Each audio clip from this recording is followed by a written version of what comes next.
Indeed, we are so back. Hello, everybody. Welcome, welcome, welcome, welcome to the first stream back in a week. Oh my goodness, Miss Isabella Jarrett's here. Welcome, welcome, welcome. Hello, we're back. So excited to get playing this game again. I've been playing all day already today, so I'm super ready. Today we are going to be doing some recording, but not quite yet. First, I want to get some good runs going with Warrior. Because today I'm going to be doing kind of like an explainer walkthrough type thing. So I want as many people to see it as possible, so we'll probably do that later in the stream. But it's going to be a lot of fun, and I'm going to explain every room that I solve or how I identify potions and armor and stuff like that. It's going to be a lot of fun. Let's go deep into the thought process. Hello over there. Welcome to the stream over there in vertical. Yeah, what I was doing before stream though is I was just getting the warrior on zero challenge through the sewers. So I figured why not do a little bit of that while we wait. Get warmed up here, and it's pretty inconsequential, and it's been a while. So all I gotta do is remember how to play this game. Bane, what up? Welcome. Welcome to the stream. Today we're gonna be getting the warrior through the sewers. Sorry for my blank screen. Give me a second. Boom. There it is. All right. Zero challenge warriors through the sewers. Sorry, I do not speak Spanish. No, no Espanol, sorry. Alright, zero challenge. So my goal is to basically show how to get through the sewers in a realistic way. With the fewest supplies used. Because I could just, upgrade shit willy-nilly, but I want to eventually, the run to be a long-term success.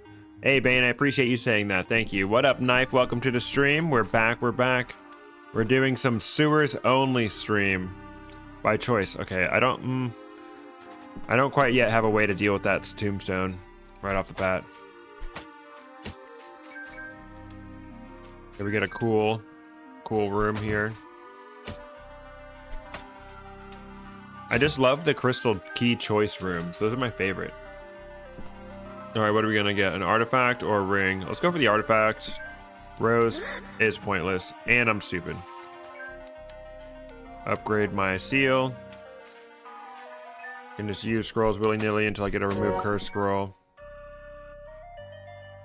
I don't really think I need to deal with the tomb. I also gotta be thinking about what skill placements I'm gonna be doing, because for low challenge, Iron Will is always a good recommendation. I don't really play with Warrior that much myself, but the reason I'm doing Warrior is because he's the first character most players are going to play. I want to do them all eventually. What up, Tier? Welcome. We are back streaming. We will be recording later today, but for now I'm just going to send this Warrior through the sewers a few times. Let's see how lucky we can get. Oh, that's our first Wraith. We got a cursed rose on, unfortunately. Oh yeah, Blandfruit. I forgot those were in the game. Yeah. So today we're gonna be working on a how to beat Shattered Pixel Dungeon video. So I'm always looking for some good advice, especially when it comes to playing Warrior, because I do not play a lot of Warrior. I'm on a whack-ass build that you should probably abandon. Hey. If it's funny, then it works. That's the most important thing. Yeah, I was having some god luck. I was playing a little bit, and I got a +3 quarterstaff from the ghost, and I picked up a +2 Ring of Tenacity in the sewers. And I was like, fuck it. Ring of Sharpshooting and a Force Cube. 2 times in a row I got the Force Cube. It was crazy.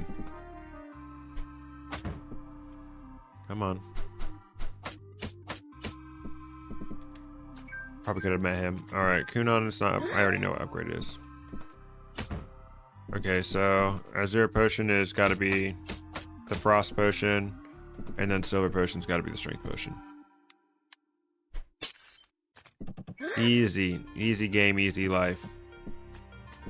Except for these little ghosts spawning every now and then. Alright, another scroll of upgrade. Rare. Cleanse my rose, thank God. I haven't done the ghost quest yet, though. All right, upgrade scroll. I don't really have anything I want to upgrade yet. And I want to get through it like realistically. Like, I don't want to just upgrade the first leather armor I find just to survive. All right, good floor. We got a blast wave wand, easy. I would upgrade that maybe. Room spent talent points. More barrier. Yeesh. It's not +1. Oh, I forgot to use the strength potion. Okay. There's the other strength potion. Nice. That mallet feels pretty good. Possible upgrade. Oops. I definitely need to eat. I have not been collecting dewdrops. Yeah. 1 ration healing your hunger completely is so crazy. Alright, we already got cleanse. Scroll identified. Ooh, a ring. Ooh, a ring. I don't need that. But I want it. What up? Somebody did this yesterday. Dang, they beat me to it. Oh well. Competition's heating up in the Pixel Dungeon space. That's what it is. What up, Dom? Welcome to the stream. We're sending some warriors down through the sewers right now. 0 challenge. Amen. Welcome to the stream. Why did I do that? Why did I use that scroll? Doesn't matter. I drink my dewdrops. If I get shot by the trickster, I will.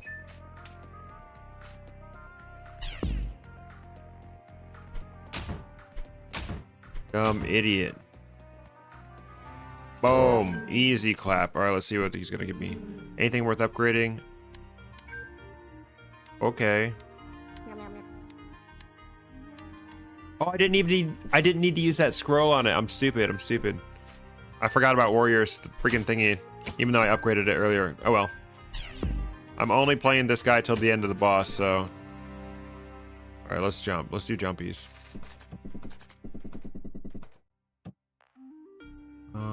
No healing potions is kind of annoying. It's fine. Scroll of identify and a dirk. Let's go ahead and identify this ring. It's a cursed ring of haste. Alright, I already know what the cleansing potion looks like. Or, sorry, the remove curse.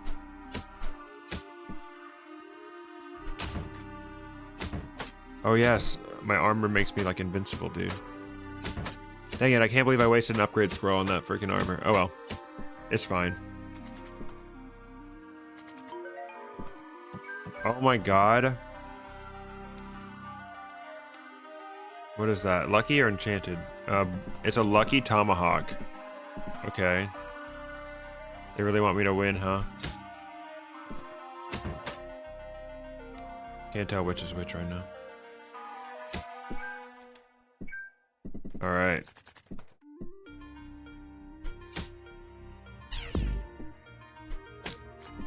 Yeah, I'm gonna have to like slow down and explain everything.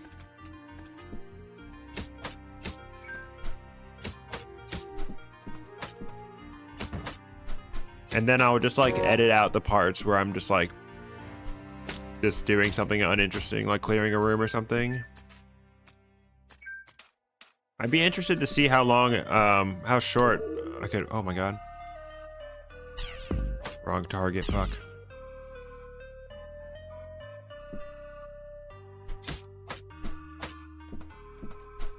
What I was saying is I'd be interested to see how short I can make a whole run of this game be while still showing all the important bits. Alright, there's our stylus for our armor. Wait. Can anything... Dude, this is not even FEMA. Nothing can do damage to me. I have +4 chainmail armor. Okay, I don't need this.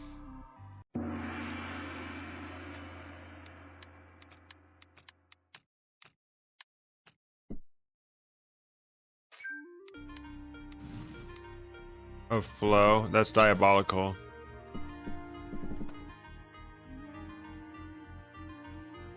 There's gotta be like a door down here. Okay. That's a teachable moment right there. Scroll of upgrade. Doesn't really matter if I'm just playing through the sewers. That's annoying. Whatever. Okay. 2 magenta potions. I did not find a single healing potion. Are you kidding me?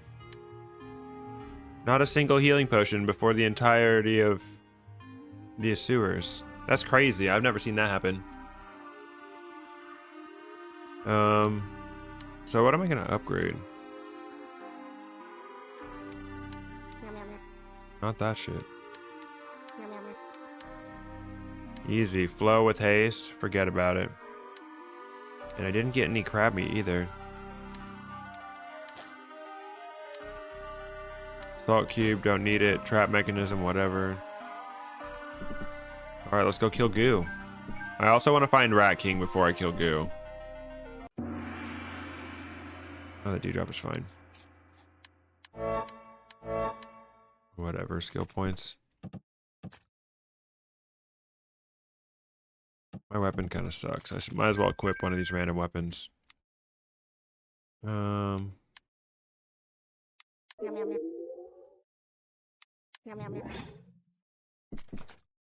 Get them, little guys.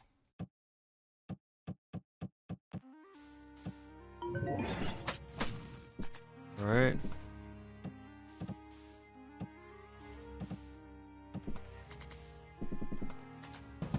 Gonna show that finding Rat King is fun and easy. What up? Welcome to the stream. We're putting the warrior through the sewers on 0 challenge right now. I would love to continue some of these runs, but dude, Ring of Haste plus Flow. This poor guy does not stand a chance. Dude, where's this little rat man at? Oops.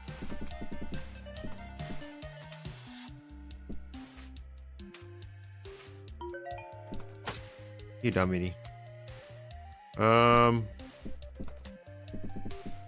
Okay, he's got to be along this right wall then, huh? Dude, this is diabolical Ratman placement. I bet he's like right here, dude. He's always in the most fuck-ass spot.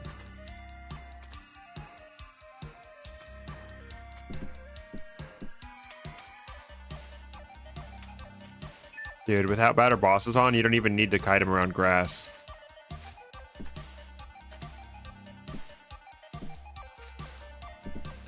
Dude, I cannot find the Rat King. Even if I was playing a real run, I would give up on this. He's not... Is he never in the starting room? I'm pretty sure he's like never in the starting room. Alright, fuck the Rat King, I guess. Alright, come on, dummy.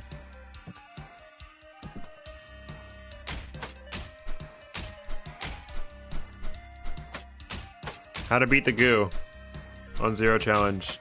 Step 1, click. Step 2, click. Step 3, click. It doesn't matter if you're getting messed up by the Cossacus. Easy clap. Alright. Alright, that's it. Let's do it all over again. I want one where I have to struggle. I've been getting insanely good luck.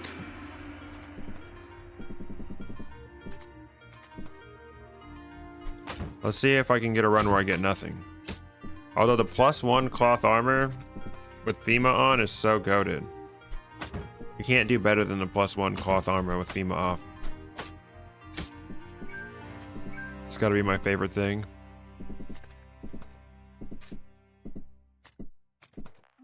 I'm a +1 cloth armor enjoyer.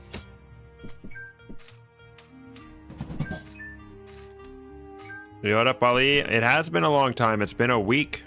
I didn't stream for a whole week. I appreciate y'all coming back to the stream after so long. We're putting the warrior through the sewers in 0 challenge right now to warm up for recording for today. Hope you all had a very happy Halloween. We had some fun. Had a little party. Okay. I really want to put this ring on, but I would like to at least find one scroll first. Oh, silly little sword. The warrior starter pack. Yeah, I just shaved my beard off. I did the mustache for the Halloween costume, but I'm just letting it all grow back in.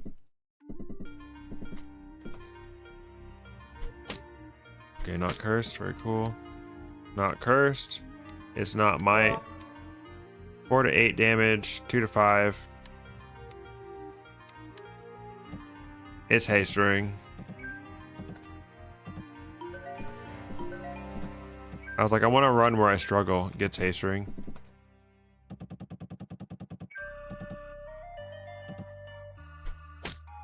Still no upgrade scroll.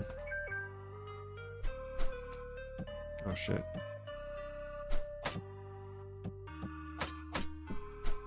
Oh, bitch. Oh, nice. I got lucky on that second snake. I was just gonna see if I could. Alright, definitely an upgrade scroll in here. Teleport, whatever. Alright, so Bister Potion is not strength.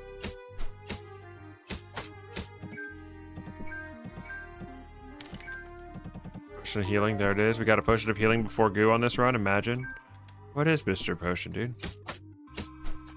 I'm thinking charcoal potion has got to be our strength potion. It has to be. Alright. Let's go ahead and identify this silly little sword. You're dead to me, sword. Maybe one of these is a magic mapping. Cleanse an item? Bruh. Upgrade an item? Alright. So, I found one secret room, pretty much.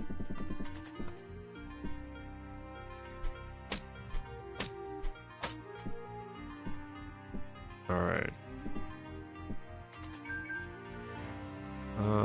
Yeah, whatever. You look good, you should keep it. Hey, I appreciate you saying that. Yeah, I feel bad that I'm gonna record today and I have this fucking mustache. This is not the first video on my channel where I have a mustache from a recording. I'm just a be changing my hair type person.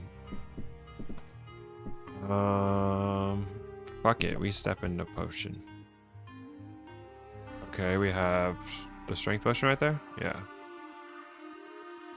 Crimson potion, scroll of upgrade. +2, natty +2 haste ring. I want to run where I can struggle. +2 haste ring.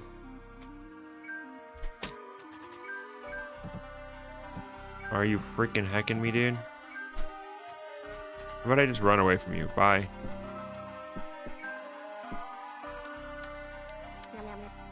Hello. Teleports behind you. Nothing personnel, kid. Oh god. The trickster's right up there. Dude, I need like a bomb or something. Yeah, true. This is a really big floor. I need to get that key.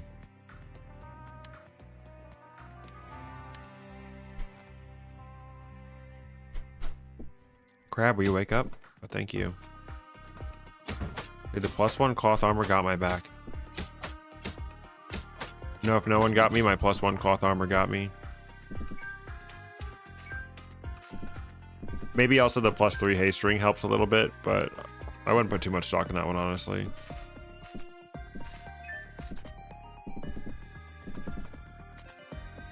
Another fly. Can I brute force my way up to Trickster? Not if I need to eat. Me not putting a hearty meal on before eating? Oh well.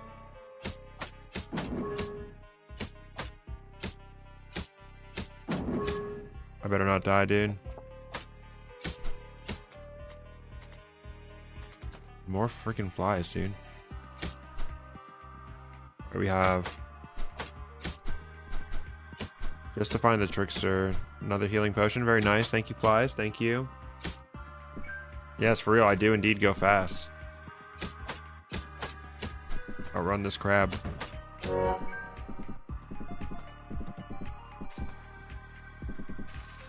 I could rush down Trickster. What are these Bister potions? Watch it be freaking purity. Nope, it's flame. Okay. Trap mechanism doesn't matter at all.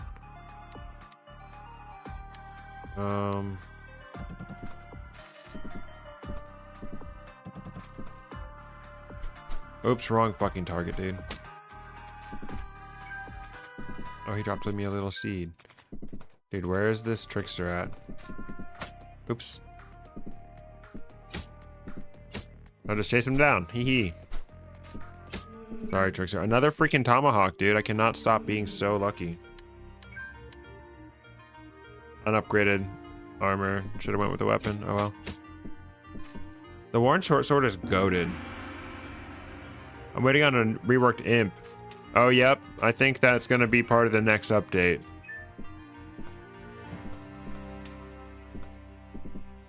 Alright, scroll of upgrade. This is a quirky little floor. What do I upgrade? The haste ring again, Limo?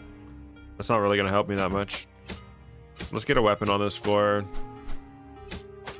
+3 is 90%. Yep. Okay, look. Hey, look. There's a sword for me to use. Don't I have 12 strength? I do. My nose is sore. Ouch.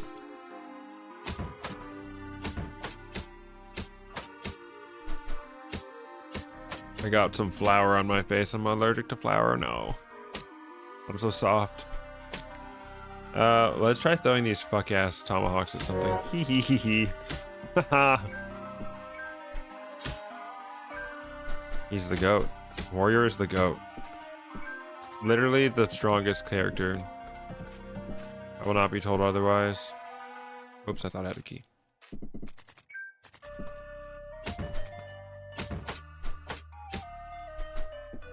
Slay the Spire has the Watcher. Am I doing this run all the way through? No, I won't do this one either. Unupgraded sword. This run's too OP. My #1 tip for beating the game with Shattered Pixel Dungeon is just all you gotta do is get something extremely OP. Remove curse. I got a scroll of rage. Fuck a me. No transmutation. This is a large chasm floor, dude. Are you freaking hecking me a whip? A whip and a haste ring? Are you kidding me, dude? Don't be so silly with me right now.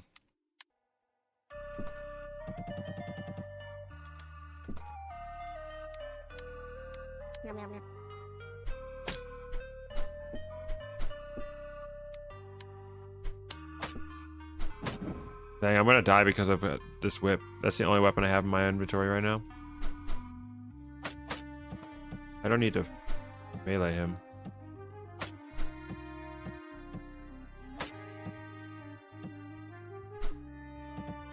Yeah, this whip was... I can't tell how upgraded this whip was. I'll wear this for now. The whip is at least +1. Fuck.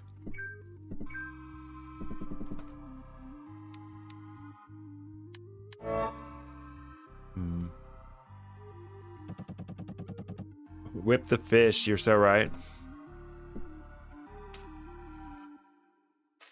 But too bad I can't target it. Behind the grass. You're wrecked, you stupid fish.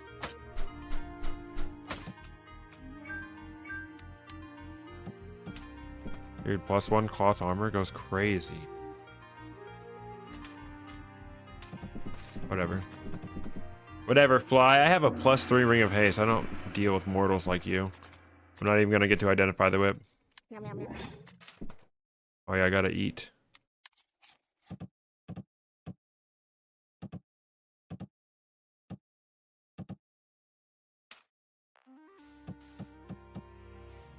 This poor glob of goo.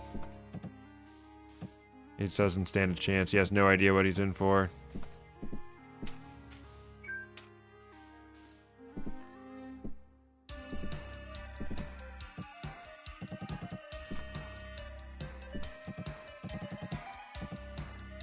All right, he's not in the main room. Am I not gonna find Rat King again?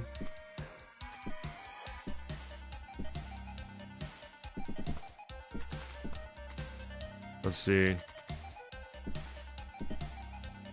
No. Oh my goodness. There he is, okay.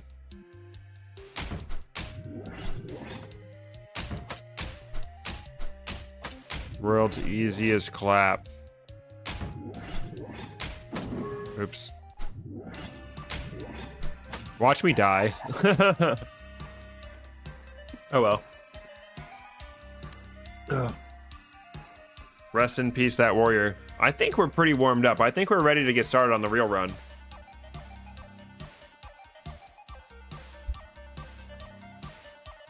All right. All right, I'm going to start recording. Please don't crash OBS. All right, I hit the start recording button and nothing has happened, so I'm just going to give it a little second. World easy to end up. Yeah, the only thing that could kill me at that point was myself. All right, we're recording. So today we're going to be doing a little walkthrough guide for the warrior.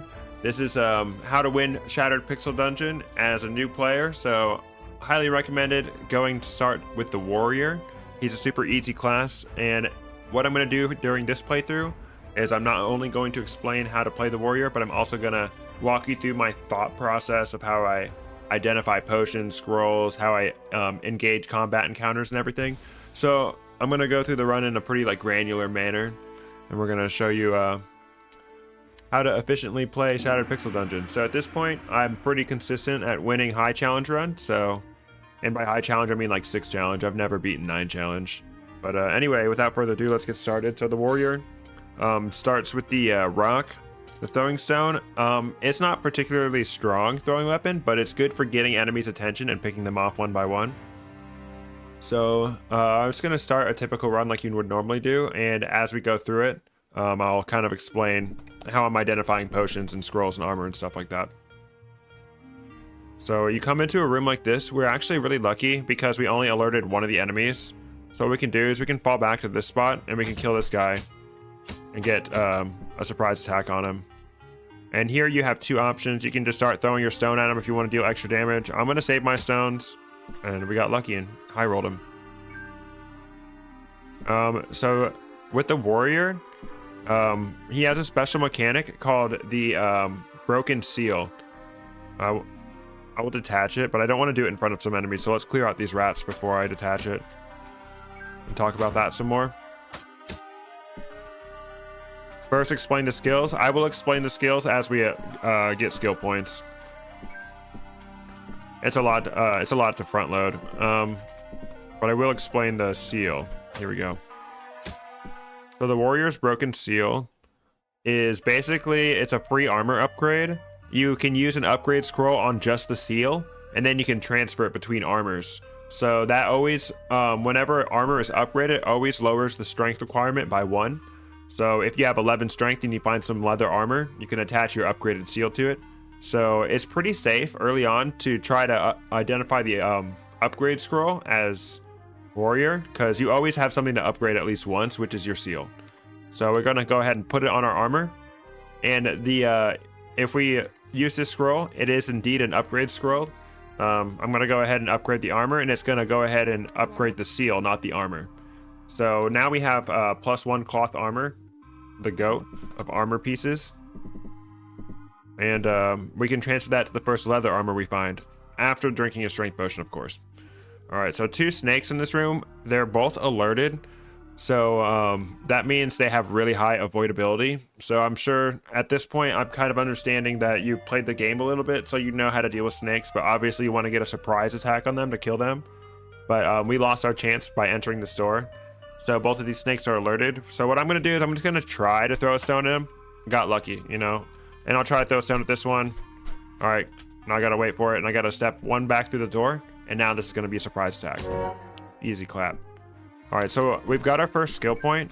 There's always enough enemies on the first floor to get the first level up.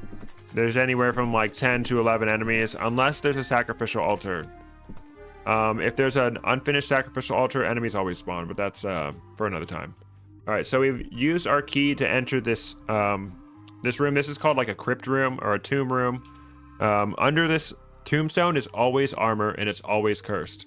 So there are a few ways that you can easily do this room.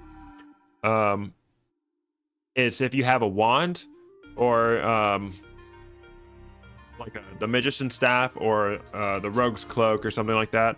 Because wraiths are just like snakes. They have really high avoidability, so you need to surprise attack them. So one mistake a lot of new players would make when they approach this is they'll just go straight from the front of this. But what you know about this tomb is that it always spawns the ghosts in the 4 cardinal directions around your character. So it's going to be top, bottom, left, and right. So if I cover up 2 of those spaces with the statue and the wall, I'm going to open this, boom, and it's only going to summon 2. All right, so now I'm going to have to take a hit. And I should be able to throw this rock. I just got lucky. See, I'm going to throw a rock on this dart trap. And the dart trap always targets what's closest. And it has 100% accuracy. So I'm going to throw it at this. Boom, that takes care of one of my ghosts. I took a hit, which is normal. And now I'm going to go walk my way up to the door. Boom, easy clap. Only dealing with 2 ghosts. I got lucky with the trap being there, but you could have hit one at this door and one at the next door. And we got pretty lucky. So we got a leather armor with a glyph on it. If the armor that comes out has a glyph on it, it's more likely to be upgraded. And I'm going to show you how that we can test. All right, so we already found the upgrade scroll on this floor. It was the only scroll we found. Shout out to Eamon, channel member. It was the only scroll we found on this floor was the upgrade scroll. So I went ahead and used that. And I upgraded my seal. And then we have 2 potions. So there was not a room on this floor that required a potion. So that means one of these potions could be strength. So we want to make sure that we're not throwing any potions until we know exactly what they're going to be. So you'll always find 1 potion of strength on floor 1 or 2. And then you'll always find another potion on floor 3 or 4. So let's say we go down to the next floor and we find another ivory potion. We know for a fact that that ivory potion is not going to be a strength potion, because you can only find one on every other floor, basically. All right, and then so we still only have 10 strength, and that's fine for now because we do have upgraded armor. But what you want to do is you want to drink that strength potion, uncurse this armor, and then attach your seal to it so you can start wearing it. Now we're going to start talking about skills for the warrior. One skill that's super easy recommendation always is Iron Will. This affects your seal, which is always attached to your armor. No matter how many times you change armor in this game, you will continuously use your seal. So you'll always get value out of this skill. What it does is the seal provides shielding when you're injured below half health. So when your health drops to 50%, it will give you temporary health to help keep you alive. So this Iron Will skill is going to be helpful through the entire game. So I'm going to go ahead and upgrade that talent right now. And then I'll talk about the other talents we upgrade as we upgrade them. And the ones we don't upgrade. But ultimately, on a low challenge run like we're doing right now, it really does not matter. You do not have to sweat your skills that much. Especially in tier 1. And there are ways to get more skill points, so don't sweat it too much. You forgot to point to the already identified potion and scroll. You're so right. So that's a good time to look at the journal. Warrior always comes with Potion of Healing identified, very good for new players, and Scroll of Rage. The Scroll of Rage is a pretty neat scroll, but if we find one, I can explain more about what that does. But having the Potion of Healing identified right off the bat is very helpful. Okay, this is a Shadow Room. Seeds, we're going to talk about seeds more around alchemy. But there are a few really good seeds. One of them I got just now is the Mage Royal. If you plant this and step on it, it will cure you of all debuffs except for hunger. And it's really good. Oof. It's really good for distant well rooms, the ones where you have to jump down to get behind the locked door. And I'll explain one of those if we see one. But yes, I'm going to do a walkthrough kind of like this for every character. And hopefully by the time we do every character, we will have seen many of the scenarios the game like will have. So I'm hoping on this floor there's a potion puzzle, so I can show you how to identify a potion puzzle. So we're gonna remember, we came to this floor with an ivory and an indigo potion. So ivory and indigo are not going to be, are most likely not going to be the solutions to puzzles. All right, and what we did just there is we found a door. We found a hidden door. Floor 1 never spawns hidden doors, but because we're on floor 2, we did find a hidden door. So these long hallway rooms always have, pretty much always have more than one door. So like this amount of doors seemed like too few to me, so I started searching. And the first hidden room you always find seems like nothing. It's just a small maze or a big maze. If it's a big maze, that's all there is to it. But if it's a small maze, there's one more hidden door. And what we found is the hidden library. So this gives you 3 scrolls. There we go. We got a rare scroll from it, which is a scroll of rage is considered rare. So that's really good. That's a nice boon. And we also know that scroll of upgrades cannot spawn behind hidden doors. So you'll always be able to find the scroll of upgrades no matter what. You always get 3 scroll of upgrades per biome, and then 2 strength potions per biome. All right, so now we found the quest. In the sewers, on either floor 2, 3, or 4, there's a ghost quest, and no matter what floor you find it on, you can always predict what enemy you're gonna get for the ghost. So the ghost wants us to find the fetid rat. We're on floor 2, so we know that the fetid rat is gonna spawn. If it was floor 3, then it would be Null Trickster, and if it's floor 4, you get the crab. So it really did affects your strategy. Another thing we just found here is the a potion puzzle room. So maybe you've seen these gas rooms before. These will require a potion of purity to traverse, but there are ways around that I can show you later in this level. So remember, we came to this floor with an ivory potion and an indigo potion. So on this floor we found an azure potion. This potion could be potion of purity, and I really like those. So let's go ahead and use our stone of intuition and see if it's our purity. Sweet, it's our purity. Yes, we know that the potion of purity is the solution to this puzzle room, and we know that we found that potion on this floor. If there is a potion puzzle room, the solution for it is guaranteed to be on that floor. That's a really good way of knowing how to identify potions. So if there was like a potion trap that required levitation, like the floating chest room, you know you're getting a levitation potion on that floor. Sorry, I'm talking a lot. All right, so now we've got our fetid rat. Usually whenever I see the ghost, I just go ahead and activate him. The only time I'm a bit cautious about when I activate the ghost is if it's floor 3 and Null Trickster. Sometimes I like to have a better layout of the floor, because if you summon Null Trickster and he's right behind this door, you're getting darted, dude. So you got to be careful about that. Null Trickster is a ranged enemy. The fetid rat, you want to make sure that you fight him around water. Oh, that's a potion of healing. All right, so these are really annoying. They love to put the items right next to the piranhas. You have to take a hit from this piranha if he's alerted. So we're going to try not to alert him, but he's probably going to get alerted. Yep, there he goes. And then we're going to pick this up. We're going to take a hit. Pick this up, take a hit. It's fine. Sometimes that piranha can hit you, though. I also don't like to kill enemies on the wood, so in case they drop something. But regular rats never drop anything under normal circumstances. All right, now all we need to do is find our fetid rat. There he is. All right, this is actually kind of an ideal room to fight the fetid rat in, because he inflicts you with the debuff Toxic Ooze, which slowly drains your health. And in order to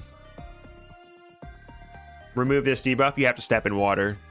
He also emits Toxic Stench, which will paralyze you. So do not fight him in small enclosed spaces, and do not stand still when you're fighting him. So what I'm going to do is I'm going to stay in this water so his Caustic Ooze can't affect me. I'm going to hit him. I'm going to move back one. I'm going to hit him, move back one. All right, we got to go out to avoid this rat. We'll go down one. And then we can actually get this rat behind him, and he will suffer the toxic gas. And see, this rat is now paralyzed. So if it's really hard for enemies to gang up on you if the fetid rat is nearby. We're running out of water. We better hope we kill him. Oh, no. He's surviving. All right, hit him with the surprise attack. All right, very good. Yeah, you see his corpse still emitting the stench. I got to back away so I don't get paralyzed myself. All right, we defeated the ghost. Fetid rat doesn't drop anything, I don't believe. We'll address this purity potion room because purity potion, you want to get in the habit of saving that because that's a really freaking good. That's a really good potion. All right, so you always get a choice between a weapon or an armor from the ghost. And the weapon or armor is always the same level of upgrade. So if this is a +2 whip, this is a +2 leather armor. So always keep that in mind. So like if this is a +2 whip, I can use one more scroll and I can start using this. So right now I already have leather armor that's likely upgraded. So I'm gonna go for this whip. Let's see what it is. +1, that's a pretty modest whip. We love the whip. I love the whip. I always commit to the whip. All right, so we're gonna take a look at this room. The reason we don't quite want to go here is it does give you a lot of money, but the purity potion can be upgraded at alchemy to completely remove your hunger, which is really good, especially on higher challenges. It's a really good habit to get into, and you can see that I'm starting to get hungry. So I'm going to talk about when I eat. I always like to put 1 point at least in the hearty meal. So if you're below 33% health, that's when you can eat to get the benefit from hearty meal, but you don't necessarily have to do that. You never knew they had the same level. That's what this is all about. And then so we're going to consider our options here. So we're starving. Our health is only going down. We have 4 dewdrops and we have a potion of healing. We can use the potion of healing to tank the damage to get the money from this room, but we got to weigh the options of if it's worth it. I'm really poor right now and I really don't mind using the healing potion, so I think I might do it.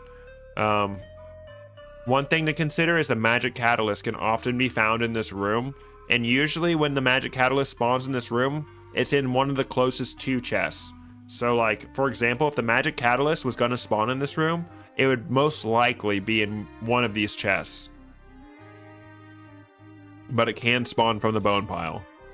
So if I'm at this point and I don't have the magic catalyst, I'm thinking about checking there because I don't want to miss out on the magic catalyst, which I'll explain during alchemy. So we have our skill point. I'm gonna go ahead and put this into Iron Will 2 for now. Doesn't matter. I know I'm gonna max that skill. I don't want to think too much about it right now. All right. So what I'm gonna do actually is, yeah, what I'm gonna do is I'm gonna eat and I'm gonna take a little tactical nap. Oh, we got a freaking snake, dude. That's so annoying. Do I want to get it? I think I'm just gonna hold off on the money for now. I don't care about the money right now. All right, I'm gonna go ahead and check what scrolls I have identified. I don't have remove curse scroll identified. I really would like to go ahead and get one of those. So I'm gonna use my Son of Intuition to see if I have one of those. All right, I do not. So I tried to intuit this as remove curse. It wasn't, and then I just used the other scroll, which was a scroll of terror. Rip. All right, we got a message down here that tells us this floor seems extremely treacherous. Oh, yep, upgrading your skills does not take turns. That's very true. This is a traps floor. It just means there's more traps in the floor, so you can actually use those to your advantage. I'm gonna lure this guy next to this trap, and I can like throw an item onto this. Boom, using the trap. So see how my health dropped below 50%, and I got 6 shielding from my seal. That's why we go ahead and upgrade this Iron Will. Go ahead and increase that shielding that we're always going to be getting throughout the whole game. Come on. All right, so by floor 3 you really want to have upgraded weapons or armor. So I have not found another upgrade scroll, and I also have not drank a strength potion. So at this point we really need to identify which is the strength potion. So it could be ivory or indigo, or it could be amber potion, because I know this is a purity, I know this is healing, and we you guaranteed get a strength potion on floor 1 or 2. So we're on floor 3 now, so I know that I guaranteed have a strength potion in my inventory right now. All right, since I don't, at this very moment, I do not have anything that I'm dying to equip. Would you recommend stepping into a visible trap that could insta-kill you? Yes, Dying to a Grim Trap or a Disintegration Trap is a badge. So if you haven't done that, you can go ahead and do that. You can have an Ankh in your inventory, so that you can be revived. It's always a good idea. One thing I haven't mentioned yet right now is grass. Grass is very useful in multiple ways. You can step on it to get seeds or dewdrops, or you can step around it to get a free surprise attack on the enemies. So I got a surprise attack because he technically lost line of sight. I'm going to do it again. Boom. Surprise attack. Guaranteed hits. And I can step on this grass looking for dewdrops. I say do not be afraid to use the dewdrops, but also do not overly rely on them as well. Okay, indigo potion. All right, I'm thinking that the indigo potion is definitely strength potion. The reason for that is that, because I've only gotten my second one on floor 3. So let's go ahead and test that out. Boom, strength potion. Strength potion also likes to spawn in this room if you haven't gotten one already. All right, so now I know I have 12 strength. Scroll of Manas I got from a chest. If you find a randomly placed chest like this Scroll of Manas came out of, it is guaranteed not a strength potion or an upgrade potion or a puzzle solution. The only time a puzzle solution, upgrade scroll, or strength potion can spawn in a chest is if that chest is on a pedestal in the center of a room. Some randomly placed chest is always going to be just random loot. So I know that this mana scroll, even though I already know what upgrade scroll looks like, I know that this is never going to be an upgrade scroll. It's a teleport scroll. Scroll of upgrade. I really would like to uncurse this armor so I can start using it. We need to be very careful because a crab could do us in. So we currently have 12 strength.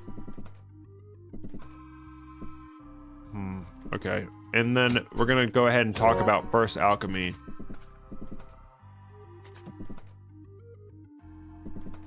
All right. And I will talk about what we're going to make and how we're going to get the energy to do it.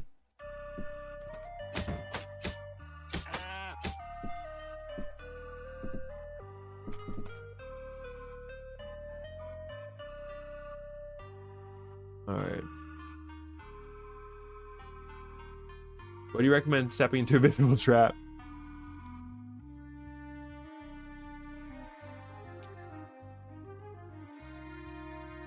All right.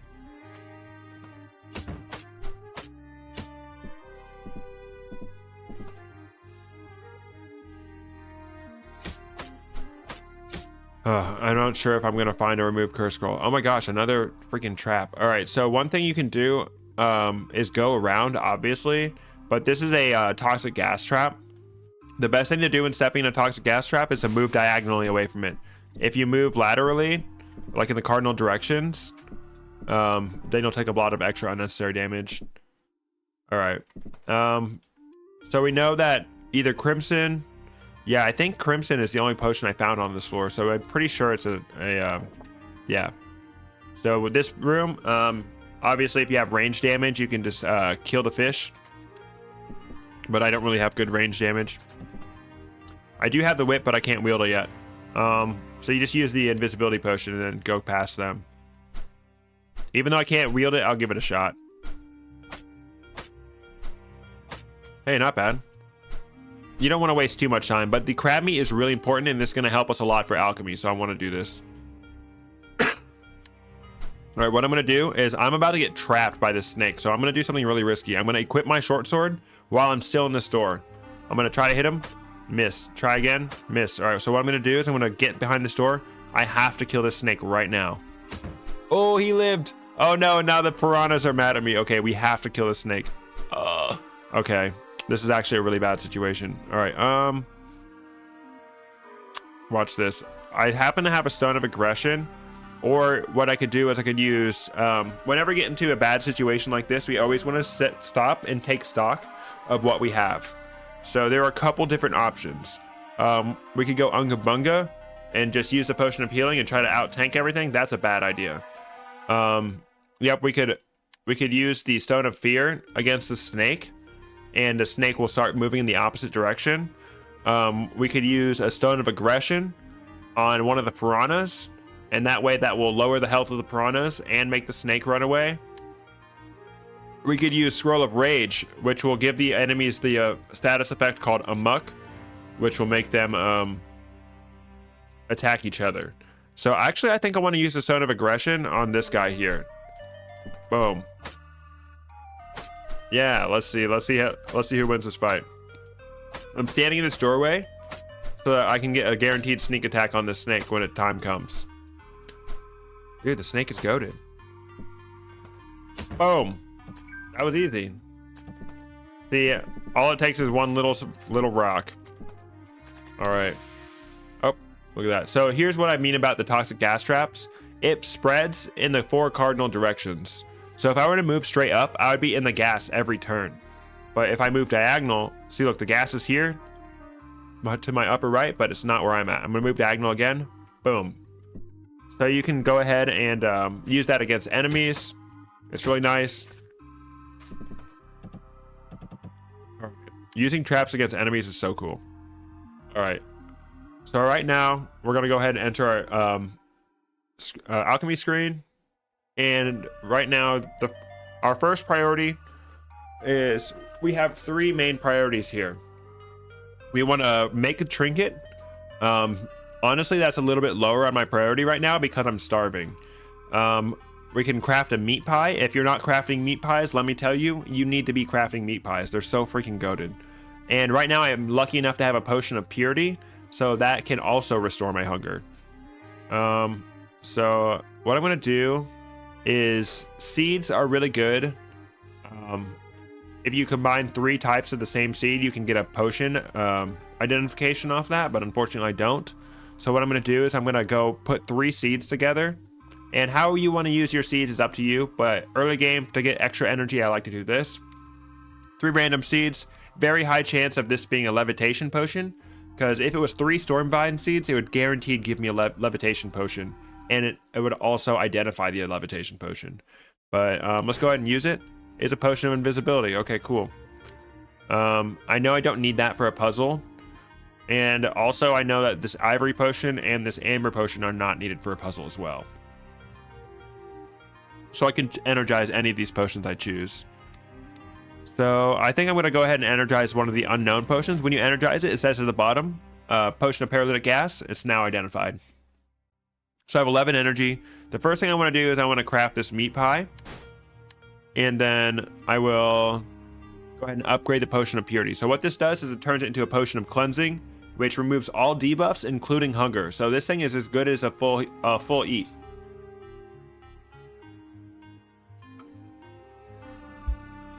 If there's a distant well, or you jump down a floor for whatever reason, jump down a chasm, you drink this afterwards, it removes your cripple and it removes your bleeding.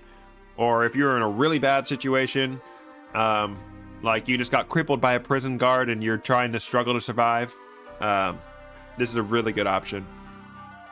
But right now, for our purposes, we're going to use it to eat. So you'll notice I did not have any leftover energy for my trinket.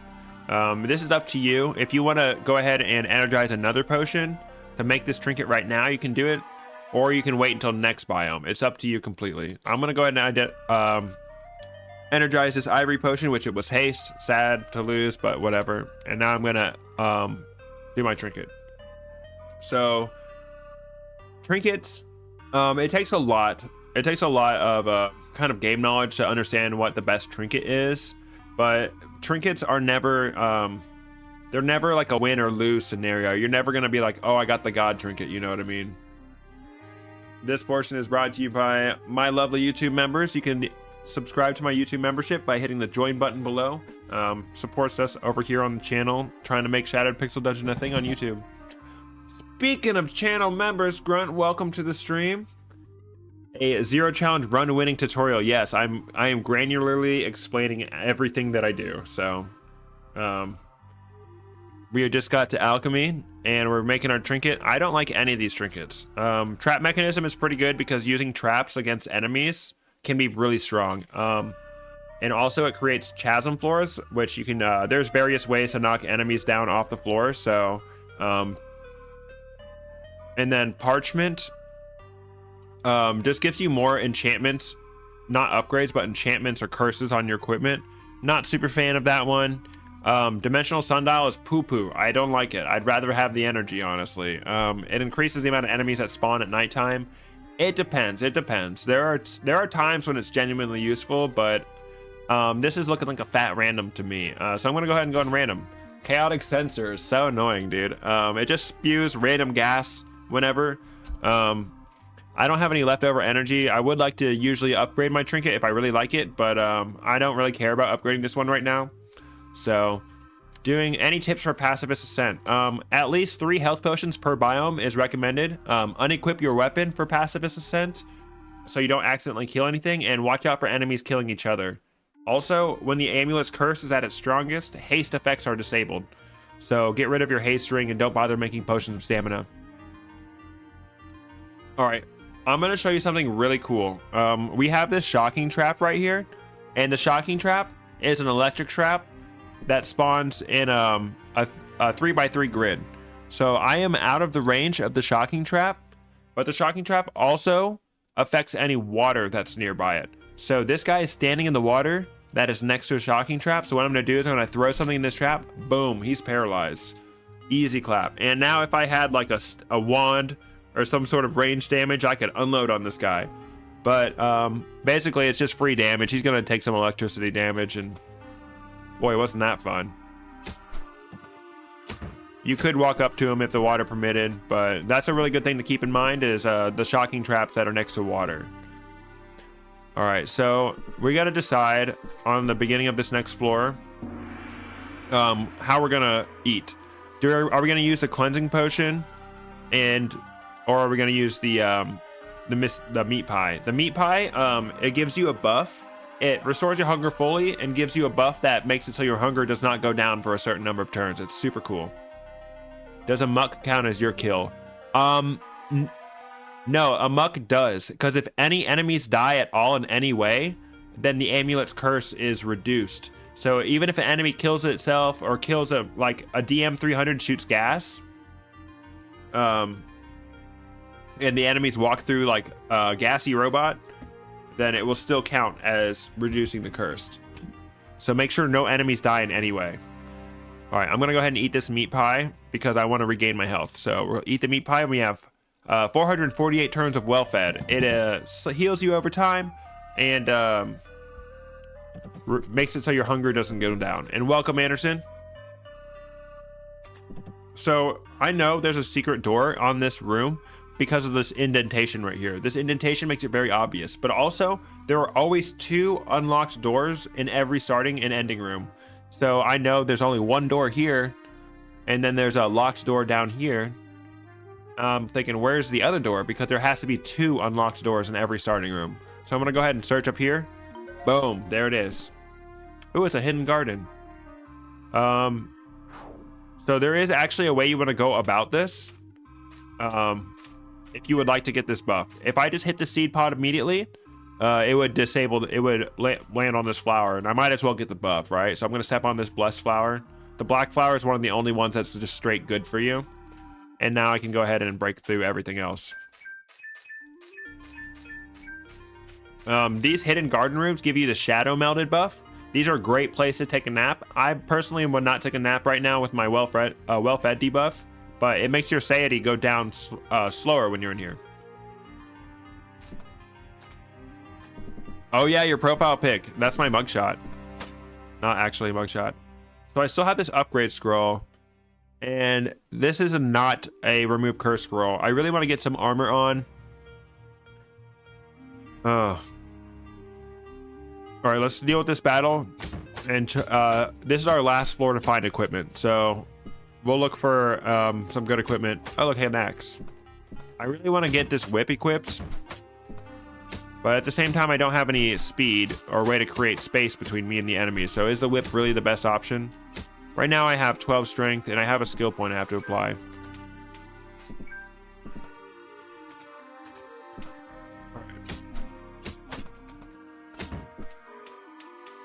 All right, so this mimic, this chest is a mimic, and you can tell because there's a very subtle animation. You see his little mouth opening, but there is, if you have the mimic tooth item, it removes this animation and makes a mimic harder to spot. The number one guaranteed way to always spot a mimic is to press the examination button and examine him. If there is this green line here, that is a health bar. That health bar will always be there no matter what. If the chest is a mimic, no matter whether you have mimic tooth or not, it will always be there. All right, so I wish I had a throwing weapon to help me fight this mimic, but I don't. But luckily there's this trap right next to him, so I can throw something on that to activate the mimic, I believe. Will it? I don't know if there's and good thing I checked this door because I do not want to get trapped by this. Frozen traps are actually really cool because there's a secret way to cook your mystery meat. If you freeze it, it's actually better than cooking it, so I can throw it on the trap. And the frozen traps last like 6 or 7 turns. Confusion gas trap is super annoying. You never want to get hit up in that. If you do, just sleep and wait it out. Oh my gosh. This is a wacky floor layout. All right, let's see. Yeah, I do not want to go now. Okay, there's a I should be able to get him in this trap. So I'm going to use these traps, a number of these traps to my advantage. Nice, I got him. Paralyzed. Boom. Surprise attack. It's always a surprise attack if you hit them while they're paralyzed. Easy clap. All right, flies always drop healing buttons. Why is it better to freeze the meat? That is a good question. Sorry, I lost my train of thought. The frozen meat, it heals, it feeds you the same amount, but it also has a random special effect attached to it. That can be healing you, giving you defense, or making you invisible. And then you can still use it in recipes the same way as any other cooked meat. So it gives you a random beneficial effect, and it's always worth it if you can find a way to freeze your meat. So the flies have a lot of health, and they split off. But every time a fly splits, the new fly is susceptible to a surprise attack. So before I trap myself in this little hallway with this fly, I'm gonna let him split once or twice. My weapon sucks. I'm so sorry. I need a new weapon so bad. So instead of attacking the original fly, I'm gonna go ahead and attack this guy for the guaranteed hit. Boom. I'm gonna attack him again, so I can get another guaranteed hit. Boom. And it looks like I've created a lot of flies, but now I can single file them and take them down a lot easier.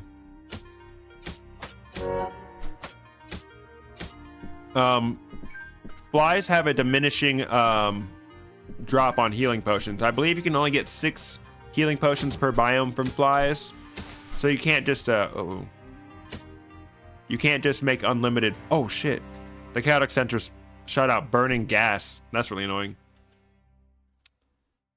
Heal from frozen meat equals 25% of your max HP. I did not know that it was 25%. All right. Hello. All right. It lit you on fire even though, oops, I did not mean to. That is called a misclick. Sometimes I accidentally double click and it gives the enemies the opportunity to jump me. Oh, this is really interesting. We have 3 seeds of mage oil. So if we put those 3 seeds of mage oil into a pot, we guaranteed get a potion of purity. All right. I'm gonna spend some turns moving to make it so they can't both attack me at the same time.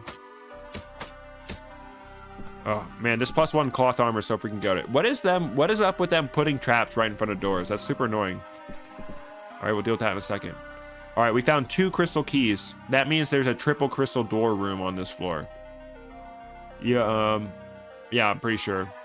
That's one of the only ways you can find multiple crystal keys.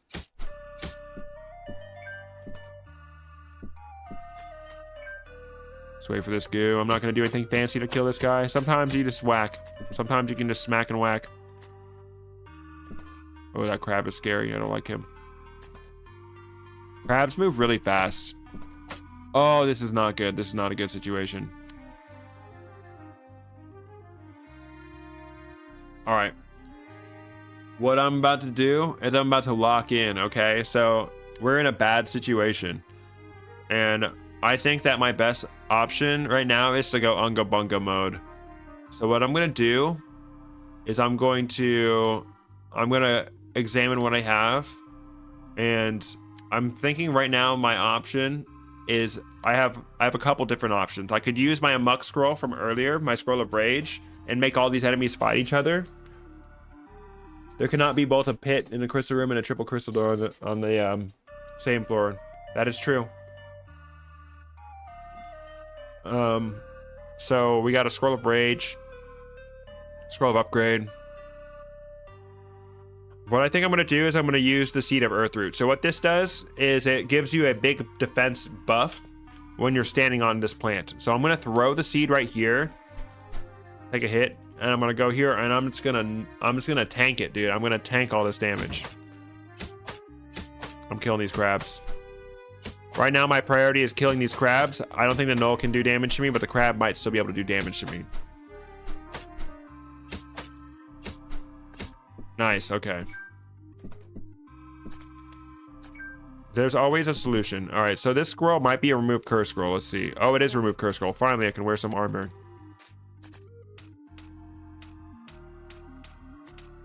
All right.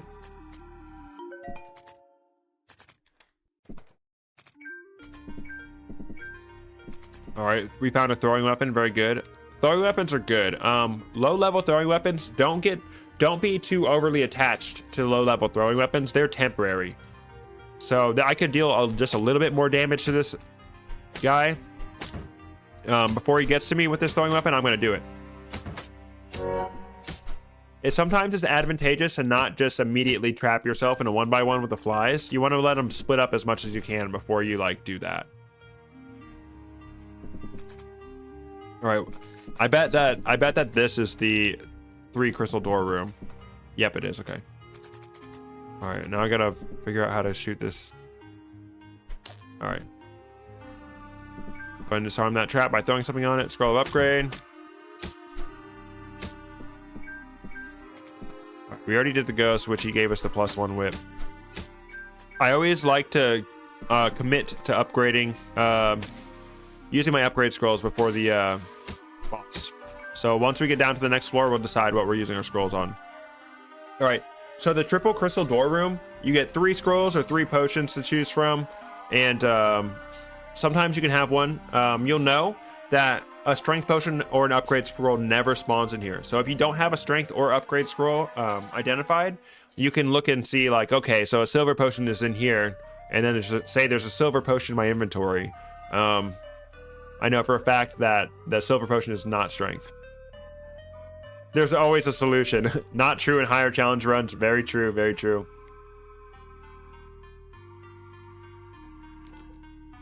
Yeah, but we're focusing on 0 challenge, so we get to use everything. What lower challenge runs do for you is they allow you a lot more room for mistakes and offer a lot more solutions to problems. All right, we got a scroll of teleportation because we used one of those earlier and identified it. Silver potion, healing potion, Tiwas. So the one that's behind this third slot is always going to be a rare potion or scroll. So I'm going to go for the scroll. I like scrolls for some reason. The scroll of Isaz. And right now my inventory is full, so I'm on floor 4. So what I'm going to do is I'm just going to throw some weapons down. And I know they're going to land right down there for me. You can do this on any floor, but the position is randomized if you do it on any floor. But if you do it on floor 4 in particular, let's kill this guy. On floor 4 in particular, they all land right here near your entrance. All right, so now I'm going to pick this scroll, and I'm going to go ahead and add a note to this. I'm going to call it a rare scroll. So this could be a transmutation scroll. And I like to use transmutation scrolls on rings and artifacts and stuff. Wands even. All right. It doesn't matter what you take from there. Just take whatever you need at the moment. Usually this is like a scroll of lullaby or a scroll of rage. And then the potion is usually like experience or purity. All right. All right. I need to commit to upgrading something. Do we upgrade the whip? I don't know. I really don't like viscosity on my armor. We really need a new weapon, and the whip is basically our only option. So I think we're committing to the whip right now. So I'm going to go ahead and use 2 upgrade scrolls on my whip. So the first upgrade scroll you use on something reduces the strength requirement by 1. But then if you use 2 more to make it +3, it will reduce the strength requirement by 2. And if you get it to +6, I believe, that will reduce it by 3. So I'm now able to equip this whip with my 12 strength because I upgraded it a total of 3 times. It came upgraded once, and then I used 2 scrolls on it. All right, now it's time for the first boss. Oh, we got a little healing potion from our grave right there. That's our hero's remains. All right, now we gotta decide what we're doing with our skills. Like I said earlier, it does not matter very much in tier 1 what skills you do, but Iron Will is always gonna be helpful because you're always gonna have your seal. I like to do Hearty Meal, but it's not super important that you min-max your food. So I'm just gonna go with Provoked Anger. Basically, when your shield gets broken from any source, not just your seal, you get a small damage buff. So I'm gonna go ahead and I'm gonna put 1 in there at least. I like being able to identify armor faster. It's very good.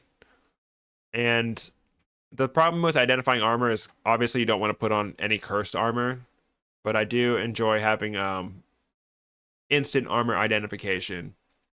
I think I'm going to go with that for this run so I can change my armor more frequently, but tier 1 skills is totally up to you. The tier 1 skills are not make or break your survival. As we go down the skill list, the skills do get more important. From the grave, we got the seal shards. That is the it depends on whatever character you played in the last run. You'll get their item. Basically those sell for 50 gold in the shop. They take a turn to use and they're usually not worth using, but 50 gold is 50 gold, you know what I'm saying? So all right, so I have a couple of options here. I could leave this stuff and then come back. I don't really care about coming back for it, so I'm going to drop the short sword and the cloth armor. I know those both sell for 20 gold, and that these other items I found in the dungeon are going to be worth more, so I'm going to go ahead and hang on to those. All right, so we've activated the boss. We have this floor is locked buff. So what that does is it reduces, it makes it so you cannot be gain hunger. So now we're free to do whatever we want in this floor, and it basically costs no hunger. So I'm gonna stay out of sight of the boss for now because I'm looking for a secret room on this floor. Every single goo room has a secret floor, has a secret room. So I'm gonna start by just searching the walls. You go every other tile and you just search the walls. We're looking for the Rat King, and he is guaranteed to spawn every goo room. And the reason we do this while the floor is locked and the boss is active is because we don't want to spend a bunch of hunger just looking for this rat. It's a little scary to do it when the boss is around, but just make sure you keep a couple tile distance between you and the boss and just run away. Do whatever it takes to run away when it gets near. It takes a little bit of time to learn his movements. See, I'm not doing it perfectly, but I just saw him go through that door up there. He's gone. Triple Crystal Door always has Transmute Scroll or Potion Experience on the other side. Welcome to the strat. Yeah, so if there is a scroll of transmutation, then there will never be a scroll of experience on the other side. If there's a scroll of experience, there'll never be a transmutation. It's either or. It's weird. But the Rat King can spawn in really cheeky places, but secret areas can never spawn behind door or wall decorations like this. I'm like 90% sure that the Rat King cannot spawn in the starting room, but I haven't confirmed that, but it just never happens. So on the boss floor, it is very helpful to leave the grass. You'll see I'll leave the grass, and I'll show you what that's about later. Okay, we found him. All right, we get the money. You gotta be careful. He's out there running around looking for us still. All right, we got the money. So I'm gonna show you a really easy way to fight this boss. What I'm gonna do is I want to fight him near this grass. So what we're looking for is a layout of grass like this. I'll get it so there's just one grass. There's water on one side, so in case he does get us with the Caustic Ooze, we hit him, we go here, we hit him, we go here, we hit him, boom, we cleanse our Toxic Ooze. One thing you never want to do is move twice without hitting him, because if you move here, and you move here, and then you don't hit him, and then you move here, the next space, the goo is always gonna break this grass, so you don't want him to do that. I'll explain that. All right, there he is. We can get some free damage with our throwing weapons, and we'll hit him. And then see, he's getting ready to charge up his attack, but if he loses sight of you, he resets his charge. Nope. Boom. Easy. Easy clap. Easy. This armor was +2. This leather armor was +2 when we found it. Easiest clap of my life. The goo is easy. And this character earns a name because he wins the goo. Any name suggestions in the chat? But there we go. We did it. We beat the sewers. Let's freaking go, dude.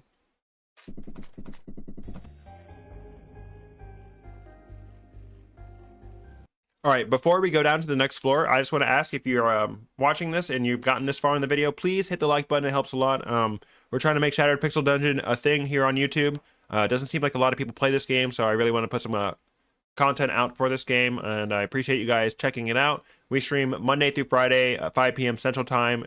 You can join our Discord, link in the description, or if you want to support further, you can become a channel member. It's a monthly fee that you pay. You get all my shorts early, any of the videos I make early. I appreciate you guys. Hey, thank you for stopping by. All right, but before we go downstairs, we're going to do a little bit of manipulation. So in every shop, there is a bag that expands your inventory, and we can actually determine what bag we get from the shopkeeper based on what items are in our inventory when we generate that floor. So let's say I have 1, 2, 3, 4, 5, 6, because the arcane stylus counts as a scroll item. So 6 items for the scrolls, and 1, 2, 3, 4 items for the potions. So I know that I'm getting the scroll holder because you always get the bag that will save you the most space. So if I'm going down to the floor with more scrolls than potions and throwing weapons, I'm definitely getting the scroll holder. So that's one way to manipulate it. So I'm fine with that. I like getting that or the potion bandolier, so I'm going to let it happen. Oh yeah, sorry. I'm sorry. I've been gone for so long. But we're back. We're back. I had to stop streaming for a week to plan for the holidays and stuff. Hey, thank you. I appreciate you. The mustache was for my Halloween costume, but I'm kept it. I'll have a beard in 2 days, so. All right, let's go down. Let's go down. I got my +3 whip. My +3 leather armor. I'm cooling. All right. So the shop is always connected to the starting room. This is a horrible layout. It's really hard to tell where the shop is. This is a seed of Major Oil. That is actually a beneficial one to step on. And I don't want the enemies to step on it, so I'm just going to step on it now. Fuck them. Alright. So our number one goal is to get to the shop ASAP so we can clear some space in our inventory and we can really get exploring. Oh my gosh, I'm so strong. Alright, here we go. First thing to buy, I always buy the scroll holder first, pretty much. I know I don't need any of these weapons.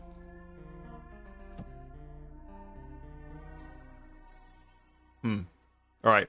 So at this point, the shop almost always sells Identify and Remove Curse. So at this point, if you do not have Scroll of Identify, Scroll of Remove Curse identified, you can look in his shop, and yep, there it is, Remove Curse. So that Scroll of Rado is Remove Curse. I'm like, oh, I have one of those in my inventory, and see, no. So there's Identify and there's Rage. So I know, okay, so either Rado or Gifu is gonna be Remove Curse, most likely. But of course, we always want to buy the Ankh. Honestly, it's up to you whether you want to buy the Ankh or not. But I always buy the Ankh. And you know, I don't, these days I only bless one Ankh and I leave the rest unblessed, and I bless them as I need to. But we'll talk about blessing our Ankh when our water skin is full. What that does is when your water skin has 20 dewdrops, you can choose the bless option on the Ankh, and it will revive you instantly instead of, like, you know, sending you away. There are some trade-offs here and there. Oh, and I forgot to sell the heroes remains. 50 gold, nice. Also, if you just need a little bit more gold, the blob of goo is good to sell too. But it's also good for energy, so it's up to you. I'm going to keep this, I'm going to keep this armor. Let's go ahead and identify it. We know it's not cursed. Oh, it's +2. We can strength test armor though. I'm going to show you how to do that later.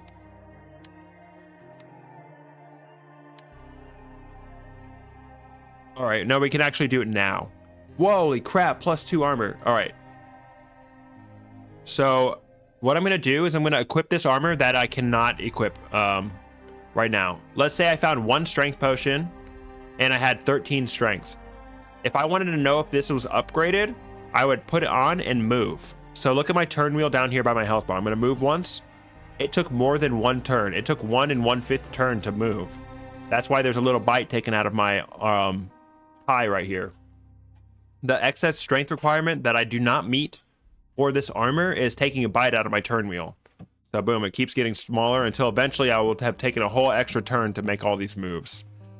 So that's how I know that this armor is not upgraded or I do not meet the strength requirements. So even if this armor was not identified, but actually what we can do is we can detach our seal from our old armor and then affix it to our new armor. Boom, it's +3. Now we got the +3 chainmail. Let's freaking go, dude. And since it doesn't have an inscription, I'm going to go ahead and use my arcane stylus. You don't have to be super picky about your arcane stylus. You do get 1 arcane stylus per biome.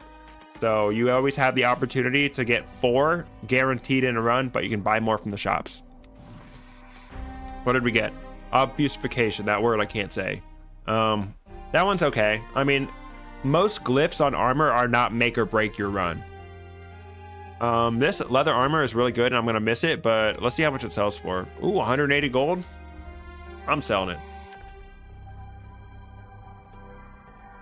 Yep, even better when I'm back streaming. Thank you, I appreciate you. All right, give me 1 moment, please.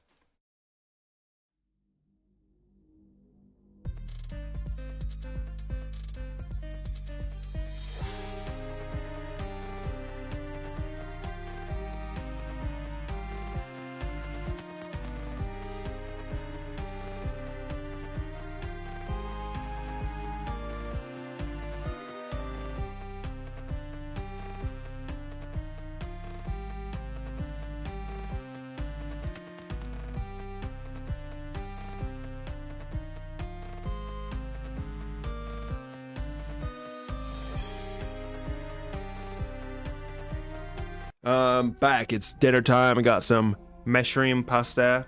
Oh, I'm sorry. I came back prematurely because look at this. Look at how unacceptable this water level is. I need to go refill my water and then I'll be back and we'll keep playing, okay? I'll be right back.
Come back.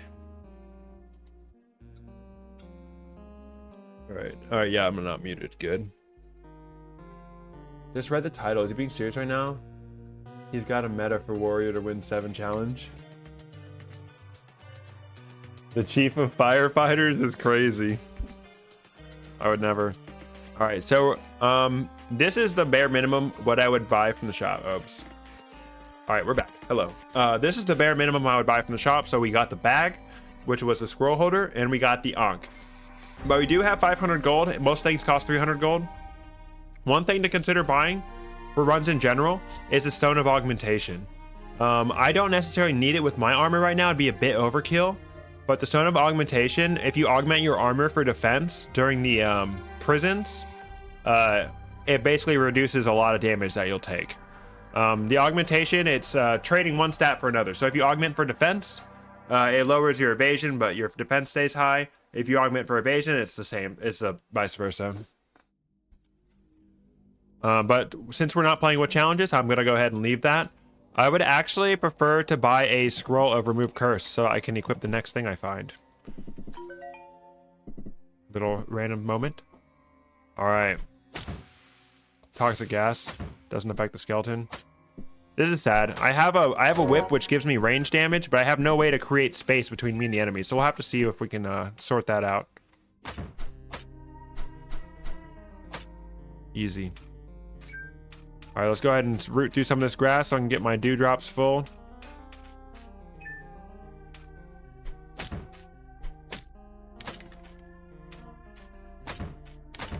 Easy clap. All right. And I'm starving. We'll have to do something about our food. All right, so this is I'm pretty sure, yeah, basically anything can spawn out of this chest. It can be a weapon.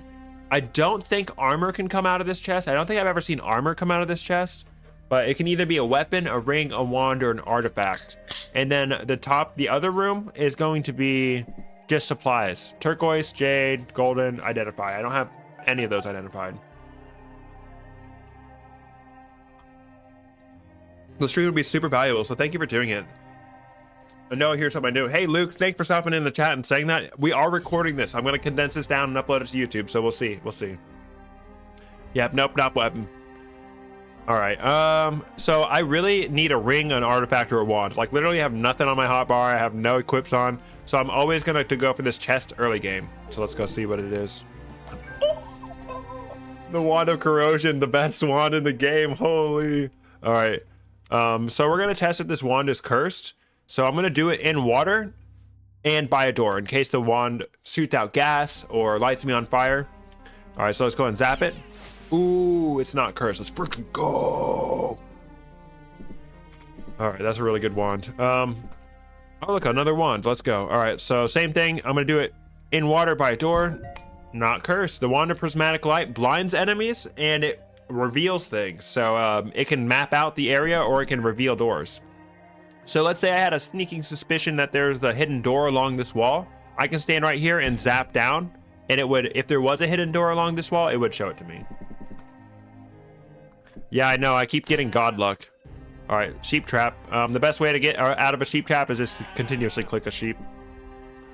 Oh, yes. Okay, so the Wand of Corrosion is one of the best wands in the game. You just have to know enemy movement patterns and kind of understand how enemies are going to move. So basically 2 zaps from a Wand of Corrosion can kill almost anything if it's upgraded the right way. So what I'm going to do is I know that this thief is either going to move down or he's going to move diagonal. So I'm going to shoot where this thief is going to be in his next turn. So I will shoot here. All right, and the thief didn't go diagonal, but I know he's going to go diagonal the next turn.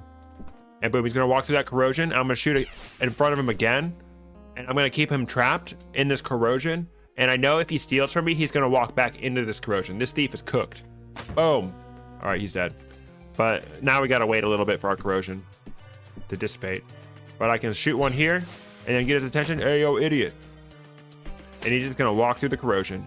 And I have the whip, so I can just whip him while he's taking damage from the corrosion. Oh, it's so good. And we're still going to get a wand from the wand maker. So it's best to use the corrosion 1 tile away from the enemy and then lure them into the corrosion. Oops. All right, that's a good way to make space. I will explain that next time. All right, I'm going to hold off on my scroll of upgrade because I have really good weapon and I have really good armor. And there's potential ways to maximize the upgrades on my wand. All right, the Sai is interesting, but I'm not interested. One thing you got to be careful of is auto-pathing will always take you into these dangerous seeds. If I just click this potion, he's going to walk right into that poison seed. So I'm going to go ahead and just kill it. All right, and my travels took me back by the shop, so I'm going to go ahead and stop by the shop. Boom, the corrosion wand. So this is a perfect scenario for the corrosion wand. He's gonna get hit by this corrosion, and he's gonna get hit by the next corrosion. The longer an enemy is in corrosion, the more damage it will take. It's crazy. All right, I'm pretty sure this corrosion wand is not upgraded. All right, I'm starving. So I have a couple options. I can eat food straight up, but I'm trying to subsist off of as little food as possible, because the less food I use in this demonstration, the less food that you'll know that you have to use. Now look, here's our old friend, the shocking trap. So we're gonna shock him in the trap with the water. I should have done it one turn earlier so he's still in the corrosion. No biggie. And my corrosion's out of charges anyway. I can just whip him. Wait for a second to get my thingy back. All right. Oh yeah, I didn't upgrade my skills. So tier 2 skills are going to be a lot different depending on what your goal is. My goal is to be the gladiator, which I'll explain as a subclass later on. I really want to be the gladiator, so I'm going to let that inform my skill choices. But one skill that you can never go wrong with is the food skill. Iron Stomach, or whatever it is on any character. The tier 2 food skill is really helpful. So eating food takes warrior 1 turn. Not the flu. Eating food takes 1 turn. Usually eating food takes 4 turns, and it's really dangerous to do because enemies can swoop in while you're eating. So this, even just putting 1 point into this, gives you the effect of it only taking 1 turn. So that alone is very useful, but it's also really useful because whenever you eat, you can gain this huge damage resistance. So you can, like, say you're about to get hit by a big attack, you can just eat food and reduce that damage. Obviously, eating food is expensive. It's a limited resource, but it can be a very, very good get out of jail free card for warrior. So just to get the 1 turn, I'm going to go ahead and upgrade this once. And then another skill I highly recommend is improvised projectiles. If you throw something that's not a thrown weapon at an enemy, it will blind them for a number of turns. So that is very useful for if there's an enemy that is ranged and you don't want it to see you. I'm gonna go ahead and get that. That is like indispensable for when there's like a shaman or something zapping you. Still hungry. I'm gonna let it ride. I'm feeling good. Oh, he's got a healing potion. All right, so we have the wand maker. He's gonna give us our wand. And in the prisons, I like to kind of save my upgrade scrolls until we meet the wand maker, because maybe he gives me a really cool wand that I want to upgrade. But at this point, I have corrosion wand, and I can just upgrade that for the rest of the run. But I think if I am going to upgrade the corrosion wand, I would first hold off on it until I got to the mines, so I can use a blacksmith to do it. You do not have to talk to the wand maker before you do the quest. You can just do the quest and then complete it and then bring it back to him. Ooh, a little war scythe. Should I be cringe and identify the war scythe? I don't think so. All right, so what I'm going to do is I'm going to shoot this above him, and I'm going to get his attention with my throwing weapon. Oh, great. My chaotic sensor's throwing out rooting debuff.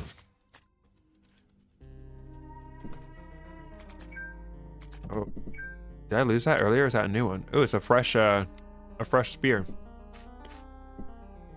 All right, so this would be a good moment for improvised projectiles if I did not want this guy to see me, but luckily I have this grass here, so I can just zap him with the corrosion and then hit him with this. Hopefully he moves upwards. Okay, he did move upwards. I'm gonna zap another corrosion here, and we know this guy is just walking through this corrosion right now. Oh, he saw me. Okay, you got to be careful, because look, now I'm crippled and I'm in my corrosion. This is a bad situation because I'm gonna take damage from my corrosion. But look at this, I have this potion of purity and potion of cleansing, and I happen to be starving. This is a perfect opportunity for me to drink this, get rid of my cripple, become immune to the gas, and I can just move on like nothing happened. Easy clap. That's why it's always good to save your potions of purity for cleansing. All right, potion of strength right there. Very cool, very cool. Hog. All right, I don't have any charges left. Kill him the old-fashioned way. All right, I'm gonna yeah, I can show you. I'm gonna create space with this skeleton by using the grass. So what I'm gonna do is I accidentally just clicked the grass. All right, I'll show you with the thief. Actually, the thief is not the best thing because he's gonna steal something and run away. We'll have to demonstration later. All right. Oh, it's +1. Okay. Get clapped. All right. Potion of strength.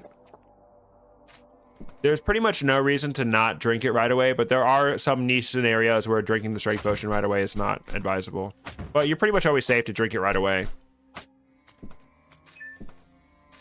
Got my spears back from earlier. Identification well. So this is a hidden well. What it does is anything that's equipped to you, it identifies, and it also identifies items in your inventory if they're cursed or not. It will tell you if they're cursed by stepping in it. Also, by stepping in it, you can it will show you where every item on the floor is located. So it can be good for identifying secret rooms, but also if you want to identify one particular item, you can throw it into the well. So like if I really wanted to know what this turquoise potion was, I could throw it into the well and it would identify it for me. But at this point, I just want to see where everything is. Okay. It looks like a frost potion is required to get through this room. All right. So let's say this guy has the drop on me and I don't want him to be able to see me. I'm going to go ahead and throw this scythe at him. Boom. He's blinded. He can't zap me. And now I can move back. Easy clap. See, stepping in that well, let me know that this was cursed. It doesn't tell me if it's upgraded, but it lets me know if it's cursed at least. All right. Another skill I like to take is runic transference. If you apply a glyph to your armor, you can transfer it to another armor, but it only works if the glyph was applied after the seal was attached. So if you find an armor with a glyph naturally on it, you can't transfer that. Okay. This is a many secrets floor, and that many secrets floor means basically there's guaranteed to be one hidden floor on the room. Oh, look in this, and there's this healing well. So there are a couple different things you can do with the healing well. Stepping in it removes all debuffs, including hunger, and heals you completely, and it removes curses. So like if I wanted to equip this explosive war scythe and step in this healing well, it will remove the curse. So I like to save those to remove curses. Say I have some unidentified armor in my inventory and an unidentified weapon, I'll step in it and remove the curse. It also restores your hunger. So yeah, there's a couple different options. You can throw your water skin in there to fill it up. You can throw the Ankh in there directly to bless it. Typically on a higher level challenge, you'll want to use this to eat. So for now, I think that I have my full dewdrop. So I have a couple options here. I could bless my Ankh with the dewdrops, or I could bless it by throwing it in. I think right now what I'm going to do is I'm going to throw it in the healing well to bless it. And I'm going to keep my dew skin full in case I need to heal later. But another good thing about keeping your dew skin full is it heals you when you pick up dewdrops. All right, I'm going to go ahead and freeze some more Schmeat. All right, and then we have this room that requires a potion of frost.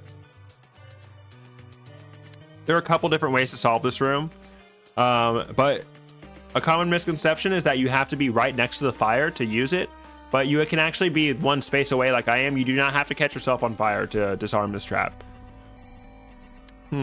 Which one do we think is the potion of frost? Let's try this turquoise. I'm gonna go ahead and drink it.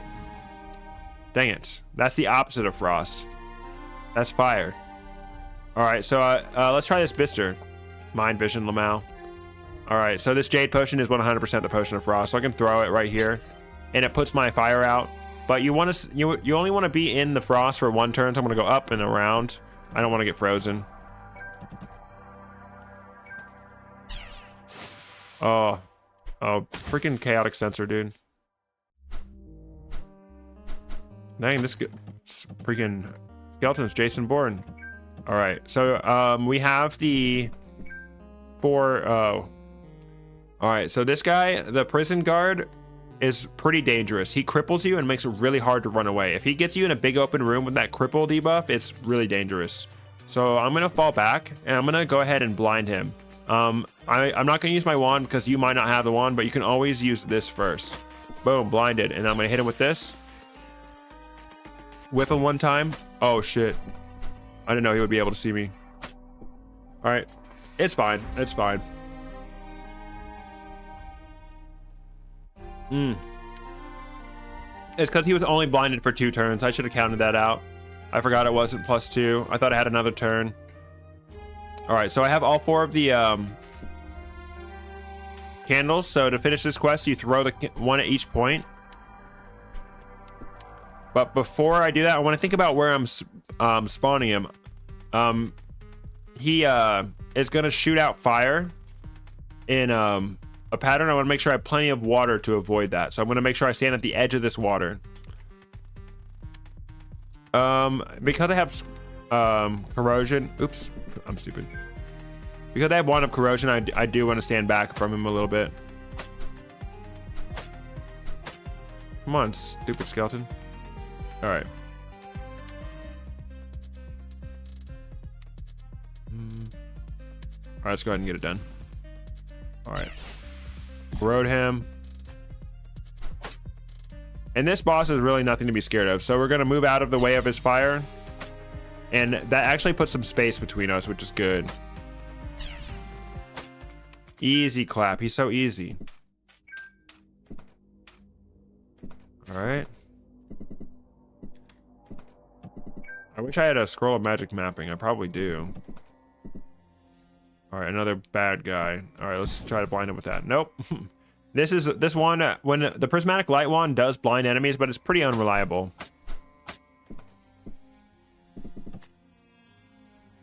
All right, Wand of Frost versus Wand of Lightning. This choice is kind of inconsequential. It's really up to your preference. Wand of Lightning is annoying because you can't use it at melee range. I'm going to go with Wand of Frost because it synergizes a little bit better. Because I need something that will put space between me and the enemies. Wand of Frost slows enemies down, so it takes longer for them to move, which means I'll have more time to put them in corrosion, or I'll be able to make space so that I can hit them with my whip from a distance. So I'm just going to go with that. Easy choice. It's not the most exciting wand, but, you know, it'll do. All right, more talent points. One skill I really like is Lethal Momentum, but I'm going to go ahead and get the improvised projectiles up because that one is proving to be helpful. All right, so I'm gonna shoot 1 tile below him, and then I'm gonna alert him with the Frost Wand so that he's slowed. Easy clap. All right, I already have full health. I don't need this Dewdrop at all. I don't care about it. But if you're starving and you have a full water skin, you can drink dew instead of eating, and it will keep your health up. Oh, this is so juicy. All right, so we can get a surprise attack on him through that. He can't see me. Hopefully that prison guard is coming this way so he walks through all that corrosion. Oh, yeah. Oh, so easy. All right. Lethal Momentum basically makes... gives you a chance to instantly kill an enemy. That means when you deal a finishing blow on an enemy, it takes no turns. So you can kill an enemy, and then you have like then you can move, and it will help you escape. So I like to use that one. All right. Yeah, I don't think I burned anything. So this room is a trap room. If you see the floor is already burnt and you haven't even done anything in this room, it's possible it's a trap room. So I'm gonna search the tiles. Yes. Okay, so tiles with decorations on them can never spawn a trap. So this is considered a decoration, this embers. And tiles with items or chests on them will also never spawn a trap. I know that this is safe to spot. But yeah, so just be careful when you're stepping on bare spots in these kind of rooms. But these rooms are very helpful to lure enemies into. You can use the traps against them, and it does quite a bit of damage. All right, we just got the Stone of Enchantment. You always get a Stone of Enchantment in the first half of your run.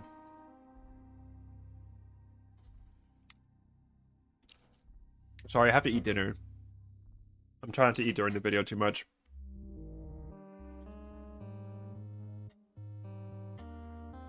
I like to use Stone of Enchantments on weapons, but you can use them on armors. If you use it on the armors, it does the same thing as the Arcane Stylus. Hey, thanks for the follow over there on Twitch. We play Shattered Pixel Dungeon 5 days a week on this channel. But I already have a weapon that I'm really attached to, so I'm going to go ahead and use it, and let's see what we get. Oh, Vampiric Whip. So Vampiric, the lower your health is, the higher chance you get to siphon health from enemies. Super good. It's one of the rare enchantments. Okay, so this is what I was talking about earlier. I can either get hit by this guy like a chump, Or I can use my improvised projectile. Bro's blinded. He's not going to attack me. And then my freaking chaotic sensor is going to inconvenience me. Oh, whoops. There's a really cool trick to dealing with these guys I can show you later. But for now, we're strong enough to just whip him. What? Where's homeboy going?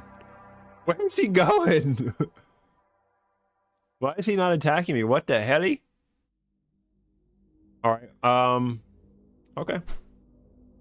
I can show you a cool quirk of the corrosion wand. The corrosion wand is all things to all people because it can not only can it go through enemies, but it also goes through traps. Oh, obfuscation. Yeah, that's what it was. My armor glyph. The bro did not even notice me. What a fool. But I'm gonna shoot my wand through this enemy and onto this trap. And I'm pretty sure that skeleton is in about ballpark to get hit by this. So let's see. I didn't hear anything die in the distance. Oh well. All right, so this room requires a potion of haste to get through. And we found this artifact. The Timekeeper's Hourglass is pretty good. I pretty freaking like that, dude. So I want to equip it, and it's not cursed. Cool. I like to put that on number 6 in my hotbar, so I can just click on it and use it. So I can usually use a potion of haste, but I actually have the Timekeeper's Hourglass. So I'm going to freeze time around me. Boom. Oh, nope, I can't. I don't have enough charges to get back, so I'm still going to have to use a haste anyway. Oh, well. Ooh la la, though, the battle axe. See, look, I'm starving and my health is low, but I can just pick up these dewdrops, and whatever health I take from starving, I can get back. Very helpful. All right, I want to guaranteed blind this guy, so I'm going to use improvised projectiles. I'm going to shoot him with the gas, and I'm going to chill him. Oh, dang it, I didn't do it in the right order. Oh, there we go, a little bit of vampiric healing. And okay, any equipment that you find from a potion puzzle room like this, the fish trap room, levitation trap room, the haste trap room, that equipment has a blue background because you know it's not cursed. It's never cursed, but it also is like never upgraded too. So all right, I'm gonna throw this and just grab this and drink this. There we go. All right, so I know this guy is right here, so I'm going to shoot one tile next to him. I don't want to break this grass yet. And then I'll shoot the frost, and then I'll hide from him. Nice. All right, he left, though. That's annoying. All right, just revealed a trap right there. This guy should be cooked. Yep. Corrosion is really good against them because they just stand there. All right. There is likely a secret on this floor, but honestly, I don't care. This floor seems really small, doesn't it? But who cares? All right, floor 9, and we still haven't found alchemy, so we're guaranteed to find alchemy on this floor. It's a vegetation floor, so I know the dewdrops are going to be good. Huh. What skill do I want to level up? I'll do runic transference, whatever. Yeah, the first 2 tiers matter less than your next ones coming up. Oops, I did not mean to click that. I always go around the corner so that I can get the surprise attack on them. This is going to be a really good floor. I can show you how to make distance from enemies using the grass. Just drinking these dewdrops all along the way. Currently, we are hoarding our upgrade scrolls. Not a good habit to get into for higher challenges. But right now, I've actually gotten super fortunate to have gotten so many good pre-upgraded items. Oh, hello.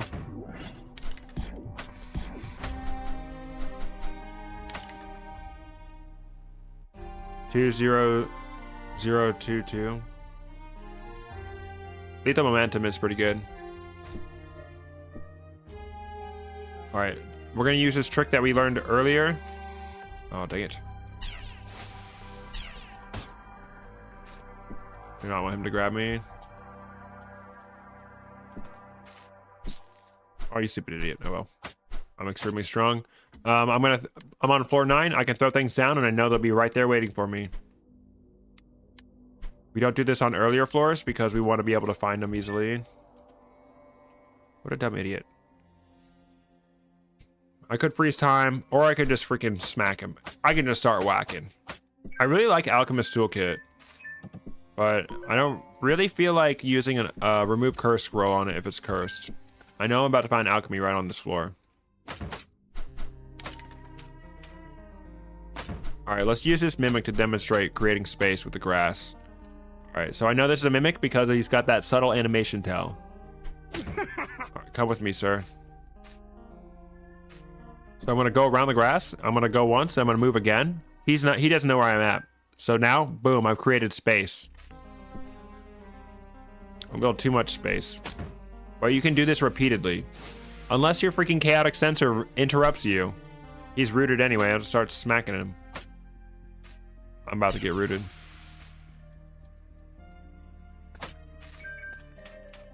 Oh, we got some armor. Green seed is goated. All right, so we have a really cool trick we can do with this guy. He has very predictable enemy AI. So what we can do is we can catch him in the doorway, and he will be unable to do anything. So he is 2 spaces away. So we're gonna count 1. He's gonna move 1, and then he's gonna be right where we want him to be. So I'm gonna move back 1 tile, and he's right here now. Now he's right behind this door. I'm gonna go back into this door, and he's gonna start his summoning animation. But his ultimate goal is to follow me. So he's summoning him on the next turn. He's gonna summon his skeleton, but he's also going to want to follow me. So if I step down into this door, boom, he's defenseless. His little skeleton is on the other side, nothing he can do. And then you're free to attack the necromancer. I'm gonna, yep, that's it. Easy clap. It's really easy to get him in a 1x1 hallway. I think he might be able to teleport the skeleton next to me, but this trick works like 99% of the time. It's a great trick. Yep, his little man has no idea where I'm at. Hey, thank you. It is not my original idea.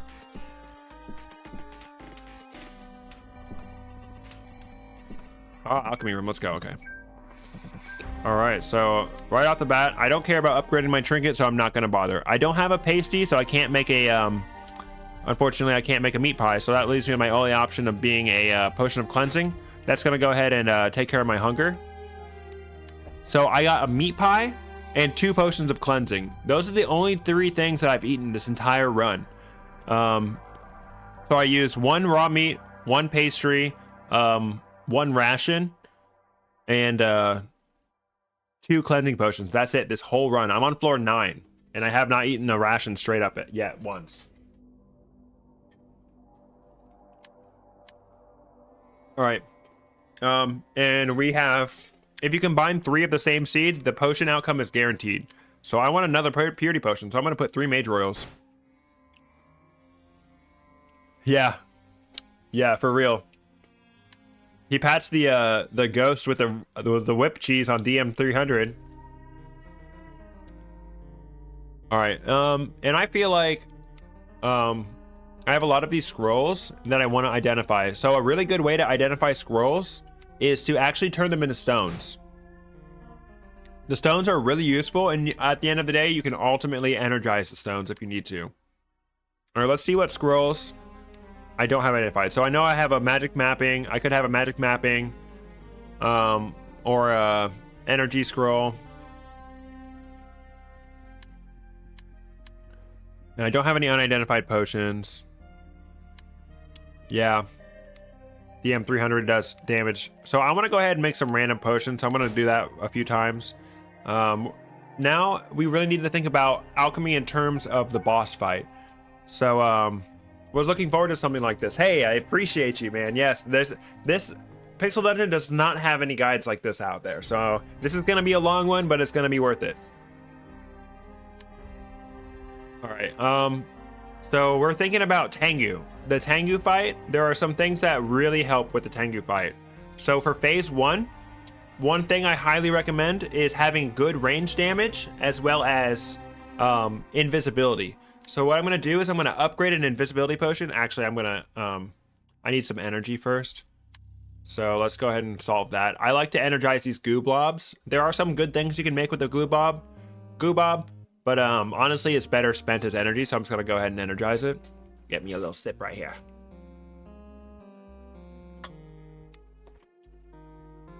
And then, do you recommend upgrade the catalyst?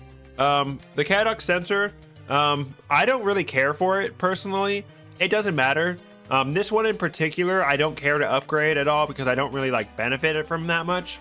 But if I do have extra energy, I do usually put it in my trinket. So we're gonna go ahead and create the potion of cleansing. That's our next food.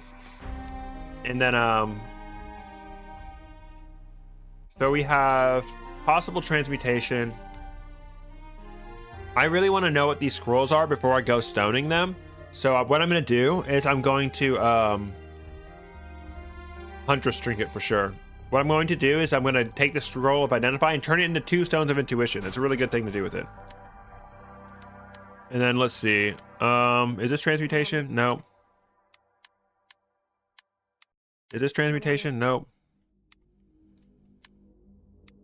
So what I'm doing is I'm looking for the scrolls that I want. So I really don't want to stone a transmutation scroll. So I made sure that none of these scrolls are transmutation. So I don't really care about them. So I'm just going to go ahead and turn them into stones. Oh, the scroll of lullaby is kind of sad because that's a pretty easy free heal, but it is what it is. All right. So we need more energy at this point still. I'm gonna go ahead and energize my healing potions. You know, if you're scared to do that, the liquid flame potion's a fine option to energize. You can energize some scrolls or stones, but I'm pretty comfortable energizing my healing potions at this point. It's a really good option. So what I'm gonna do is I'm gonna craft a potion of shrouding fog. What this does is you throw it on the ground and it hides you. As long as the enemy is not physically touching you, the enemy will never detect you, no matter where you're at. And you're gonna see how handy that comes in with the whip when we fight Tengu. All right, so we're gonna make a potion of shrouding fog. That helps a lot. And then we have a scroll of teleportation. All right, yeah. So the Tengu, he's a really good test of your movement abilities. So one really good way to counter Tengu is to have good movement. So if you get into a pinch and you really need to get out of there, making stones of blink is really helpful for Tengu. What up, Focus? So again, that's shrouding fog, really good for phase 1. Stone of blink, really good for phase 2. And then yeah, B is also really good. The honey pot is super good for Tengu, so we'll go all out on his ass.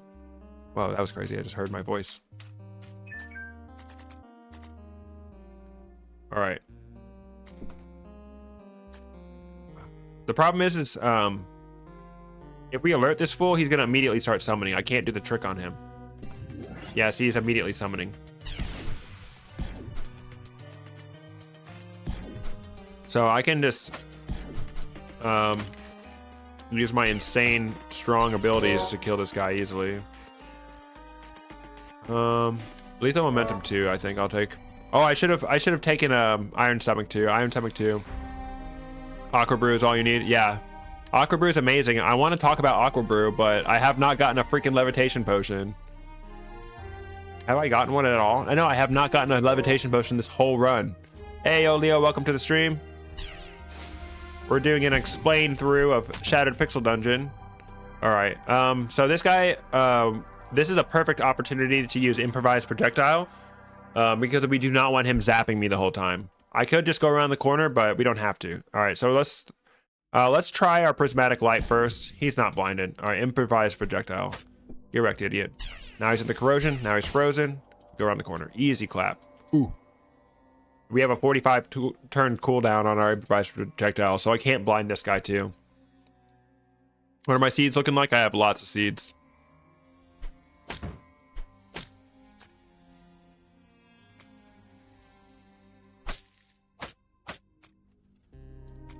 I don't like to move around while I'm crippled still. Alright, I would like to identify this armor, but I don't really want to spend a remove curse scroll on it. Dang, what an uneventful floor 9. All right, I still have 3 upgrade scrolls. I really need to decide what I'm upgrading.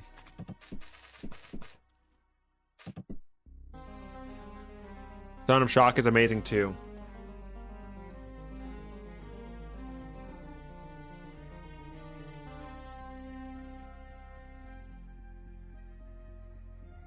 All right, I'm gonna pause the recording, which means I can't really continue on with the run because I really need to eat my dinner.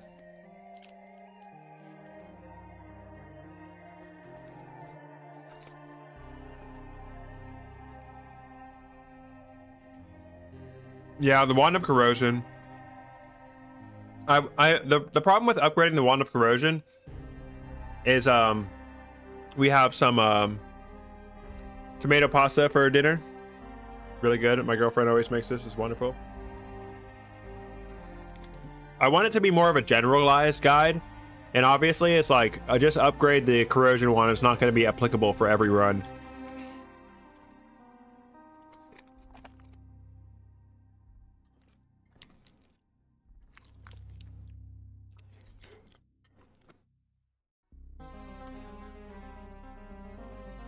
The recording is only an hour and a half.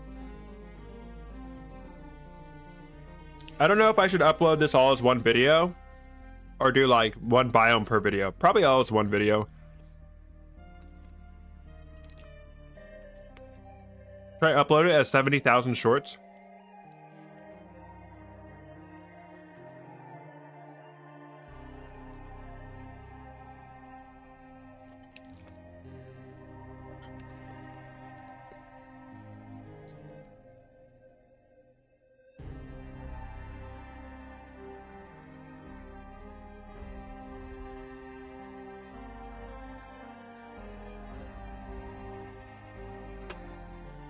Yeah, because up until now, I've kind of been a bad example. I'm hoarding my upgrade scrolls, which is not good.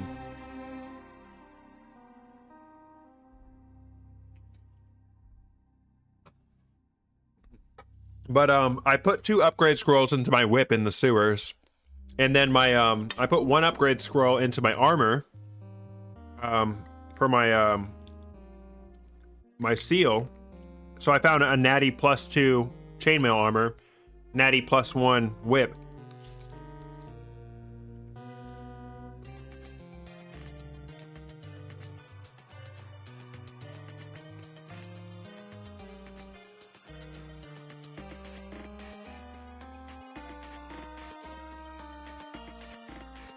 Upgrading weapons is okay.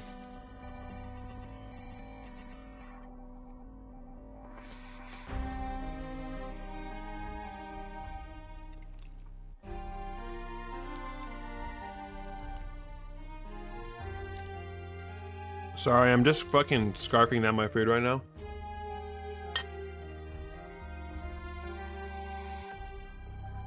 Normally I would keep playing while I eat, but the problem is I'm trying to record everything, so I can't, you know, I don't want the video to have me eating in it. How's the audio, by the way? I should have flashed that a long time ago. It's looking a little red.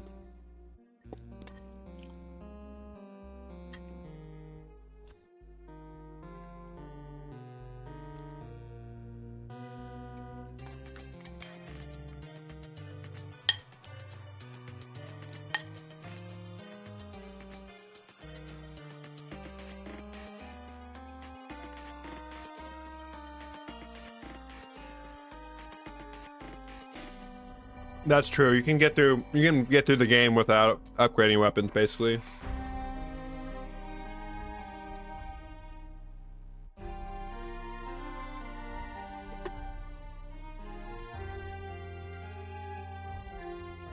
All right, we are back. All right, so we're preparing to fight Tengu. Hoarding upgrades is the only way I play. You're not actually doing that to the scale that I do. I hoard upgrades till Cave and after the Dwarf King. Yeah. Using scrolls in the sewers is really worth it. Using upgrade scrolls in the sewers is really worth it if you find things that are good to upgrade. But hoarding upgrade scrolls is not a good idea. Oh yeah, I did a duelist run where I just put every upgrade onto an unupgraded Dirk and I won.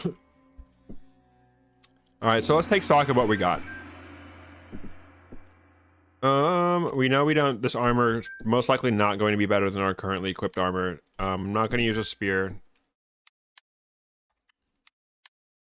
I'm interested in this battle axe. Actually, no, I'm not. I'm gonna keep the whip.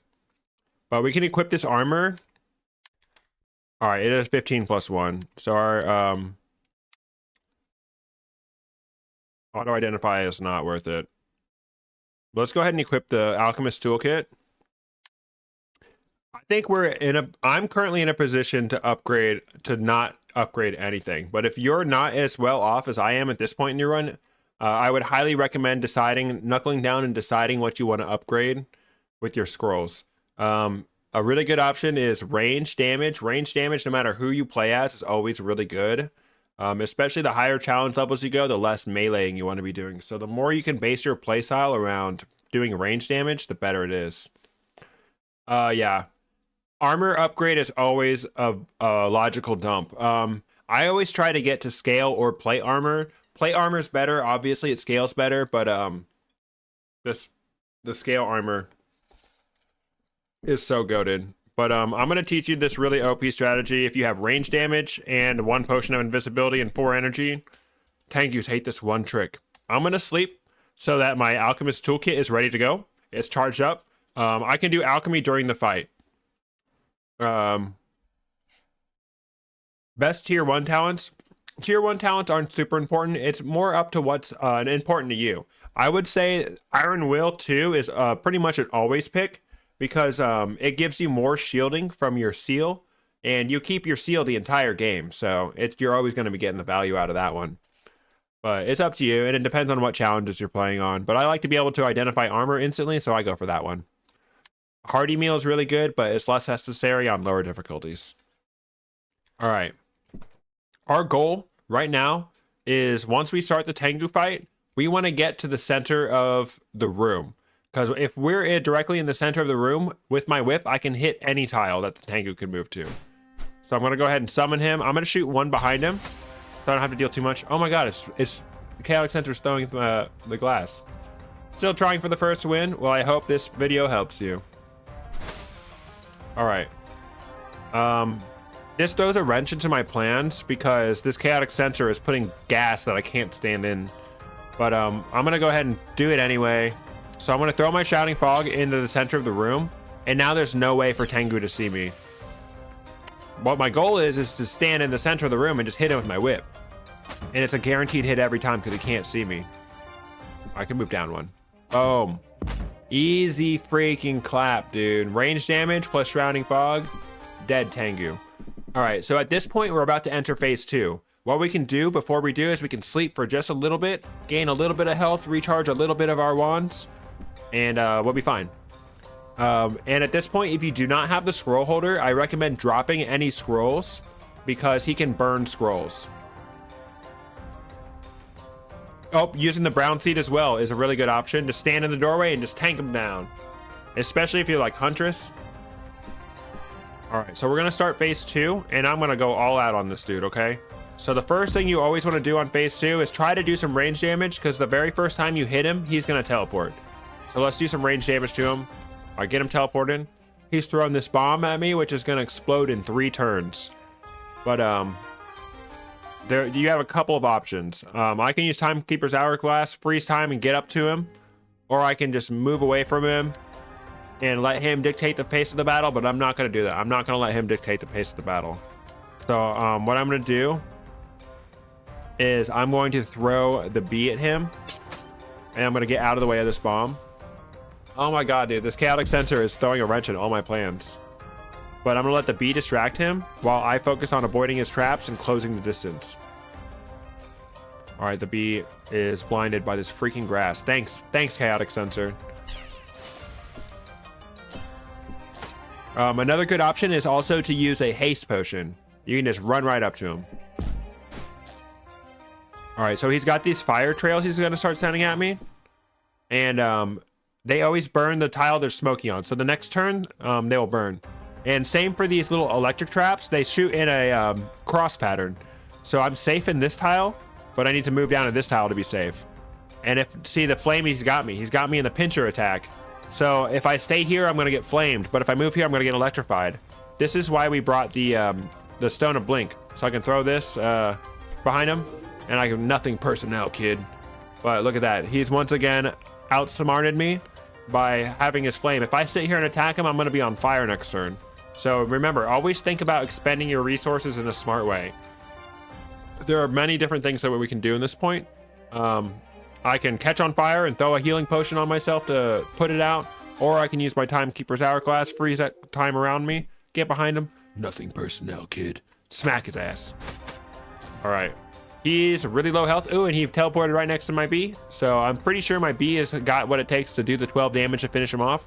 So I'm just gonna focus on avoiding his traps and let the bee kill him for me. Easy clap. All right. So now here is where we make an important decision in the run, deciding what subclass to take. For this run, I'm going to go into the Gladiator subclass, but I'm not going to explain both of them because it's kind of a lot to explain both of them. So we're just going to go with the Gladiator subclass because I think that one's a bit easier for beginners. But both of these do not matter, really. These on Zero Challenge, you really do not have to use either aspect of these builds to be successful. But I like Gladiator. What Gladiator does is he builds up combos based on the number of hits he lands on enemies. And then he can expend that combo to perform special attacks. And basically there's one that we're just going to spam. And you'll see it when it comes time. I really don't care about coming back for this freaking spear. So I'm just going to leave it there. Screw it. All right, so we're going to go once again manipulate what bag we're getting. So we have 1, 2, 3, 4, 5 throwing things, and I have 1, 2, 3, 4, 5 potion things. So what I'm going to do is I'm going to drop some of my throwing items so that I guaranteed get the potion holder. So you always get the bag that will save you the most space. So if there are more potions taking up your inventory than there are scrolls, to get the potion holder. And same thing for the throwing items. So what I'm going to do is I'm going to go down. I'm going to generate the floor. And then I can go back up immediately, grab my thing so I don't have to backtrack too far. And I know that the potion mandolier is going to be waiting for me in the shop. Oh, the bat. Oh, I hate the bat. All right, we'll freeze him and whip him. Yes, early on into the mines is very dangerous, so you just got to be careful. Find the shop. All right. Because I have the Timekeeper's Hourglass, he's spawning the bags of magic sand. That's the same thing. You want to make sure that that is equipped before you generate the floor so that you can get the bags of sand there. All right, so I am going to buy this potion mandolier, free up some space. I know I don't want any of this chainmail armor. I'm not really interested in any other weapons, to be honest. I'm going to hang on to this scale armor in case I do have to end up going with scale armor, because this is where we find the blacksmith in this biome, and we're going to be upgrading our armor at that point. What do we got? We got magenta potion, healing potion, mind vision. Let's see. Magenta potion is either toxic gas or potion of experience. Potions become more expensive when they're identified. So let's go ahead and buy this magenta potion, and I'm going to use my stone of intuition to see if it's experience. Sweet. So now that I got a potion of experience for a discount. I didn't buy the Ankh. It doesn't matter. I'm going to come back to the shop later because I do not have enough money for the things that I want. But I still have a blessed Ankh, so I'm feeling cool. Oh, yeah, dropping things at the shop. Yeah, if I needed more space, dropping things at the shop is definitely a good option. So the Null Brutes are a pretty easy enemy. They're pretty slow moving. But once they become enraged, they will die automatically. But you want to make sure that you stay the hell away from them. If you get hit by an enraged Null, it's not a good time. Easy clap. So see, we're building up this combo meter over here. And then if you click on this little menu, it brings it up. And there are certain combo thresholds to be able to activate certain skills. Very cool, very cool. But the Null Guards do drop a lot of money, so it's worth it. And bats, oops, I don't mean to click that way. Bats usually drop healing potions. I'm gonna use this the dewdrops to manage my hunger, manage my health loss from the hunger. Bats are like the crabs of the mines because they're a bit faster than normal enemies. All right, should be able to, yeah. I'm gonna let him get a little bit closer so I can hit him with this poison dart trap. Get clapped, idiot. A little bit unnecessary. Ooh. I mean, what can you do about a hidden trap you stepped on? Okay, sacrificial altar. That's interesting. If I didn't have a weapon I was committed to, I would recommend doing the sacrificial altar. Those are oftentimes upgraded. Potion of strength, very cool. I could tell that this was an exit room and it only had one door. So I know that for a fact there's a hidden door somewhere in this room. And usually they're like had a little alcove like that. So it's pretty obvious. Okay. This guy is a ranged damage dealer. We really we do a lot of damage at range, but so does he. So we need to make sure that we blind this guy so he can't do any good range damage to us. All right, he's rooted. Yeah, see, he's already off on his shit with the ranged. Get clapped. Oh, he dropped us a wand. Oh yeah, see how he's enraged? His health bar is white. We need to just run away from him. His health bar would drain automatically. Pick up our armor we threw earlier. Pastry for meat pie ingredients. Let's go ahead and test out this wand. Not cursed. Cool. Not super interested in it. All right, scroll of upgrade, scroll of remove curse. Very good, very good.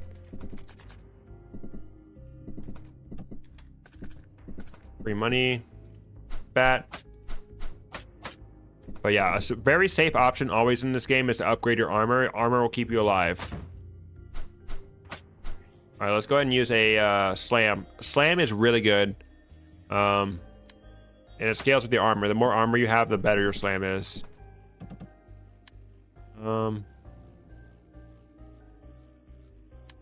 Selling, throwing weapons is kind of pointless, but I just want to get them out of my inventory. All right, so for skills, Warrior has a really good skill. It is the strongman skill, increases your strength, lets you equip things earlier, but it's not necessary. Hold fast is also a really good skill, but my favorite skill to upgrade is the enhanced combo.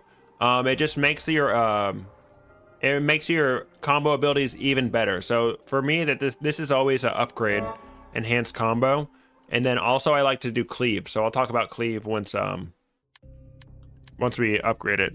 But yeah, enhanced combo just makes your skills better. All right, so at this point I can buy the Ankh. How much is this? 450. Use scam artist. All right, so I have an unblessed Ankh now. I still have 15 strength. Oops. Right. What can you do about a frozen trap? A hidden trap? All right. This guy, I really would like to blind him. Nice. Just ring around the rosy. Get a surprise. Every surprise attack is guaranteed to hit, so make sure you take advantage of those when you can.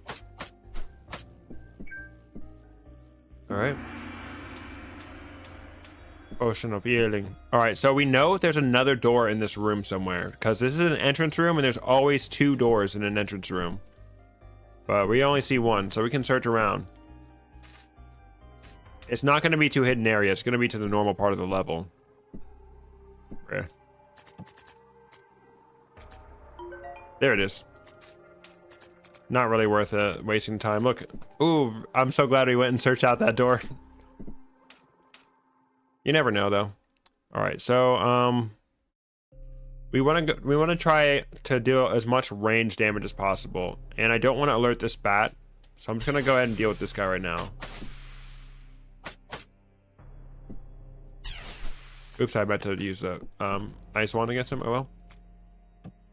Ooh, look at this guy right next to a trap. And so the corrosion wand is really good because it activates traps. I'm gonna shoot the crap, and it's gonna double corrosion him. I think. I don't know. And we can get another corrosion trap, and we can freeze him. Oh, this guy's cooked. Get clapped, idiot. We are hoarding upgrade scrolls like crazy, but we have gotten we've gotten super lucky on this run because we have not needed to upgrade anything. It's all coming upgrade for us. If you hit this frozen trap, it freezes them off really fast, especially if they're in water. So frozen traps are pretty goated, especially for like corrosion wands like we have. Always a surprise attack when you get them while they're frozen. Oh, so satisfying. can't get in there without being frozen myself.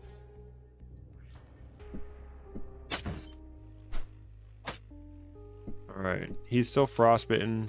Create a little space between us. Boom! Does not stand a chance. I murder gnolls with ease. All right, cave spinners are the worst enemy in the game, dude. If they know where you are when you attack them, they try to shoot a web at you. And nothing can get through the web except for disintegration and flame. You have to throw something on the web to clear it out. So he moved there probably, so I'm going to shoot my corrosion wand one tile ahead of him. He's going to get hit by it. He's going to shoot his stupid web at me. Make sure we don't walk into that. I'll chill him out and give him some range damage. Go ahead and put some space between us, because if he melees us, he will poison us, and that's really inconvenient. Nice. All right, these guardian traps can be useful. They alert every enemy on the floor, but they also summon 2 guardians, or it summons multiple guardians. I think it's at least 2 always, but I feel like I've seen 3 come out of it. But they always carry weapons. So if you still need a weapon, oh, this foolish fool. These guys want to get to me, but they can't because this area is blocked off. So they're pretty much stuck over there. Teehee. So we can just corrode them. I should have hit it on that frozen trap. Oh well.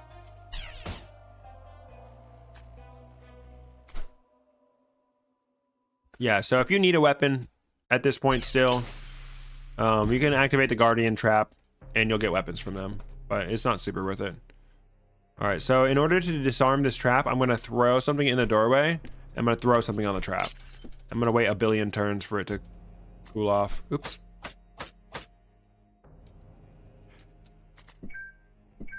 All right. Ooh, heavy boomerang. Boomerang's a really fun throwing weapon. It always comes back to the spot that it was thrown at, whether it's to you or if there's an enemy there by the time it comes back, then it will hit the enemy. It's really cool. All right, the reason I'm standing in this doorway is because after I kill this spat, I want to be able to put the doorway between me and the shaman. Unless I have a ranged weapon, I can just smack him. All right, we are running really low on health, and I haven't eaten in a long time. So I'm going to go ahead and drink my cleansing potion. I let my health get lower so that I get more benefit from the regen. Always remember, if you have range damage, to get that damage going before they get around the corner. Gonna go ahead and upgrade enhanced combo. Ooh, we got a distant well room. Dang it. Dang it. Distant well room. It's really good to use the potion of cleansing after you jump. Kinetic runic blade is interesting. Kinetic runic blade is interesting. All right. So if you examine these stone statues, you can see what they have before you engage them. So let's get him started with a little bit of corrosion. Then we get him with the frost. Then we get him with the boomerang. Boomerang again. He's not particularly dangerous to me. All right, and they always come identified. It's unupgraded. Sad. Jumpies. It's time for jumpies. So you always want to make sure that you have around at least 60 to 65% of your HP before you jump. It can be really dangerous otherwise. So I'm just gonna go ahead and sleep. Oh, and of course, smoke screen. All right, we're gonna sleep. Oh, these guys keep coming. I'm trying to get my health back. I want to have more than that. I don't want to fight this guy, so I'm gonna go ahead and jump now. And then once you jump, you have a couple of options. If you have a seed of mage oil, you can plant it and stand on it and cure all your debuffs, and you won't take any more bleed damage. You can just straight up drink a healing potion. If you have a way to put yourself in stasis, like this, I'm gonna go ahead and put myself in stasis. Boom! My my debuffs are gone. Oh no, my encoder's overloaded. Oh no. Well, and so I had that to prevent the damage, and since I know that this room is 100% safe, I can just sit here in the sungrass and heal. But I think I'm going to save the sungrass for a more dire time. I have not used a healing potion yet on this run, I don't believe. I used one to energize, and that was it. All right, so trick about bone piles is if you open the bone pile and it summons a wraith, the item that comes from that bone pile is guaranteed to be cursed. No wraith. So that means whatever's in this bone pile is not cursed. It's Psi. That's boring. I don't care about that at all. I don't want to use that. But Psi is Sai can be pretty funny with the Gladiator, because Gladiator counts on getting a lot of hits in, and the Sai hits multiple times per turn. So we'll at least identify it. Let's see if we got an upgraded Sai on our hands. But we did use 2 upgrade scrolls on our whip, so I'm a bit attached to it. All right, so what I've done is I've kept this grass in this hallway, so I can throw this door open, throw something in this door to open it, and then I can start hitting this guy with surprise attacks, because he can't see me, so he has no idea where this damage is coming from. And now he's dead. Get clapped, idiot. So it is strategic to leave some grass in place. I want this guy to be blinded. I want to use my whip right here, but I want to go ahead and identify the Sai. So let's try the stupid wand. Of course the wand didn't work. So let's use improvised projectile, something that does actually work. Close the distance. These guys suck at melee range. All right, we built up some combo. Oh, we can crush. This one is an AoE ability. It attacks everything around it. It did low damage, but it depends on the damage of the weapon you're using. But using AoE for the enemies is really helpful. Easy.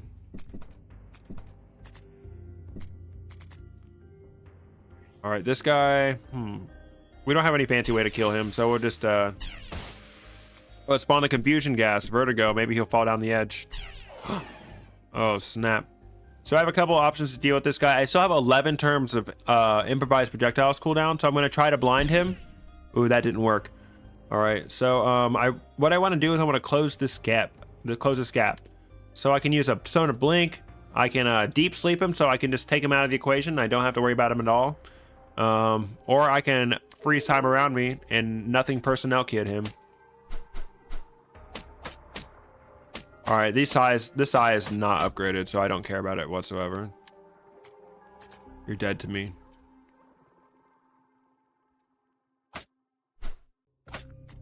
Oh, look at this, a little sussy wall. This is definitely a secret room. Let's check it out. Oh yeah, I wish I never found this place.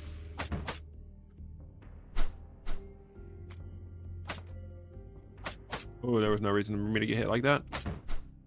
Oh, he's gonna get a boom. Fury is his ultimate ability when you have 10 or more stacks. I have 13 stacks of combo, so I'm gonna use this ability and it's gonna hit this guy 13 times. Obviously he did not have enough health to withstand that, but all right, we found our blacksmith. So at this point I really don't have any armor that I want to upgrade or reforge or do anything with, so I think I want to explore a bit more before we go and talk to our blacksmith. DM200 is really annoying. They can't fit through doors, but they can spew gas through doors. The best thing to do is try to get them down with range damage as much as possible, but sometimes that's not always an option. Oh, Shannon. All right, I really need to eat. All right, we need to eat a ration for the first time in this run, other than the one meat pie that I made earlier. All right, so I'm gonna go ahead and throw open this door. I'm gonna shoot a corrosion in there and hope it does damage to him. This happens to be a darkness floor, so I can't see where he's at. All right, we got a barricade room. Barricades require a potion of flame to burn down, or you can use like a bomb or a stone of blast or a wand of disintegration. There are a lot of options. All right, that silver potion is the toxic gas. That's the only one we don't have identified. Dude, I'm so close to dying. All right, I need to be really careful. I think, so I want to use improvised projectiles on this guy for sure. And he's just going to go on his merry way. All right, I'm in a really bad situation right now, so I'm going to freeze time around me. I'll pick this up, whatever. Unfreeze time, and then I need to heal in some way. I think I'm going to go ahead and drink my water skin right now. That's fine. Sometimes you just need to heal. Better safe than sorry, you know what I mean? Healing potions can't heal you when you're dead. No one knows that better than I do. So you can see at this point my armor is low-key falling off. Like, the enemies are doing quite a bit of damage. So I really need to address this armor situation ASAP. And what I need to do is I need to find some armor that's worth upgrading. So some plate armor from plate armor from the blacksmith, hopefully. Oh, I fought this guy like shit. Oh my gosh, this guy bamboozled me, dude. Nothing's worse than the cave spinner. He wrecked, idiot. Obviously, they synergize really well with the DM300s because they can pin you, and then the DM300 can gas you. All right, so we have a potion of experience, and one thing you can do with that is you can upgrade it into a potion of divine inspiration, which is what I almost always do. And I use that for tier 3. Divine inspiration potion gives you 2 more talent points to spend in a tier. I almost always do 3. Cleave is really good. It increases the amount of time you can spend between combos. So it just makes it so your combos last longer. I'm gonna go ahead and upgrade that one. Boom, and it's maxed out. Oops, I did not mean to move there. We need to make a meat pie. So the meat pie is always something you should craft. Always save your pastry and the frozen meat for that. Meat pie is super good. 5 upgrade scrolls is crazy. Hopefully we find some plate armor. I would like that to be the armor that I use. But, ooh, snap.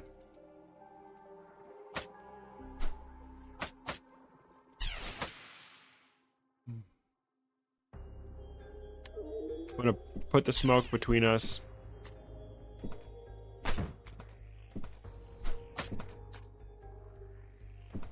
You can lose enemies in doors like that. That is a helpful strategy. All right, flail. All right, we got a door to explore down there. What the hell? Oh my gosh, there's a rare enemy over there, I think. Yeah, there's a DM201 over there. See that corrosion? That's not my corrosion he's taking damage from. Ooh, a great shield. That's interesting. Where is he? Was that not my? Was that my corrosion? Oh, I thought it was. I thought it wasn't my corrosion. I'm dumb. Warping trap not worth stepping in. It makes you forget the layout of the current map. There's a DM201 enemy. It's a rare enemy that spawns corruption gas. All right. So once again, the corrosion wand is all things to all people. So if you throw it on a trap, it will shoot the poison dart at that guy and create a cloud of noxious gas. So win-win. Oh, get absolutely wrecked, dummy.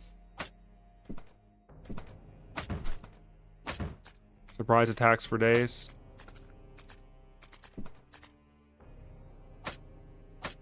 I have the Fury, so I'm going to go ahead and use it on him. Lamau. Alright. Get clapped. Alright, there's likely a secret room here. Hell yeah. Okay. Oh, this is one of the easier ones. This is toxic gas. There's at the 4 corners of this room, there's a golden, there's golden keys, and then you can get the chest in the middle if you get all the keys. Usually the rewards aren't super great. You either need, you need 2 levitation potions on average to do those. Oh, I got my own corrosion, my one weakness. And this run is not about doing everything right. It's about showing, kind of like realistic gameplay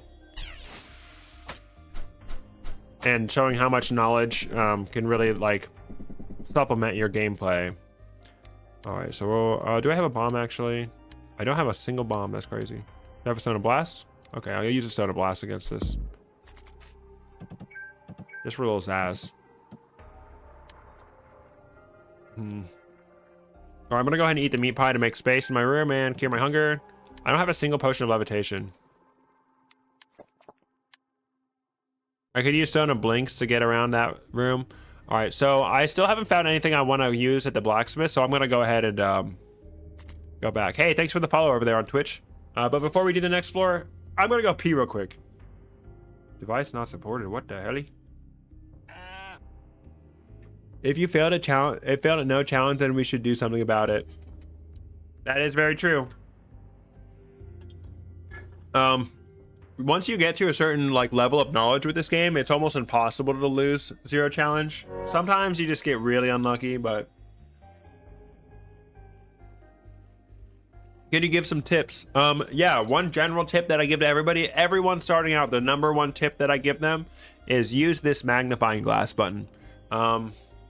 Examine enemies, examine walls, examine everything. The game is really, it gives you a lot of information up front. It doesn't hide a lot from you. So it's really good to just read those things. Shattered Pixel Dungeon players' worst weakness is reading. Throughout this stream, I've gone through ways to identify potions and scrolls. So there's a lot of tips, and there'll be more to come. Everything that I do, I'll explain. So right now I'm skipping the blacksmith. I'm being absolutely greedy. Ooh, more meat pie ingredients. All right, we're once again one floor above the boss floor. So that means I can throw things down that I'm not using. And I know they'll be waiting right there for me. I'm gonna hang on to this armor. Oh, that's +2. Natty +2 scale armor. I think we're going with scale armor. All right, it's time to become God. Screw it. Screw it, okay? We're becoming God. All right, so what I can do is I can reforge this armor, and then I can dump it with upgrades. I'm gonna reforge the armor once to get a free upgrade on it, and then I'm gonna upgrade my Wand of Corrosion. All right, but before we do all that, I'm gonna go pee. I'll be right back.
All right, we're back.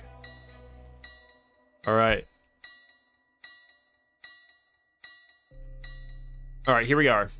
Hey, yo, welcome to the chat. Welcome to the chat. Good tip. All right, so we're going to go and we're going to take care of this Caves quest. And let's see what he has to say. All right, got something. He wants us to collect 40 pieces of gold. And the giant crystal is down there. Okay, I prefer the giant crystal. So there are two differences. There are two bosses you can get. The Null Geomancer, the giant crystal. The main difference between them is the number of food that you find down there. When it's a Geomancer quest, you find 2 foods. When it's a crystal quest, there's only 1 food to find down there. I like to have a couple of stones of clairvoyance or just a straight up scroll of magic mapping. Boom, easy clap. Collect all the gold in the wall. We're looking for 1 food. Collecting 40 gold and defeating the boss nets you the maximum amount of rewards you could possibly get from this guy. So you want to make sure that you always get the whole rewards. It's almost never worth not fighting the boss. But you know, if you're gonna die, it's okay to leave the boss. You know, extra favor from the blacksmith that does nothing for you if you're dead, right? These guys are really annoying at range, so always make sure that you get them up melee distance. The giant crystal room, you want to break some of the crystals before you fight him. We're gonna collect our gold first before we fight him. In the Geomancer, I like to collect around like 35 to 38 gold before I start the battle, because the Geomancer likes to destroy walls, which will uncover gold. I'm really sorry my nose is so stuffy for this whole thing, dude. I'm really sorry that my voice sounds this way.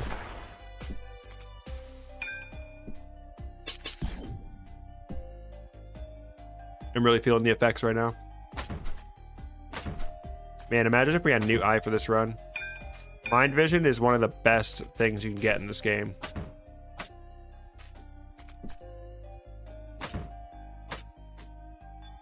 This whip is still so strong. If you get near those guys, they wake up. And these guys, these guardians, are invincible. So it's best to not engage them. Oh my gosh. Yeah, that was not worth it. So if you can, if you do end up waking one up, they have a hard time getting through one by one areas, like this little hallway right here. It will take them a couple turns to move through that, so you can use that to your advantage. All right, I found the food, so I don't need to worry about finding the food on this floor. Also, I have obfuscation on my armor, so they're having a really hard time seeing me anyway. And how much gold do I have? 34 gold. The rest of it's like down here. I have to go next to that freaking one of those guys. All right, I'll spend a little extra hunger getting it from this side. Oh yeah, there we go. You woke him up. He's not too much of a danger. 38 dark gold ore. Oh yeah, see, he's gonna get stuck there, and we can ditch him.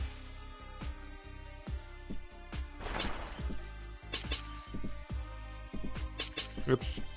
Oh well. These guys aren't super dangerous. We have our 40 gold. We're ready to fight the giant crystal. Chaotic sensor doing chaotic sensor things. This is annoying. Alright, I'm gonna go ahead and freeze time around me to put myself in a more advantageous spot. I'll deal with those guys when they get here. I do usually just tank this guy down and use a healing potion. Yep. Shout out to Running from Cake, the OG Shattered Pixel Dungeon YouTuber. If anybody is in his Discord, please send me an invite, because I would like to join his Discord. All of his Discord invite links are gone. I don't know if this server is still available, but I'd like to get a hold of him. So he targets a little area in a cross-shaped pattern or a line-shaped pattern, and his attacks get more severe the longer it goes on. You want to make sure you don't let yourself get caught up and trapped in a small area. So I want to go ahead and... But it's also advantageous because it creates barriers between you and the enemies. So there's the give and take there. I forgot my whip was vampiric. The crystal only takes damage from the melee, so you have to use a pickaxe. So you can't like I can't use range damage with my whip. See, that crystal line was actually helpful, and this is actually going to help me. See, it pushed him away. You can actually use the crystal's attacks against his own guardians. I'm going to go around. Hey, can you tell me when I should use my scroll of upgrade or save it? Save it too long and die in the prison or something. We're running into that same problem on our run right now. I got really lucky and my stuff was already pre-upgraded, so I have 5 upgrade scrolls right now. I highly recommend upgrading something in the sewers. If you can upgrade something to survive the sewers, then you're good. If you can find, like, I found this whip, which is a tier 3 melee weapon. If you can find like a tier 3 melee weapon and get it to +3, you're coolin'.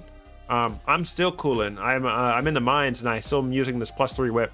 I use 2 upgrade scrolls on my whip and 1 on my armor, and I have been coasting on that ever since. I just got this scale armor, but I had a +2 leather armor, and then I got a +2 mail armor, and now I have a +2 scale armor. So definitely get your armor to at least +1. +2 or 3 is more ideal for your armor, and a +3 weapon, you're coolin'. I know it hurts to upgrade something that sucks, but honestly, your upgrade scrolls are not that precious. And once you start playing on higher difficulties, you gotta learn to live with half the upgrade scrolls anyway. High level players, like high challenge players, I should say, will upgrade like an unupgraded sword, for example. But yeah, hoarding upgrade scrolls is a bad habit, even though I'm currently doing it. Oh, whoopsie poopsie, misclick. Uh-oh, this is really bad. Okay, so I'm stuck. So I'm gonna need to freeze time around me and get out of this position, or else, yeah. All right, I need to keep the crystals clear around me so I have plenty of room to move to avoid his attacks. This is really annoying.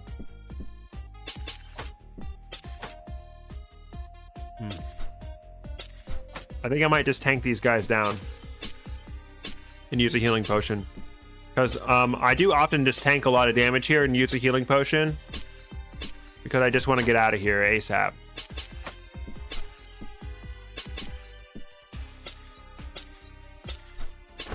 Get clapped, idiot. Alright, we're out of here. Alright, so I've gotten 40 gold and I killed the boss. I'm going to receive the maximum reward I can from the blacksmith. Alright, I could smith. I don't know. I don't think I'm going to do much better than the +2 scale armor. So let's go ahead and reforge. So I'm going to take the armor and mix it up. Now I have +4 armor. And then I'm going to go ahead and upgrade my Wand of Corrosion. And whatever you do here is really dependent on your run. So you have reforge, which is 2 of the same items put together. So if you have a +10 leather armor and a +5 leather armor, you combine those, you get a +11. It's always just 1 free upgrade. So like you're not going to get a +15 out of that combination. Harden makes it so your glyph is less likely to disappear when you upgrade. And that's really situational. If you have a really good glyph that you like, and say you got Ring of Arcana, that is always a really good option. Upgrade. You can always get 2 upgrades. So if an item is below +2, you can upgrade it. You can always get 2 guaranteed free upgrades here on a item that's below +2. So I went ahead and used one of those on my Wand of Corrosion. So I don't really have very many good options. My favorite class is the Duelist.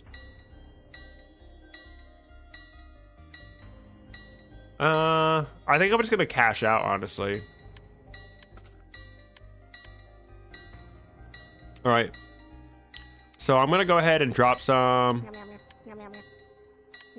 I think +7 armor is good for now, and then I'm gonna put the rest of my upgrades onto my Wand of Corrosion. Boom! Oh my gosh, I'm so strong now. All right, I need to go do some alchemy. We have more ingredients for meat pies. But I do need some energy. I know this is a toxic gas potion. Oh yeah, Rogue is really good. I was Assassin for a long time. I'm gonna go ahead and energize one of these healing potions. I still haven't used a healing potion to heal yet in this run. I'd rather use the raw meat than the cooked meat or the frozen meat in my meat pie ingredients. Yeah, if you're not making meat pies, 1 pastry, 1 ration of food, and 1 meat. Boom. I totally forgot I had alchemy toolkit available right now too. All right, I have skill points. So I like to upgrade these 2 all the way, and then whatever else is up to you. It really does not matter. Hold fast seems like a good skill, but waiting around in front of enemies is not usually the best idea. So I'm gonna go with strongman so I get more strength and deal more damage. All right, now this corrosion wand is gonna do insane damage. It's gonna do unfair amount of damage.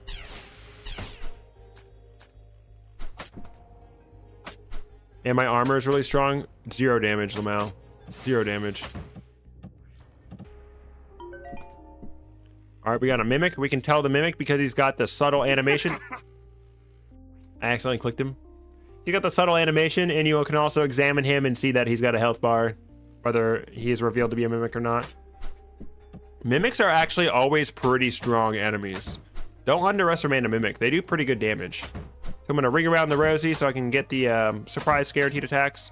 And the vampiric on my whip is just going crazy. All right. Oh yes, heal me. Another ice wand, Lamau. All right, so we have the explosion trap room. Normally you would use a potion of levitation to solve this puzzle, but what you can do is you can drop things in it that don't explode, like equipment. And one thing you want to be careful though is you don't want to explode the chest, because there could potentially be something that could like explode inside of it.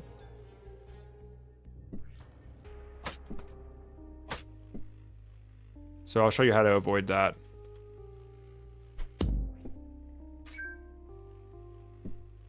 So we'll get this one blown up so we can get this nice angle on this one.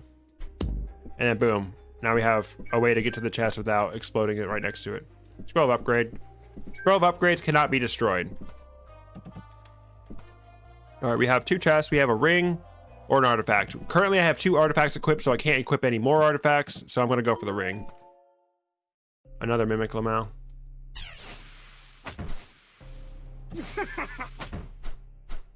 We have Fury.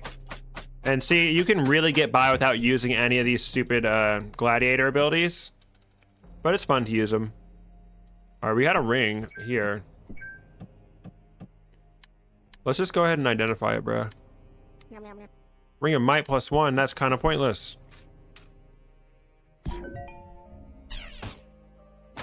We unveiled a secret door. Wow. Oops. There was a hidden trap there and it burned me. All right, so I'm gonna go ahead and put myself in stasis to reduce my debuffs. Get wrecked. So the way you can navigate these rooms, if there's embers on the ground or if there's like a decoration on the floor, you know that there's not gonna be a trap there and they're safe. Same thing, if there's an item on that tile, there won't be a trap there.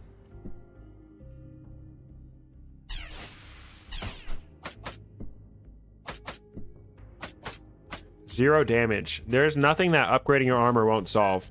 Honestly, upgrading your armor is a viable strategy for every character. I'm gonna put myself in stasis. Get rid of my debuff, let the enemies run away. Easy. I think I still want the ring from that chest.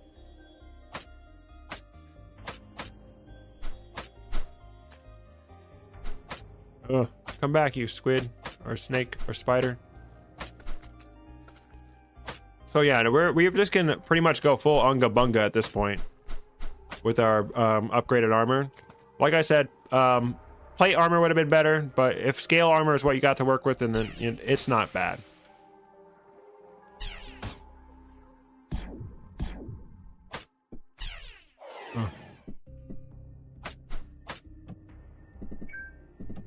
All right, so we have this little buff down here. The we upgraded the cleave ability, so we have 47 turns to spend our combo points before they disappear.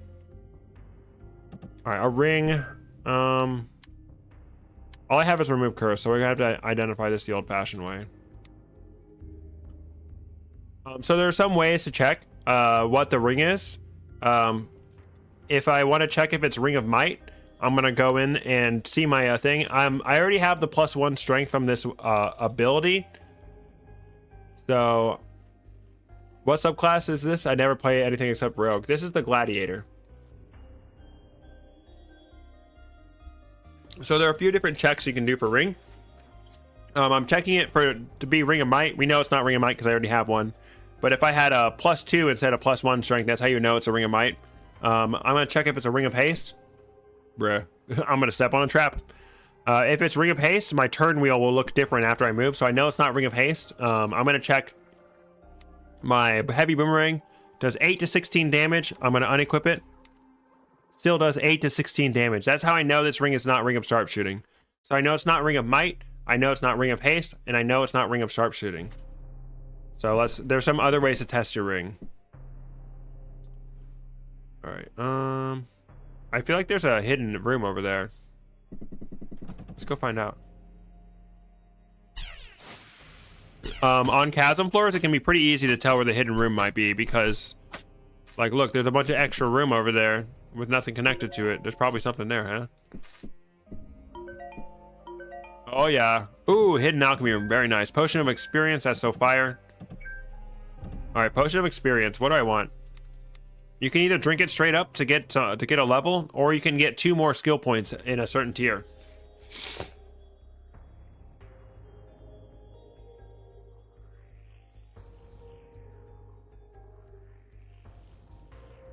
Why did it say device not supported? What the hell? My stream deck's being weird. Honestly, I think I'm gonna cook it up, the potion of experience, and I'll use it on tier 4. All right, so I have silver potion is most likely levitation. So let's go ahead and see if we can identify that. Do I have a stone of intuition? Of course not. So I can't make aqua brew unless I know what it is. So let's go ahead and energize one. All right, potion of levitation upgrades into potion of storm clouds, which is not super interesting, but the aqua brew is a magic potion. Aqua brew is so freaking goated, dude. Aqua brew is like the solution to like 98% of the puzzles in this game. I'm gonna make a random potion so I can energize it. Frost potion, I don't care about you. Upgrade this into aqua brews, put those on my hotbar. Aqua brews convert any tile they land on into water, and that includes traps and a lot of other things. And they also knock back enemies. It's like a 1 cast of a blast wave. All right, since I have this sussy little ring, I'm gonna hold on to my upgrade scroll and see if I want to maybe upgrade that ring. We'll see. But it is boss time, so you can see I'm hungry and I need to heal before this boss, and I don't have a purity potion. I'll drink this for tier 4.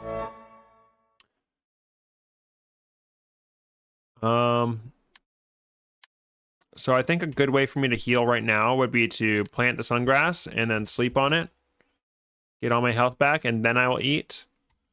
I don't want to eat the meat pie right now because I don't need the extra healing from it, so I'm just gonna go ahead and eat the ration because the floor is about to block. I like to explore this whole arena before I engage in the battle. And you just approach one of these pylons to get started with the battle against the DM300. This guy is not as hard as he seems, but having range against him is super helpful. The number one thing you want to do when fighting this guy, is avoid these spike traps and avoid his targeted attack. So right now I have nowhere to move that's safe. I cannot move 1 tile and be safe.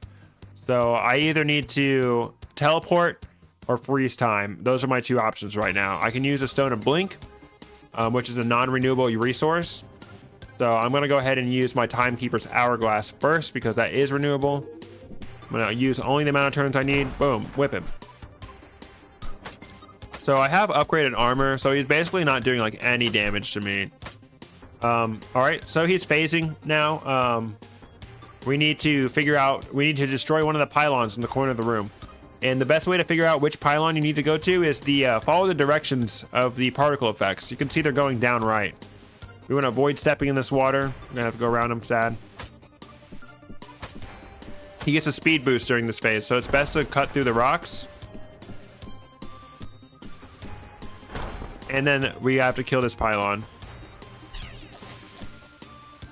The electricity goes around it in a circle, so you have to hit it, move, hit it, move, hit it, move. If you need to do melee, that is. Ooh, my own corrosion. All right, he's once again trapped me against a wall, and I have to freeze time in order to not take damage.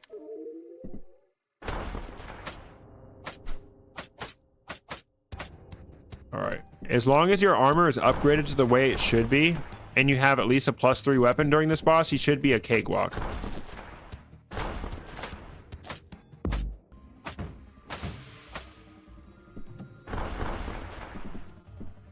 All right, final phase.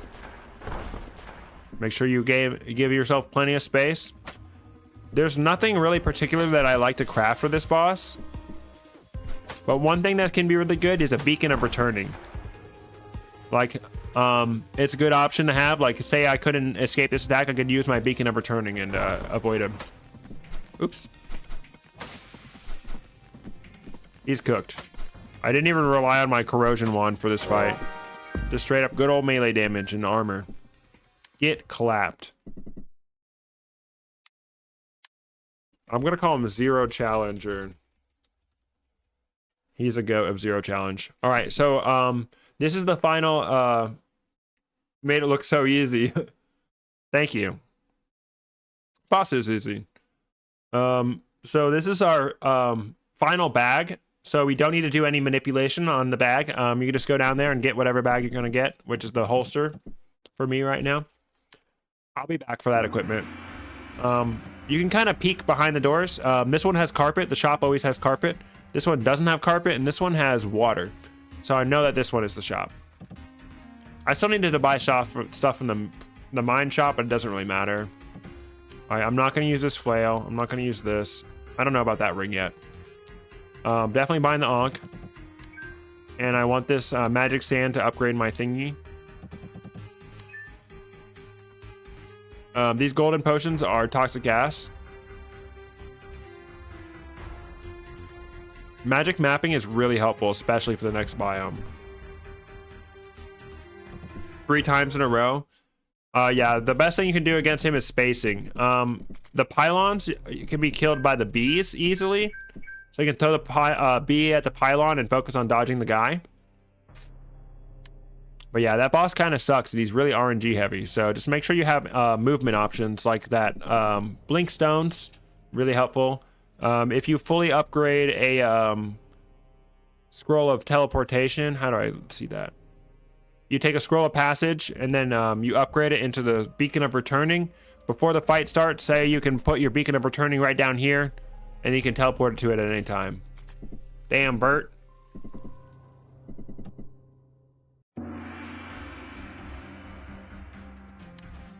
All right.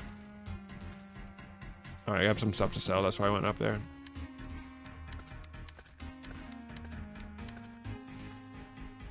Magic mapping, identify, remove curse. Okay, I don't need any of that stuff.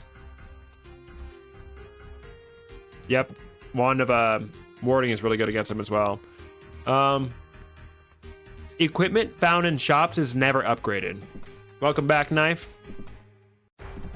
So if you see some equipment that looks cool in a shop, just know that it's not upgraded. Sometimes it can be worth it, but what do you an XL floor? What do you want to bet there's a hidden door around here somewhere? This is annoying.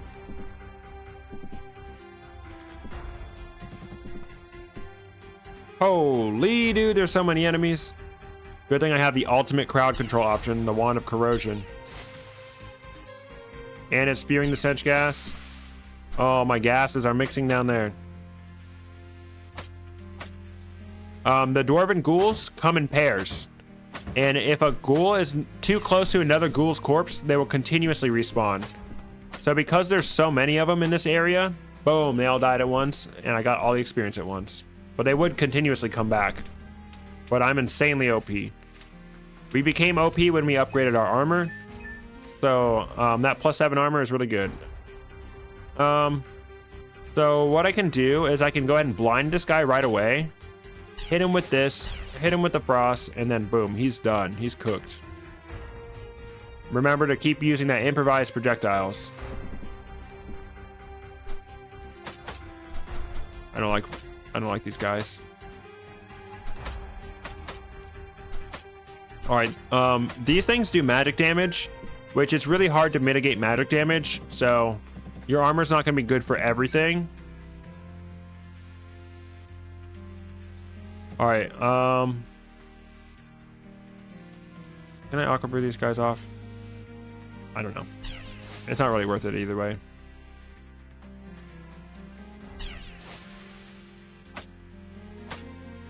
I meant to use the ice wand on that. But Aqua Brew is pretty good. It can knock enemies off the ledge. So if there's a really strong enemy you don't want to fight, you can knock them off the ledge using an Aqua Brew. Oh, nice. Bland fruit. I forgot about those. Oh, yeah, and I forgot about a freaking alchemy toolkit, dude.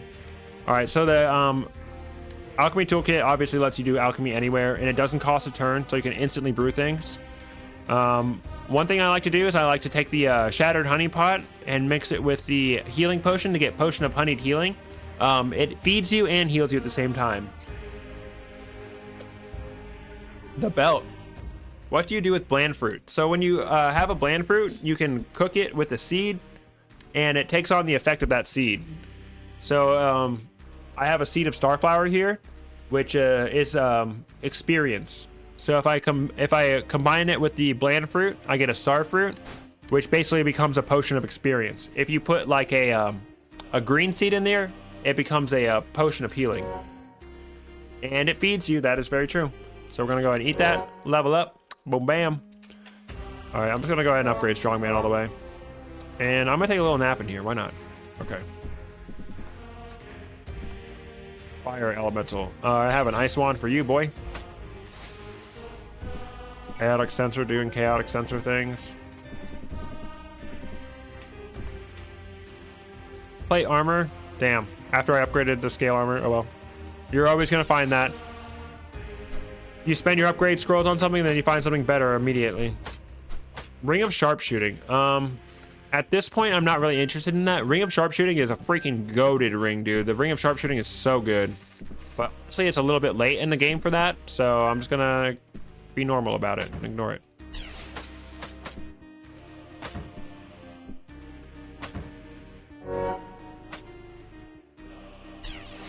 The ghouls keep spawning because there's ghoul brethren are around.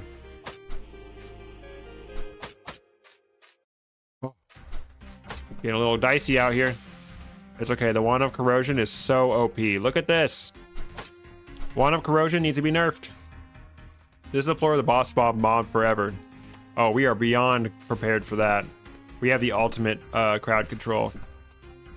All right, I have the whip, so I'm just gonna go ahead and murder these guys. Eventually. Oh.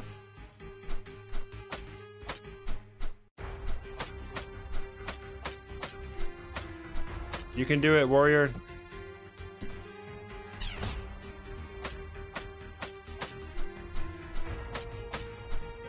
And once we finish killing these fish, I'm going to show you a cool trick.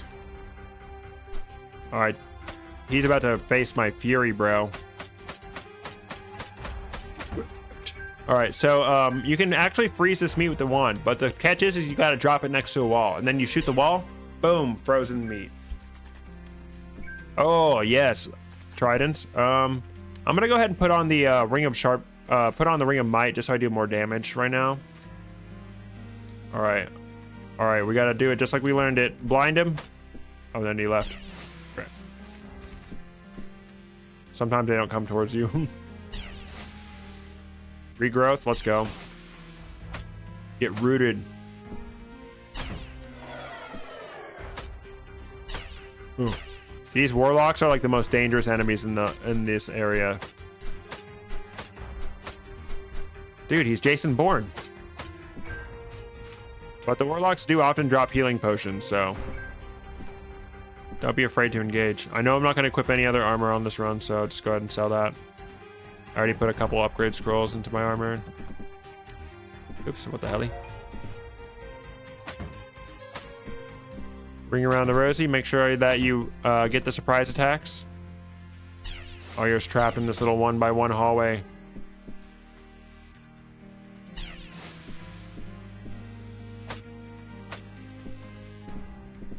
So easy, dude. So easy.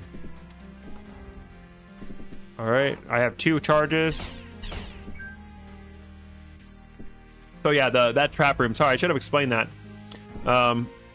They spawn in the 4 cardinal directions around you, so sometimes people will access it from the front and they'll get spammed on all sides. One of disintegration +3, that's goated. Love to see it. That guy did a lot of damage to me.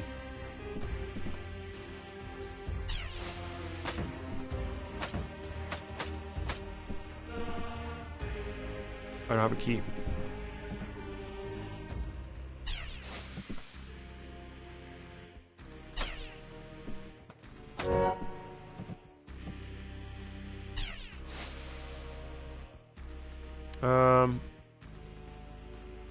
Whatever.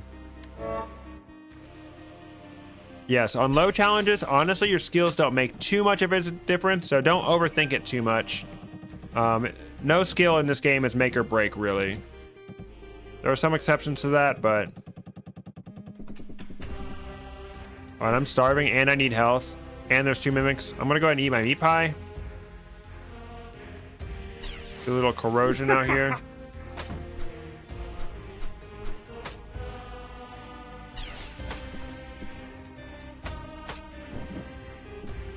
Ooh, I'm taking a bit of damage here. A sapphire ring. It's not cursed. It's not Ring of Might. It's not Ring of Haste. Oh, okay. I need a freeze time. This is a really dangerous situation. All right. It is really unsafe to walk around at low health like this. I'm gonna go ahead and drink my dewdrops again.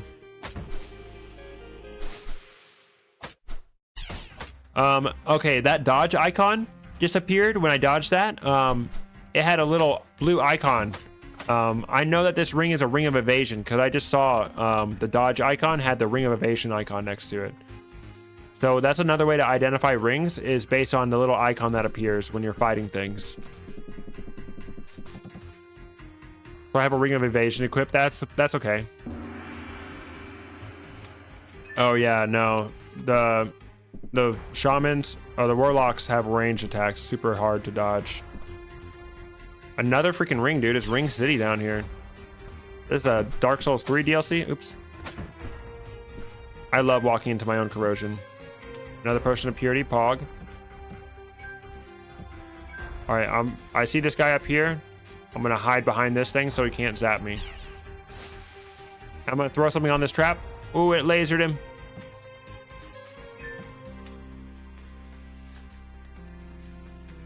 All right, this guy. Oops, wrong guy. Obviously, the fire elemental is super weak to the ice wand.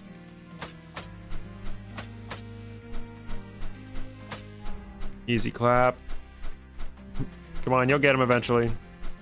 You can do it. Yay. Potion of levitation, very cool. Triple crystal door room. All right, we have mind vision, frost potion, remove curse, identify. I low-key want to get the transmutation scroll if there is one available. You can see I can use this wand of prismatic light to identify secret doors, so that's what I did just there. I felt like there was a secret door there.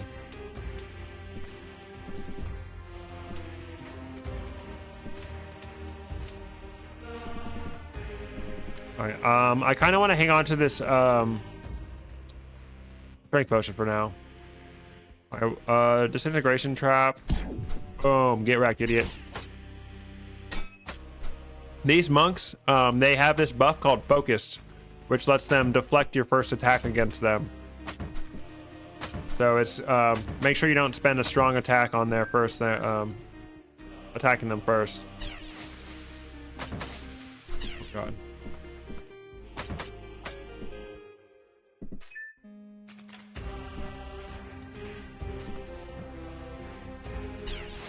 I'll explain the monk more next time I fight one.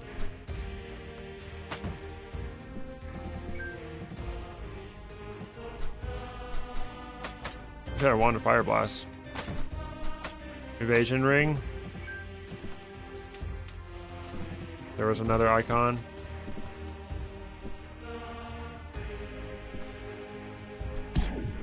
So traps always target the most close by entity.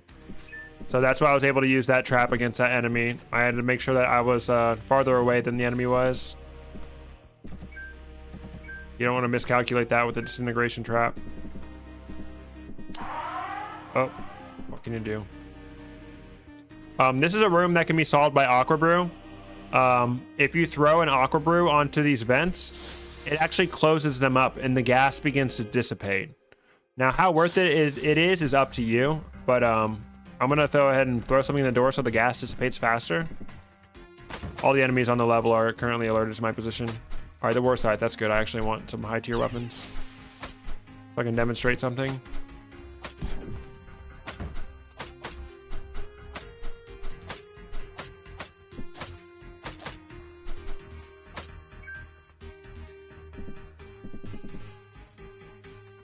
Yeah, the gas is not clearing.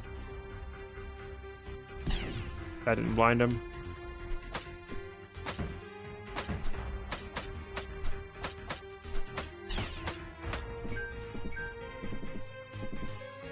But you can actually see, yeah, look, the gas is dissipated in this room now.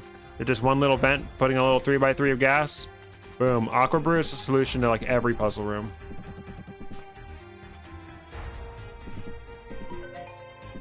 That's made out of, why the kit? Yeah, I don't know. I'm not really using either one of them.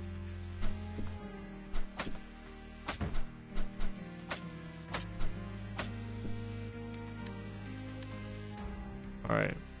It's not a ring of might. It's not a ring of haste. It's not a ring of sharpshooting. All right, so I need to find that last key. So the monk, we'll examine him. He is not focused right now. I hit him, but now he is focused. So that means he's going to deflect the next attack made against him. And monks also attack 2 times per turn. So I'm going to let him get a little space. Another War Scythe. And I'm going to hit him with the magic attack. He cannot deflect magic attacks, though.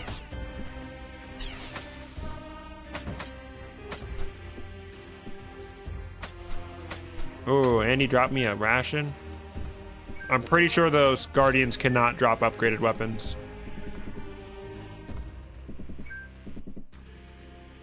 All right.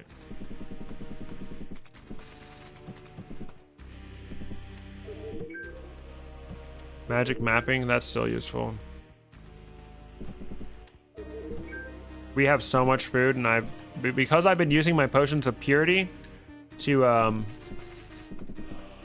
as food, we've been able to save all of our food, and we're making meat pies. Always make a meat pie. It's like never worth it to eat the pastry straight up. The pasty. All right, floor 18 next up. God, for a second I thought I forgot to start recording again. Thank God I didn't. All right, you can tell there's secret rooms in this floor because the carpet always leads to a door. Oh.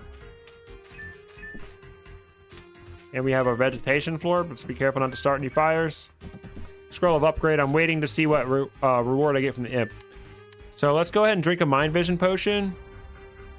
And we see our ambitious imp here.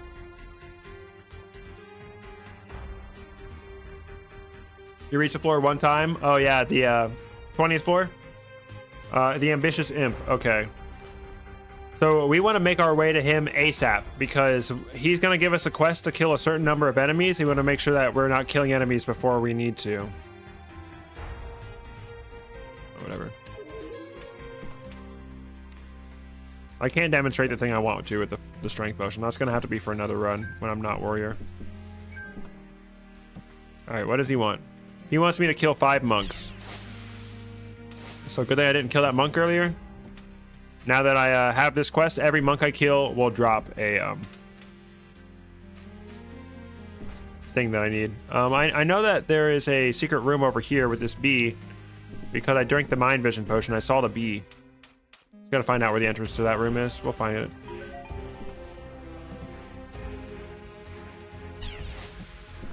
Cool.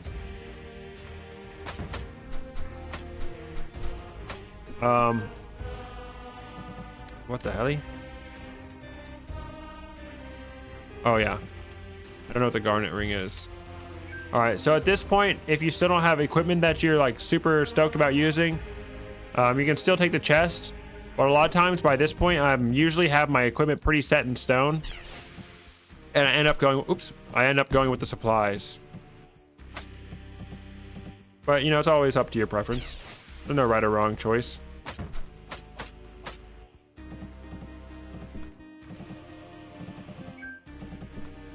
Like 100% optimal play is not always possible, and it's also not always necessary. You can get by making some pretty big mistakes, and a lot of them, and be fine, as long as you have game knowledge to carry you. Hopefully this is alchemy in here. Nope. I am going to take this time to refill my my water skin as much as I can on this water floor. And I'm getting a little bit low on health, so I'm going to go ahead and eat as well. I just took off the alchemy so I can't make anything. Alchemist toolkit. Yeah.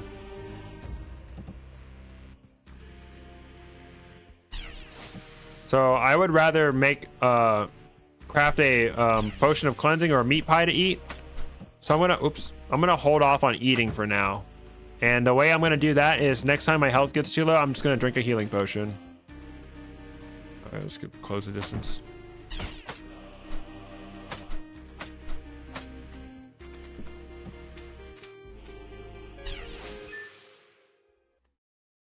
All right, we want to blind him.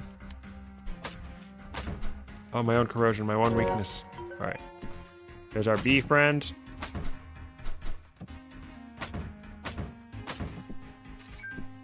Bee can't see very far. Oh shit, dude.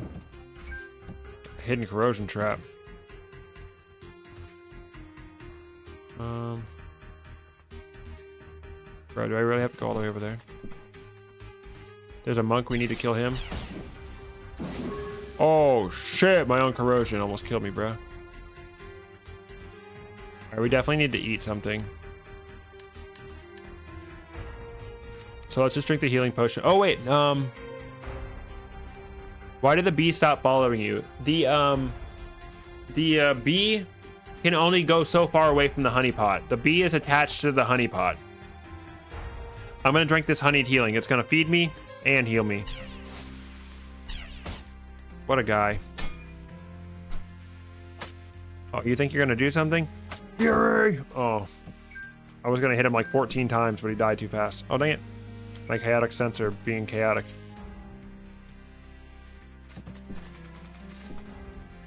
Alright, he's there. How many of those do I have? This will be my 4th one.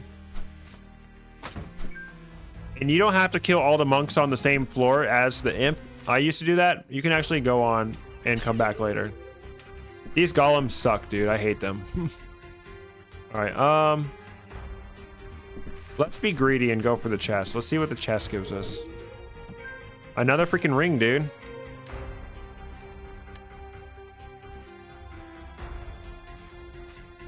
It's not haste. It's not sharpshooting. It's not might. The imp is going to give us a ring as well. Alright, there's definitely a hidden door in this room. Found it. Alright, there's our last monk that we need to kill. That's good. Get wrecked. Alright, let's see what the imp's got for us now. He always gives you a cursed ring. Ring of Fur +2. I'm not super interested in that. Yeah. Alright, that's alchemy right there. This is a many secrets floor, so I'm just gonna go ahead and use a scroll of magic mapping on this. Wow. Boomerangs, let's go.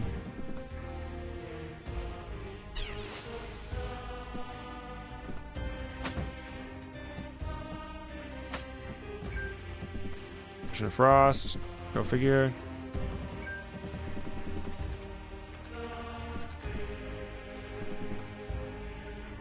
What even was the secret room on this floor? Oh, the warlock went the other way. Fool. You imbecile.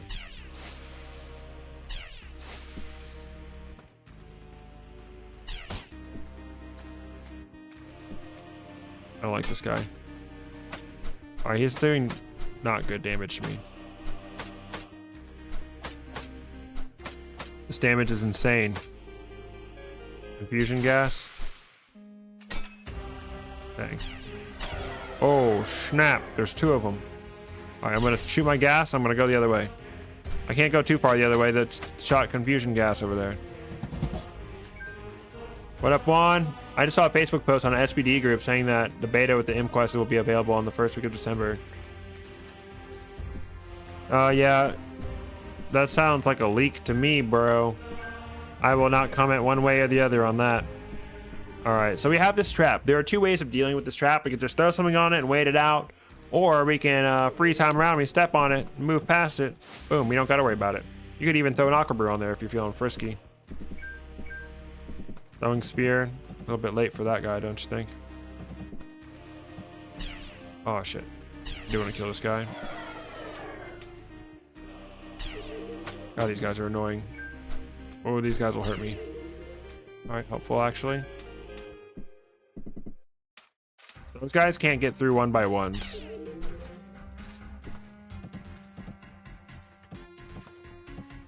Gonna avoid some enemies for a little bit. All right, let's go do some alchemy.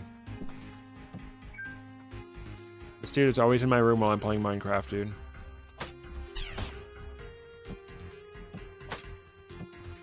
Bridge.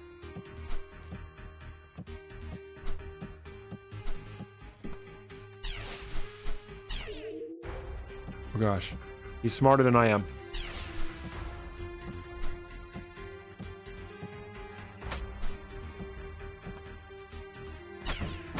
Oh, this is not good. This is not good.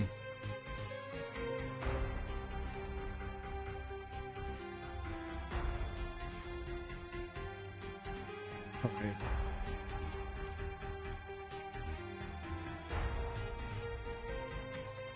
The artifact you're using, it's like Diostan. Yeah.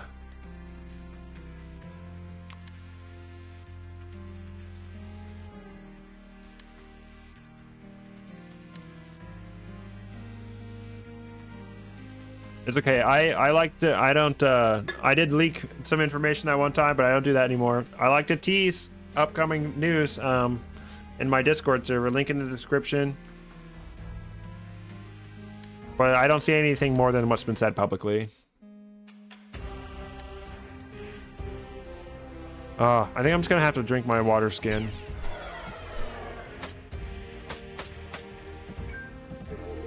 Oh my god, another one. Or just die. Do not deal 27 damage to me. Oh, he can definitely kill me, bro.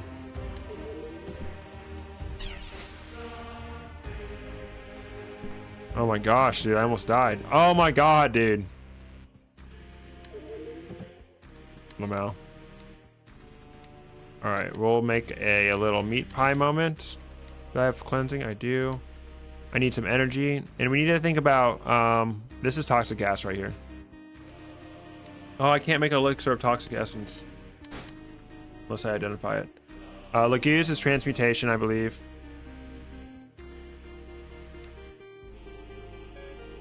I can go ahead and energize one of these paralytic gas. I already have meat pie. All right.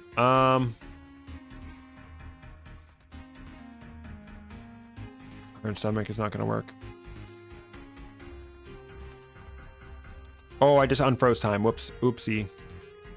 All right. I'm in a really bad situation. I have to drink the healing potion. Fuck me.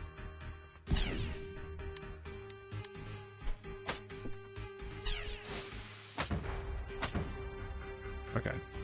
We're fine. All right. Now we need to start thinking about... Well, I just got the strength potion in this room, and I've been fighting in this room this whole time. I'm not going to use a strength potion in front of a warlock. All right. Oh, that's not transmutation. Okay. I need to use this stone of intuition on this mystery potion. So I can further upgrade it. So potion of elixir of toxic essence is super good against the upcoming boss. So my goal right now is to be able to craft one of those. Let's go ahead and mix some seeds together. Invisibility potion, I like those. I like all these seeds, so I'm going to hang on to them. I'm going to go ahead and energize these cursed metal shards. I don't plan on using them anyway. How to make the black scroll. With that, you just put a scroll in there, and then you can choose to upgrade it, and it becomes a different thing. If you bring up the alchemy screen and you press the guide button, it gives you every recipe. All right, we need all right, so this is scroll of rage. So I'm going to take that and turn those into stones of aggression. Stones of aggression are really good for this boss. So let's make some of those and keep one stone of rage raw. This is a scroll of retribution. It's also really good against them, but I'm not necessarily going to use that. We're going to make turn this into a potion of corrosive gas, and then turn that corrosive gas into elixir of toxic essence. Really good. Invisibility potions are really good against this guy. We could also turn a liquid flame into a elixir of elixir of flame essence. That's really good. I'm gonna go ahead and energize 2 of these remove curse scrolls just to get some energy. And let's go ahead and make one of these, because I like to have this fire essence elixir for the final boss anyway. We can go ahead and get rid of go to deep sleep, whatever. All right, so I have my toxic elixir etcher.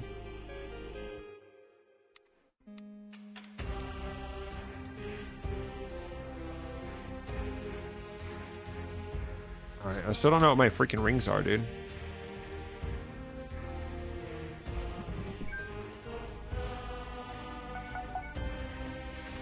Shrouded fog. I'm not super worried about the shrouded fog. I prefer to use invisibility. Another freaking war scythe. Welcome to the stream. All right. Gosh, I really wish I could identify these rings easily. All right, let's rest up. I'll go ahead and eat the meat pie. Actually, I think I'll drink the cleansing for now. Rest up, get my health back, get all my charges on everything back.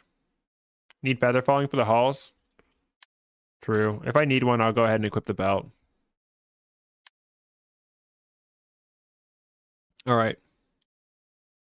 Scroll of upgrade. We need to decide what we're upgrading. Let's go ahead and just identify these fucking rings, dude. Ring of elements +1. All these rings suck.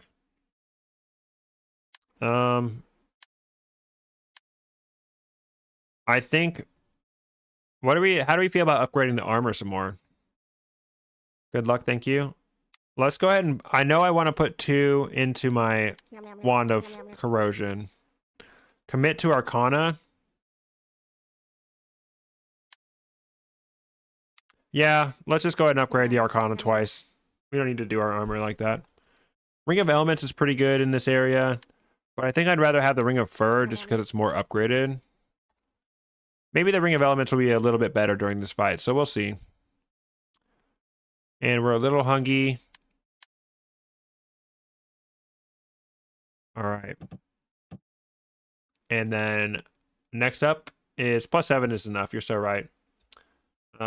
Hey guys, also, if you're still watching, I appreciate it if you guys hit the like button. We've gotten a lot of likes on this first stream back for the week, and I haven't even mentioned it. So don't forget to hit the like button, whether you're watching this live or the recorded version. All right, I paused the recording because if you regularly watch a stream, you know what I'm about to say. If you've been here as long as I have, I suggest you do the same. It's time to take a break. We're gonna go get a little snack. In my case, I'm gonna go to the bathroom, and we'll be back in around 5 minutes or so. So feel free to, you know, hit the like button and talk amongst yourselves. And then when we get back, we're gonna fight the Dwarf King, and I'm gonna hopefully be successful and not use an Ankh during that. So we'll be back soon. Dude, my stream deck is being so cringe. When I get to blacksmith, I reforged my armor one time and then upgraded my thing. Upgraded my wand. Dude, my stream deck is being really cringe.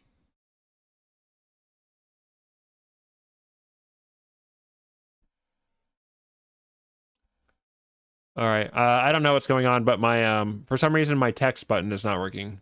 All right. I'm just gonna leave this screen up, and oh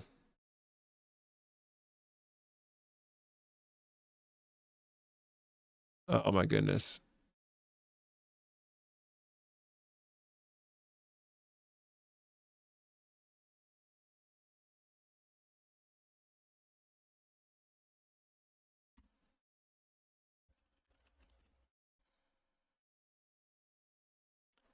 PRB. There we go. Perfect alignment and everything. Thank you guys for hitting that like button. All right, we'll be back soon.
All right, we are back. Hello.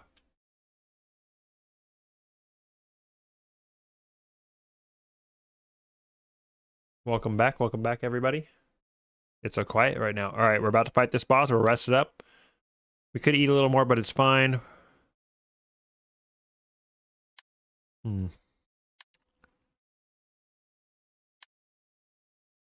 right, we used up all of our upgrade scrolls. That's good.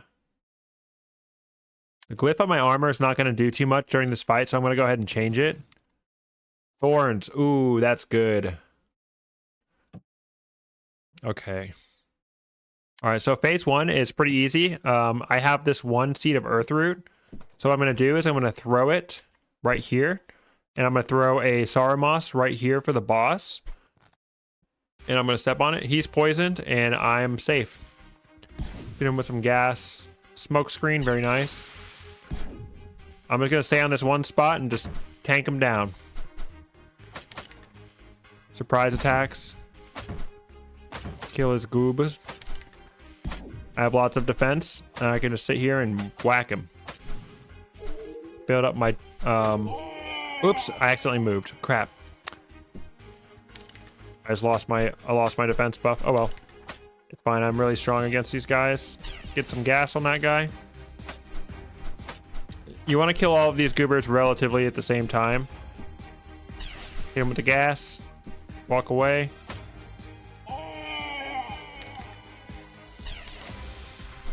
Alright, the warlock is spawning. We want to close the distance between us and him.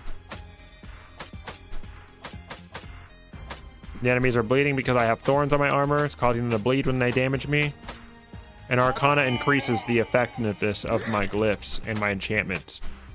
So I'll get more health back from hitting the enemies, and I'll deal more damage to them with bleed. Get some gas on them. Easy clap. Easy, easy, easy boss. So this final phase, he's going to summon a lot of enemies. One thing that's really good to do is just to drink your toxic essence elixir and then an invisibility potion and stand by him. But I don't think we really have to do that. Another good option is once a lot of enemies spawn, we can throw a stone of aggression at him. All right. And all the enemies will start to attack him. I want to blind this warlock so he stops damaging me, and we'll close the distance. Another warlock is spawning. I'm going to wait for that warlock to spawn.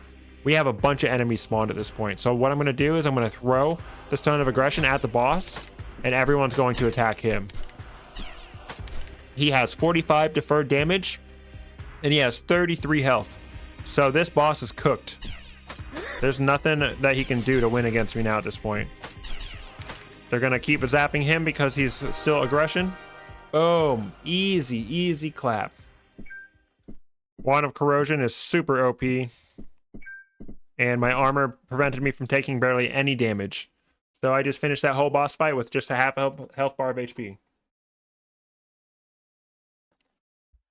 Yeah, it's been forever since we've Lock and Blast. So we had to do this imp quest. If you don't complete the imp's quest, he does not appear in the shop. So you want to make sure that you complete the quest. I'm going to buy the Ankh. My inventory is too full, so I'm going to sell some of these weapons and armor I'm not going to use. I'm going to sell these rings I'm not going to use. Buy the Ankh. I like to buy the torches. It's up to you. It does get dark down there.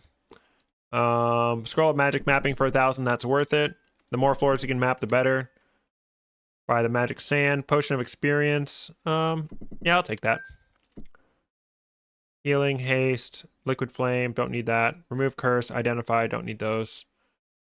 All right. And we're going to go ahead and wear this. For the warrior, I like to get the heroic leap skill.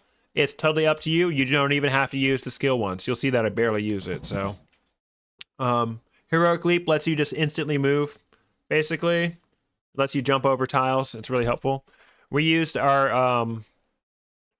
a potion of divine inspiration earlier, so we have 2 extra skill points to spare. I like to upgrade the heroic energy so it costs less to use the talent. So I'm going to go ahead and max that one out first. And then I'm going to do, what is it? Impact wave. It makes enemies get knocked back when you jump near them. Very helpful for knocking enemies off the ledge. I'm going to go ahead and drink this experience potion raw so I get another experience point to use. Shockwave is the best. Yeah, I never use Shockwave. Yep, you can go complete the Imp's quest and then come back, and then he will be there after you complete the quest. Throwing darts are pretty good, so I'm gonna go ahead and pick those up. Probably won't use them. All right, and we're ready. We're ready to go to the demon hall. So the demon halls are a bit harder than every other area, so there are some alternative strategies. I cannot believe I just forgot to record the entire fight. All right, so I'm gonna have to download the video from YouTube or something. Crap, and splice that in there. Sorry, I did not record that whole fight. So I'm just gonna catch the VOD and I'm gonna insert that. Sorry for any difference in quality that might have been just there, but we just completed that, and yeah, so we'll have to come back to that later. Crap, that sucks. Yep, I forgot to resume the recording. Don't fumble. I will not. Don't worry. No fumbling here. I only fumbled the recording. Fuck. That's sad. That's so sad. All right. Anyway, let's continue on. So for each floor of the demon hall, I like to have at least one scroll of magic mapping or a scroll of mind vision, and I'll show you why. So I'm gonna go ahead and drink the what up, Blue Rubik's Cube? Welcome to the stream. I'm gonna go ahead and drink the potion of mind vision because there's these things called the demon spawners. Those are our goal. Every floor on the demon hall, there's a demon spawner, and if we destroy the demon spawner, it makes the final boss easier. So it is optional, but it comes highly recommended that you destroy the demon spawners. So the reason I drank this mind vision potion, what the hell, is so that I can find the location of this demon spawner faster. And you can also use a scroll of magic mapping for that. All right, we have a information well. This, if I step in this well, it will show me the location of everything on this floor. So I'm gonna go ahead and do that. All right, very cool. All right, it showed me the location of a hidden room. All right, I'm gonna go ahead and eat my meat pie because I'm hungry and I need to get my health back. So that's a good double whammy right there. And these floors are dark. That is what the torch is for. Yep, there's so much to learn in this game. All right, so this guy is pretty easy to take out. While he's charging his laser, which takes one turn, he has reduced damage. I'm going to hit him once, and then I'm going to step away. And then we can hit him here. Make sure we fight him. We move away so he can't laser us. You get him started charging his laser, and then you go around the corner to make sure he can't laser you. These Ripper demons can be really dangerous. They attack twice per turn. And they continuously spawn as long as the demon spawner is still alive. So that's why your #1 goal is to get to the demon spawner ASAP.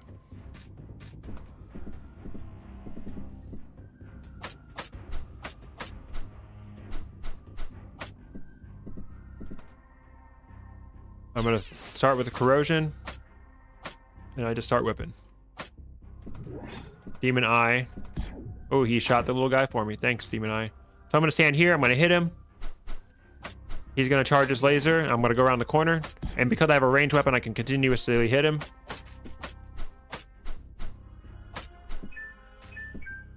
All right, and then the demon spawner always drops a healing potion for you once you kill it. Step back, step forward. Smack, smack, smack. He's going to charge later. I step back once. Oh, he hit me. I should have stepped back one more time. All right, this is a mimic. We can tell by the subtle animation, so I'm going to let him... Didn't I get another ice wand? Let's see if this one's upgraded. All right, this fire trap room, we can use an aqua brew to delete the fire, or we can use the ice wand. So I'm just going to use ice wand since that's a renewable resource. We got a potion of purity, very cool. That's going to restore our hunger for just 4 energy. All right, these succubuses, you never want to let them get more than 1 tile away from you. If they do, they'll teleport up to you. And they can charm you, which makes you unable to melee attack them, but you can still use throwing weapons and wands against them if you're charmed. What up? I just got my 1 million badge with Warrior. Hey, congratulations. The 1 million badge is tough. Yeah, it took me quite the grind to do that one. But yeah, I ended up doing it on a 7 challenge ascension run. Still my most profitable run.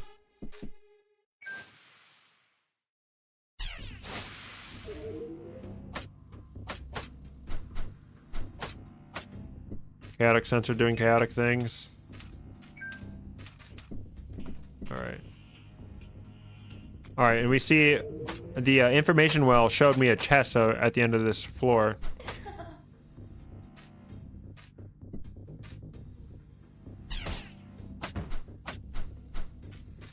What is that? Scroll of Lullaby?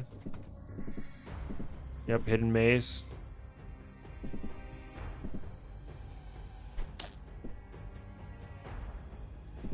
Oops. We gotta find our way through the end of this maze. Oops, I don't know why I did that. Put myself in stasis to get rid of my debuffs. Another scythe, dude. They really want me to have the scythe. Alright, that's a first floor down. Easy peasy. Missing 8 badges.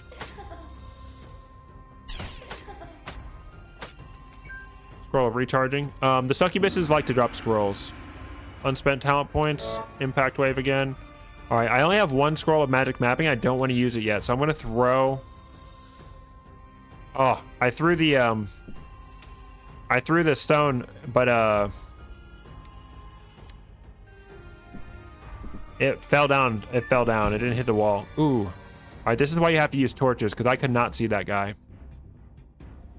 Alright, so we can heroic leap right here, and it's going to push this guy off the edge. Get wrecked, idiot. I can heroic leap right here, and it's going to push her off the edge. Get wrecked, idiot.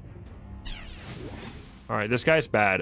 He's gonna need to be blinded. There we go. He can't see me. Oh, and we found the demon spawner. Let's go.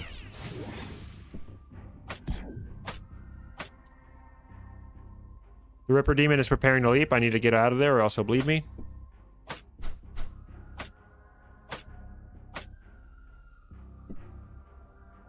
We'll use Fury on him just for fun. Easy, easy, easy. Alright, that stone of intuition, that stone of clairvoyance I threw fell down to the next floor, so at least I'll get some value out of it when it lands on the next floor. Oh, hit him once. Go around. Attack.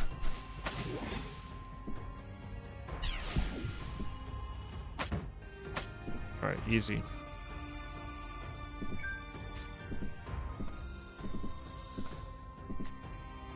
Guys, I can't believe I forgot to record a whole boss fight. That's so sad. I'm so depressed right now. Alright, I'm gonna go ahead and heroic leap. I pushed her too many tiles, Lamau. Alright, if I heroic leap her diagonally, boom, she fell. It's annoying. Alright, let's put myself in stasis. Oh, still got frozen. Oh well. Scroll of upgrade. I'm not sure what I'm going to upgrade. I think I'm going to spend the rest of my upgrades on my Arcana ring. Alright, let's go ahead and blind this motherfucker.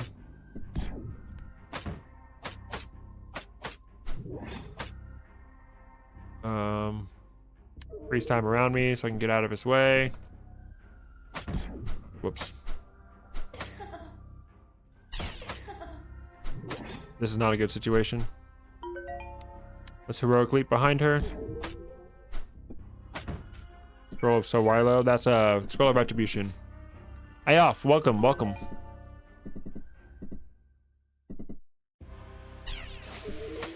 Oh. So annoying.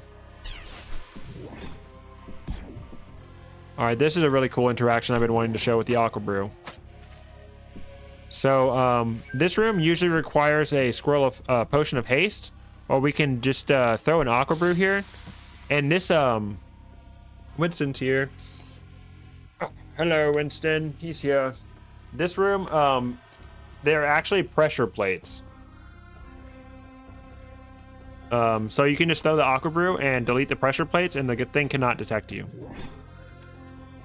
Ooh, a tomahawk, very nice. But yeah, Aqua Brew solves like every potion puzzle room. It's crazy. sacrificial altar. I'm not exactly looking for a new weapon right now, so I'm not going to bother doing that. Oops, I did not mean to walk into my own corrosion gas, obviously. Get wrecked. Stone of Detect Magic is pretty good. Alright, we're starving. We don't have any potions of cleansing, so I'm going to go ahead and eat a raw ration. See, we're so surplus on food because we've been creating meat pies and using the potions of purity to manage our hunger. It's really worth doing that. Especially if you struggle with hunger in general. Alright, I want to blind him so he can't charge his laser against me. Another Stone of Detect Magic, very cool. Levitation, Potion of Strength, Long Sword.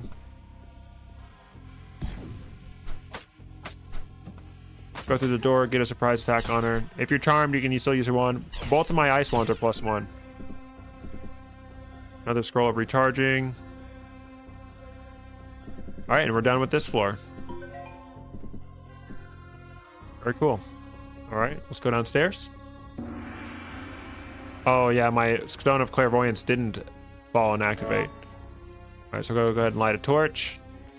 And I'll throw another Stone of Clairvoyance. Drink my strength potion real quick. Alright, cool. We found alchemy room. We got jumpies. We have a hidden bookshelf room. Very cool.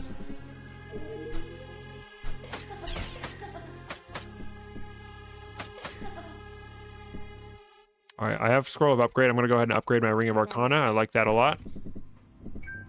Scroll of Recharging again. First priority is to go for the Demon Spawner. 2 Scrolls of Terror. Very cool. Oh, the jumping Jehoshaphat's, dude.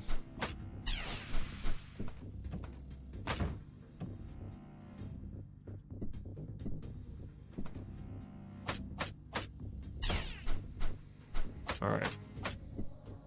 Let's get to that Demon Spawner room. Ooh. Another Scroll of Recharging. It thinks I really want those.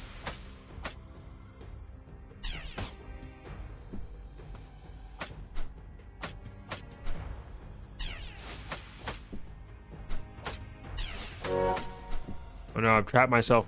Okay, no, I'm good. I'm good. Alright, Demon Spawner taken care of. Now we can rest easy on this floor. Easier.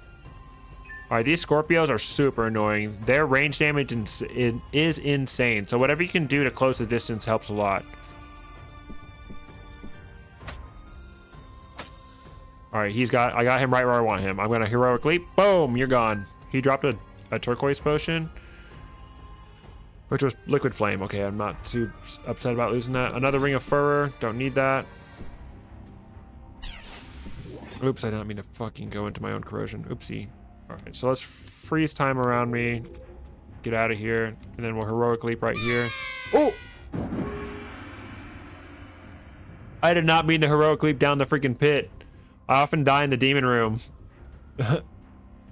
Yeah, you gotta be careful. It really helps to have like a wand like that. Okay. Crap. I think we just drink a healing potion. Okay, yeah, that saved my life. That was bad. This is an XL floor, and it's the last floor, so I'm going to go ahead and use the Scroll of Magic Mapping. It's going to help me out a lot. Oh, look, it spawned right next to the demon floor, the demon spawner.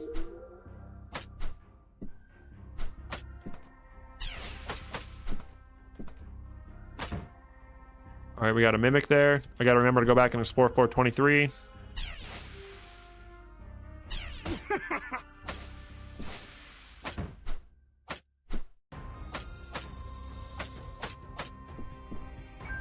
Agate ring.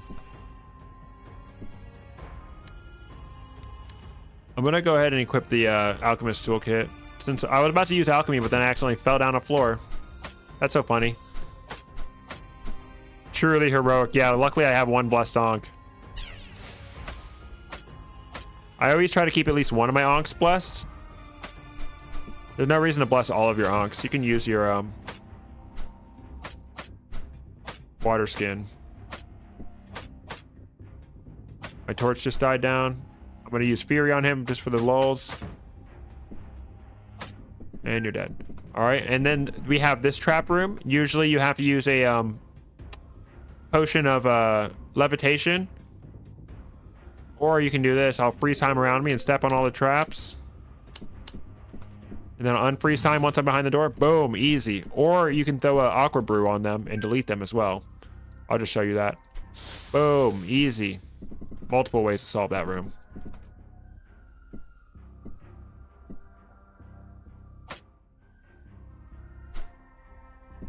These guys are dangerous. All right, I need to light a torch. This is really dangerous. The scorpions do not have a melee attack. They'll always run away from you. It's super annoying.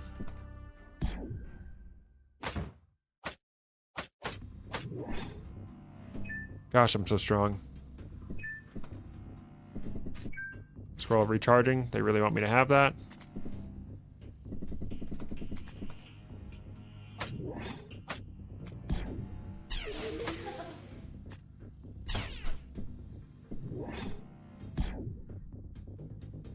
Nice.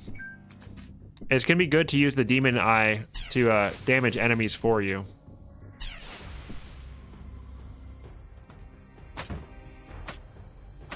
Yes, nowhere to go. All right. I don't know how worth it it's gonna be to do this, but I do have charges to instantly kill them. Potion of experience, that's pretty good. I'm gonna go ahead and drink that raw.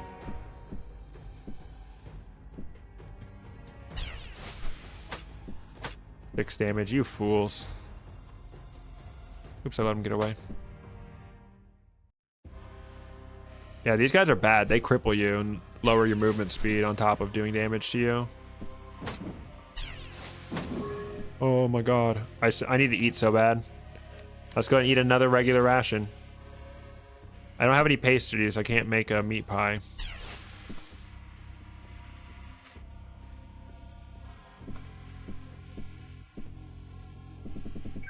All right, so let's go ahead and brew up a potion of cleansing. And we'll go ahead and, next time we're hungry, we'll eat that. All right, I'm gonna summon 3 ghosts. Oops, I did not mean to use corrosion. Fuck me. Got a heroic leap for the instant movement. Inferno. Oops.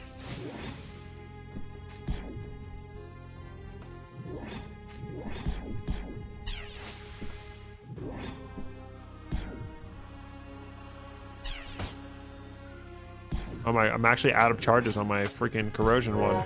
Imagine. Maybe I do need the scroll of recharging.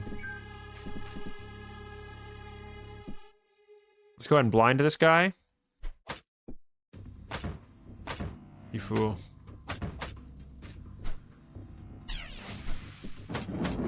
Oh, he's clapping my cheeks. All right, he's cooked. Put myself in stasis to reduce some of my debuffs.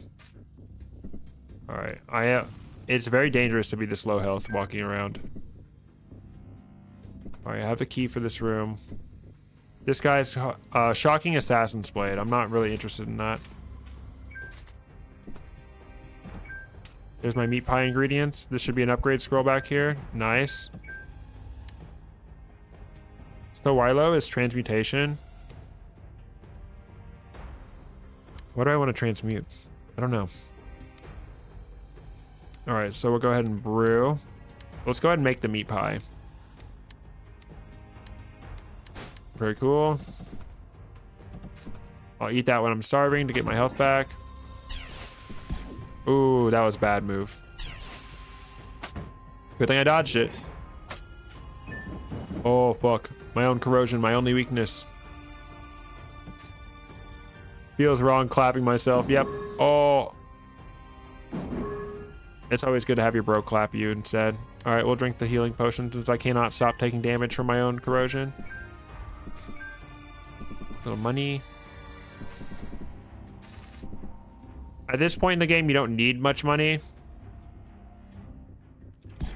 Blinded, nice.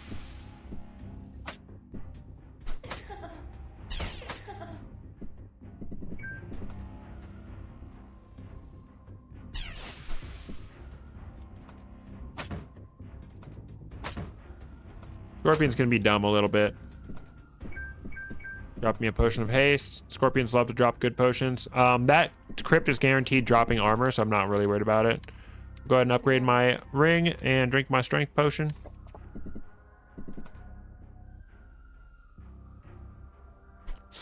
I want to deal with that alarm trap. Oof. All right, we're hungry and I need health, so I'm going to go ahead and eat my meat pie. Eat a meat pie. Scroll of teleportation, very cool.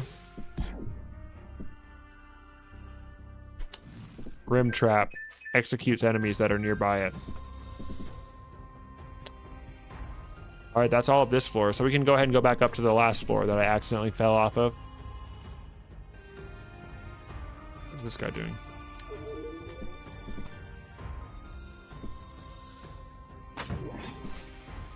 Fucking misclick.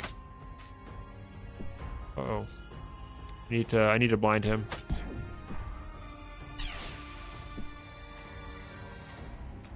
Paralyzed in the corrosion. That's not fun. All right, we can heroic leap this guy because he's gonna fall off the edge. Get wrecked, idiot. There's that stone of clairvoyance I missed earlier.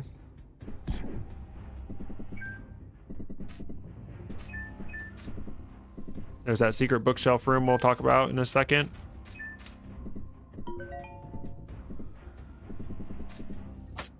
Oh shit, dude. I need to light a torch. Oops.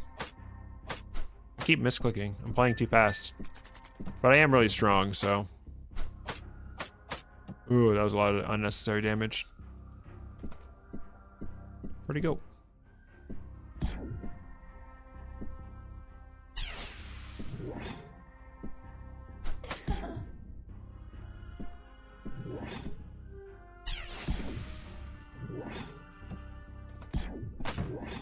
Uh-oh. Alright, we'll freeze time around me. Get right here. Turn off the freeze time. Let him shoot. Boom, you're wrecked. Alright. 2 in here is just unnecessary. I gotta freeze time or else I'm gonna get lasered.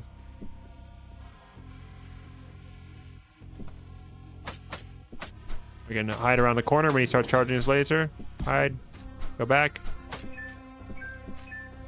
Alright, and so we have this bookshelf inside this hidden room. Anytime there's a bookshelf inside a hidden room in particular, there's 100% going to be a stone of enchantment behind it. We have a couple options to remove this bookshelf. We can use a seed of flame, we can use a bomb, we can use a stone of blast, we can use a potion of liquid flame. I think right now my only option is liquid flame, so I'm just going to go ahead and use that. And then boom, there's our stone of enchantment. I might put that on this tomahawk. Let's go to the alchemy room. Potion of healing. All right, this is our final alchemy before the final boss. So there are some things that I like to do before I go into the final boss. I'll show you what those are. Oh, I had a bomb. I had bombs. Okay. So the potion of frost is pretty useless for me, so I'm going to go ahead and energize 2 of those. This is scroll of transmutation. This is scroll of retribution. At this point, the scroll of lullaby is kind of useless for me. I'm not super worried about the scroll of identify. Scroll of terror. I'm gonna need a lot of energy, so I'm just energizing some things. Put 3 of these in for a guaranteed invisibility potion. 2 seeds of mage royal. Awesome. Gives me the potion of purity. Let's make that into a cleansing. So I like to go in with 2 elixirs of dragon's blood and 2 toxic essence elixirs. Unfortunately, I can't make another toxic essence, so I'll at least go in with 2 dragon's blood. These both make you immune to their respective elements. Oh, yep, the levitation can unroot you. These 2 make you immune to their respective elements. So the fire fist you'll be immune to, the gas fist you'll be immune to. It's really helpful. I think I do want to make some aqua brews. We can get rid of some of these haste potions. I don't need that many. I don't need that many invisibility potions. Scroll of transmutation. What do I want to transmute at this point? Like nothing. All right. And then we can upgrade some of our wands using resin. So that where you take a wand and you convert it into resin by spending some energy on it. And then we can get our wand to +3 with the resin. Maximum +3. I think I'm gonna go ahead and resin this one too. There we go. Now our frost wand is +3. Very good. Put this on our hotbar. No, this trident's not. How do you get a special effect on weapon or armor? So you're guaranteed to find a stone of enchantment before the end of the mines. You use the stone of enchantment on your weapon, and then you use the arcane stylus on your armor. You can put an upgrade scroll, and you can turn it into 2 stones of enchantment, or you can turn it into you can trade an upgrade scroll for an enchantment. And then my Ring of Arcana increases the effectiveness of my enchantments and my glyphs. Okay. What is this ring? It doesn't matter what this ring is, but let's go ahead and identify it anyway. Ring of Wealth, Lamau. Stone of Detect Magic. You detect positive magic affecting this item. That means that this scythe is upgraded. Alright. Scroll of Transmutation. What do I want? Nothing, really. Alright, so I have my 2 Dragon's Blood, and then I'm going to make some things that I just like to have around. So I'll make a Potion of Shrouding Fog, and I'll make a Potion of Stamina for increased haste. And I don't need much more.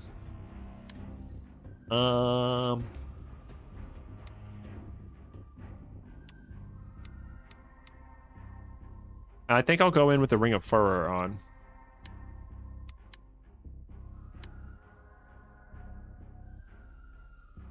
And then we can make some more stones. Stone of Flock is really good against the boss, and so is Stone of Shock. So I'll make a couple of those, and you'll see why soon. Stone of Aggression is also really good against the final boss, so I'll go ahead and make some of those, and we're pretty much ready.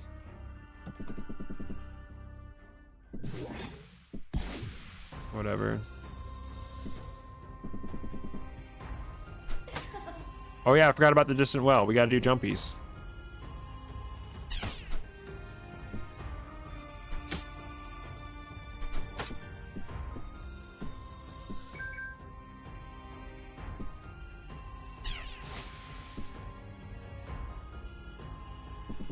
All right, let's do jumpies. I'm feeling kind of lazy, so I'm just gonna drink my healing. And then we'll put myself into stasis to get rid of my debuffs. Great axe. Okay. I have no means to identify that, so it doesn't really matter. All right, we're done here. Freaking scorpion, dude. All right, let's go ahead and blind him. Chill him. Whack him.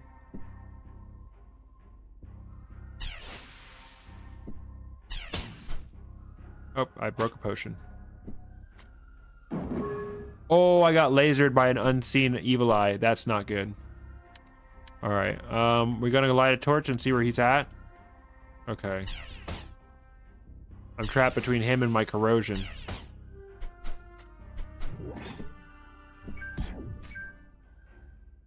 Okay.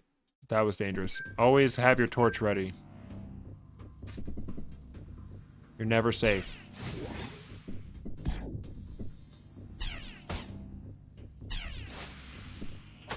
Oh, 1 damage. They died. All right. Healing mind vision potion. Oh, that was not good. All right. If I freeze time around me, I'm still crippled, so that's not going to help me very much. All right. I can blind him. Oh, I'm so crippled. I'm so stupid. All right.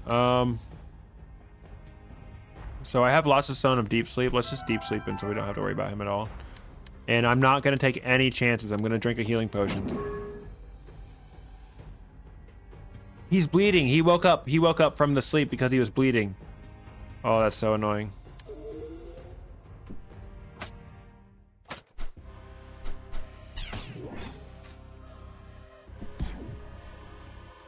Oh my goodness. Thorns is trolling me. Alright. Hello over there in Twitch land. Welcome to the stream. We're about to fight the final boss. Okay, whew.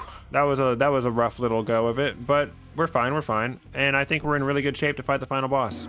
So same thing as DM300. Once you move a couple spaces away from this this pedestal, these stairs, you're locked in here, so you better be ready. Just gonna upgrade my skills, doesn't really matter. I have 7 healing potions, I'm good to go on that front. I have another potion of Toxic Flame. I could make another Toxic Elixir, but it doesn't really matter. All right, I want my stuff to recharge, so I'm gonna sleep. Make sure my thing is recharged all the way. My artifact. And starve a little bit. It's fine. Drink the cleansing potion. I should have maxed out Iron Stomach. Oh. All right, now we're ready to fight the boss. I like to explore the floor a little bit before I activate the boss by going into the middle of the pedestal.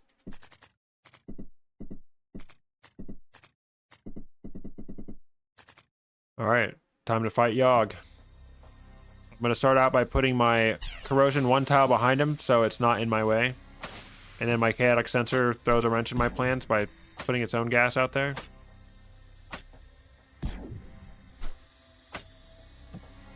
Ugh. Chaotic Sensor so annoying. I should have transmuted my Chaotic Sensor, bro. Rat Skull, useless. Oh, the new eye. If I had that this whole time, that'd be so good, dude. All right, so we have the Rusted Fist. This fist cannot pass by small gaps. So it's good to take advantage of that. But all of his damage that he takes is deferred. And he cripples you. So it takes a while to kill this guy, but he's not particularly strong. He's stuck back there. Lamau. Get absolutely wrecked. Having range damage is so crazy in this game. So make sure I avoid these lasers.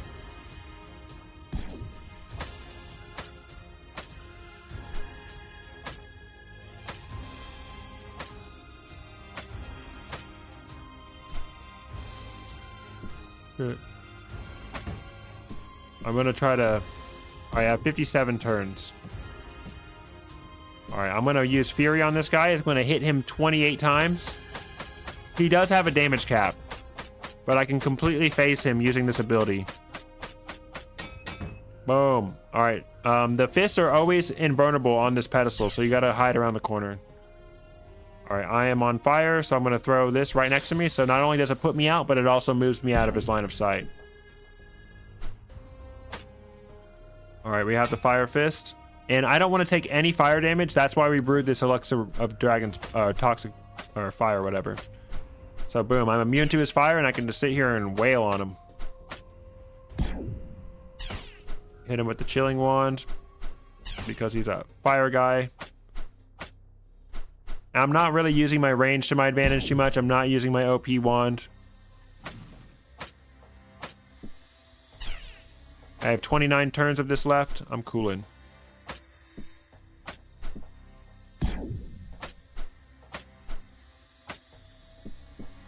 All right, 60 turns. And I can use Fury on him again. I'm going to hit him 14 times.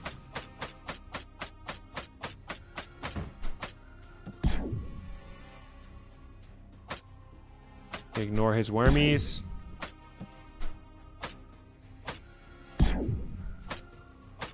All right, one more fist for me. This is the fist that blinds you. Oops, oops.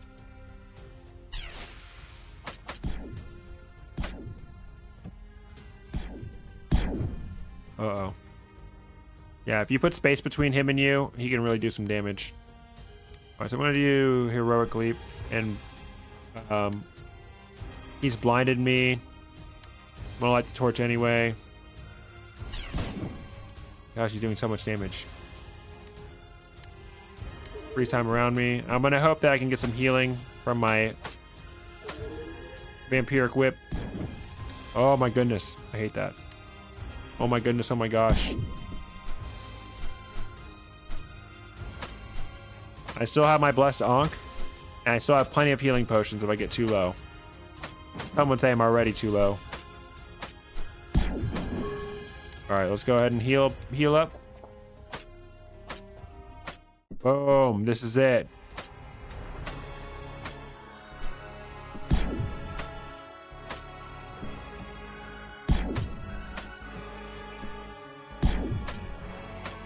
All right. And we did it. Hey, thank you for unlocking the emote on Twitch. We did it. We completed it on 0 challenge. No onks used, barely any healing potions used. Let's freaking go, guys. I'm not going to be showing anything Ascension-wise. Ascension is an optional challenge. If you're feeling busted and strong, you can do it. Hey, thank you. Appreciate you guys. But let's call it a day. That's my 43rd win. Let's go. My 43rd. All right. And we're just going to take a little look at this. Decently high scoring run for 0 challenge. Not bad. The whip was goated. Finding that whip early in the range damage, super awesome. Wand of Corrosion carries super well. If you didn't kill the demon spawner, what would happen? It would spawn random enemies during the fight. Like it would spawn scorpions and demon eyes and ripper demons. So it's definitely worth it to kill them.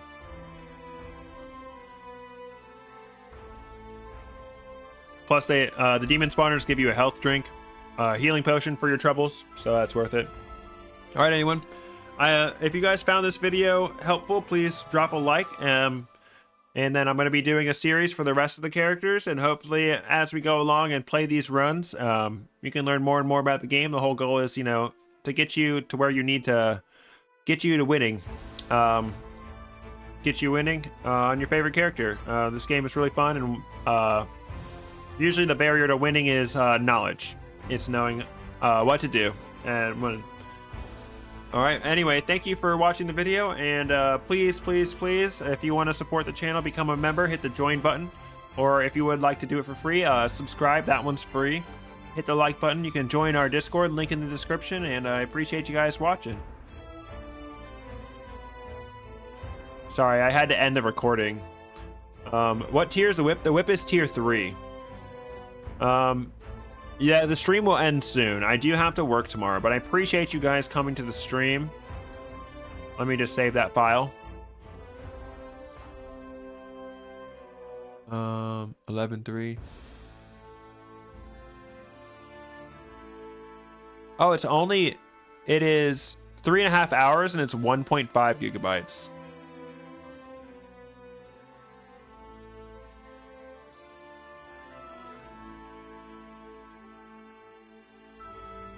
All right, I just got to go on YouTube and screen record the freaking whole fight of the boss, the dwarf king. Got to kill Rodney. But yeah, I'm proud of that one. 0 challenge is super easy for me at this point. But still, nonetheless, it's helpful to have someone go through and explain everything. I don't think anyone's done it in a real granular style like this on YouTube yet. So hopefully this video is helpful to people, for posterity, and bring some traffic to the channel. It's probably gonna be a week or so before I upload this. I wanna get it edited down and ready to go, and then I'll make the next one. And then when I have the next one done, then I'll upload this one. So it'll be like there'll be weekly content. And if you become a member of the channel, you'll get all of my uploads right when I upload them. They're members only for the first week, but then after that, you get them for free. And I've recorded some shorts throughout this run with little tips and tricks anytime I explain anything. So I appreciate you guys watching. Don't forget to hit the like button, and I guess that's it for tonight. I will be back again tomorrow at 5 p.m. Like I always say, if you want to keep up with what's going on, join the Discord, link in the description. And I post there. We have a really nice community of people who play Shattered Pixel Dungeon. It's not the same 4 assholes telling you what to do. And we like to do funny stuff there. Funny stuff is what works. Whatever works. If it's funny, it's funny. But I appreciate you guys coming out to the stream again tonight. It's been a really... I feel welcome back, so I appreciate the warm welcome back to streaming. And we're going to be trying to do... In November, we're going to be trying to do 7 days a week stream. I'm going to do Shattered Pixel Dungeon Monday through Friday like normal. And then on the weekends, I'll do a different stream. It'll probably be shorter, and it will probably be a different game, and it'll probably be at a different time. So if you can't make it to the weekend streams, no biggie. I would join it. Really appreciate people who can guide me. Oh yes, I appreciate it. Yep. Yeah, people there are really helpful. You know, post a screenshot of your run, ask what to do. You know, ask for people's opinions on things. Everyone there is really nice, and just know, like, most things in this game are viable. This game is extremely well balanced, so there's nothing like, like, there are only a few things that you can like really waste your time doing, like upgrading Ring of Tenacity or something like that. Like, even Ring of Tenacity is good. I've had successful runs where I upgraded Ring of Tenacity to like plus 12. So, yeah, there's all kinds of things you can do in this game. But yeah, I guess without further ado, I will see you all tomorrow. So, bye bye. Bye bye. Bye bye.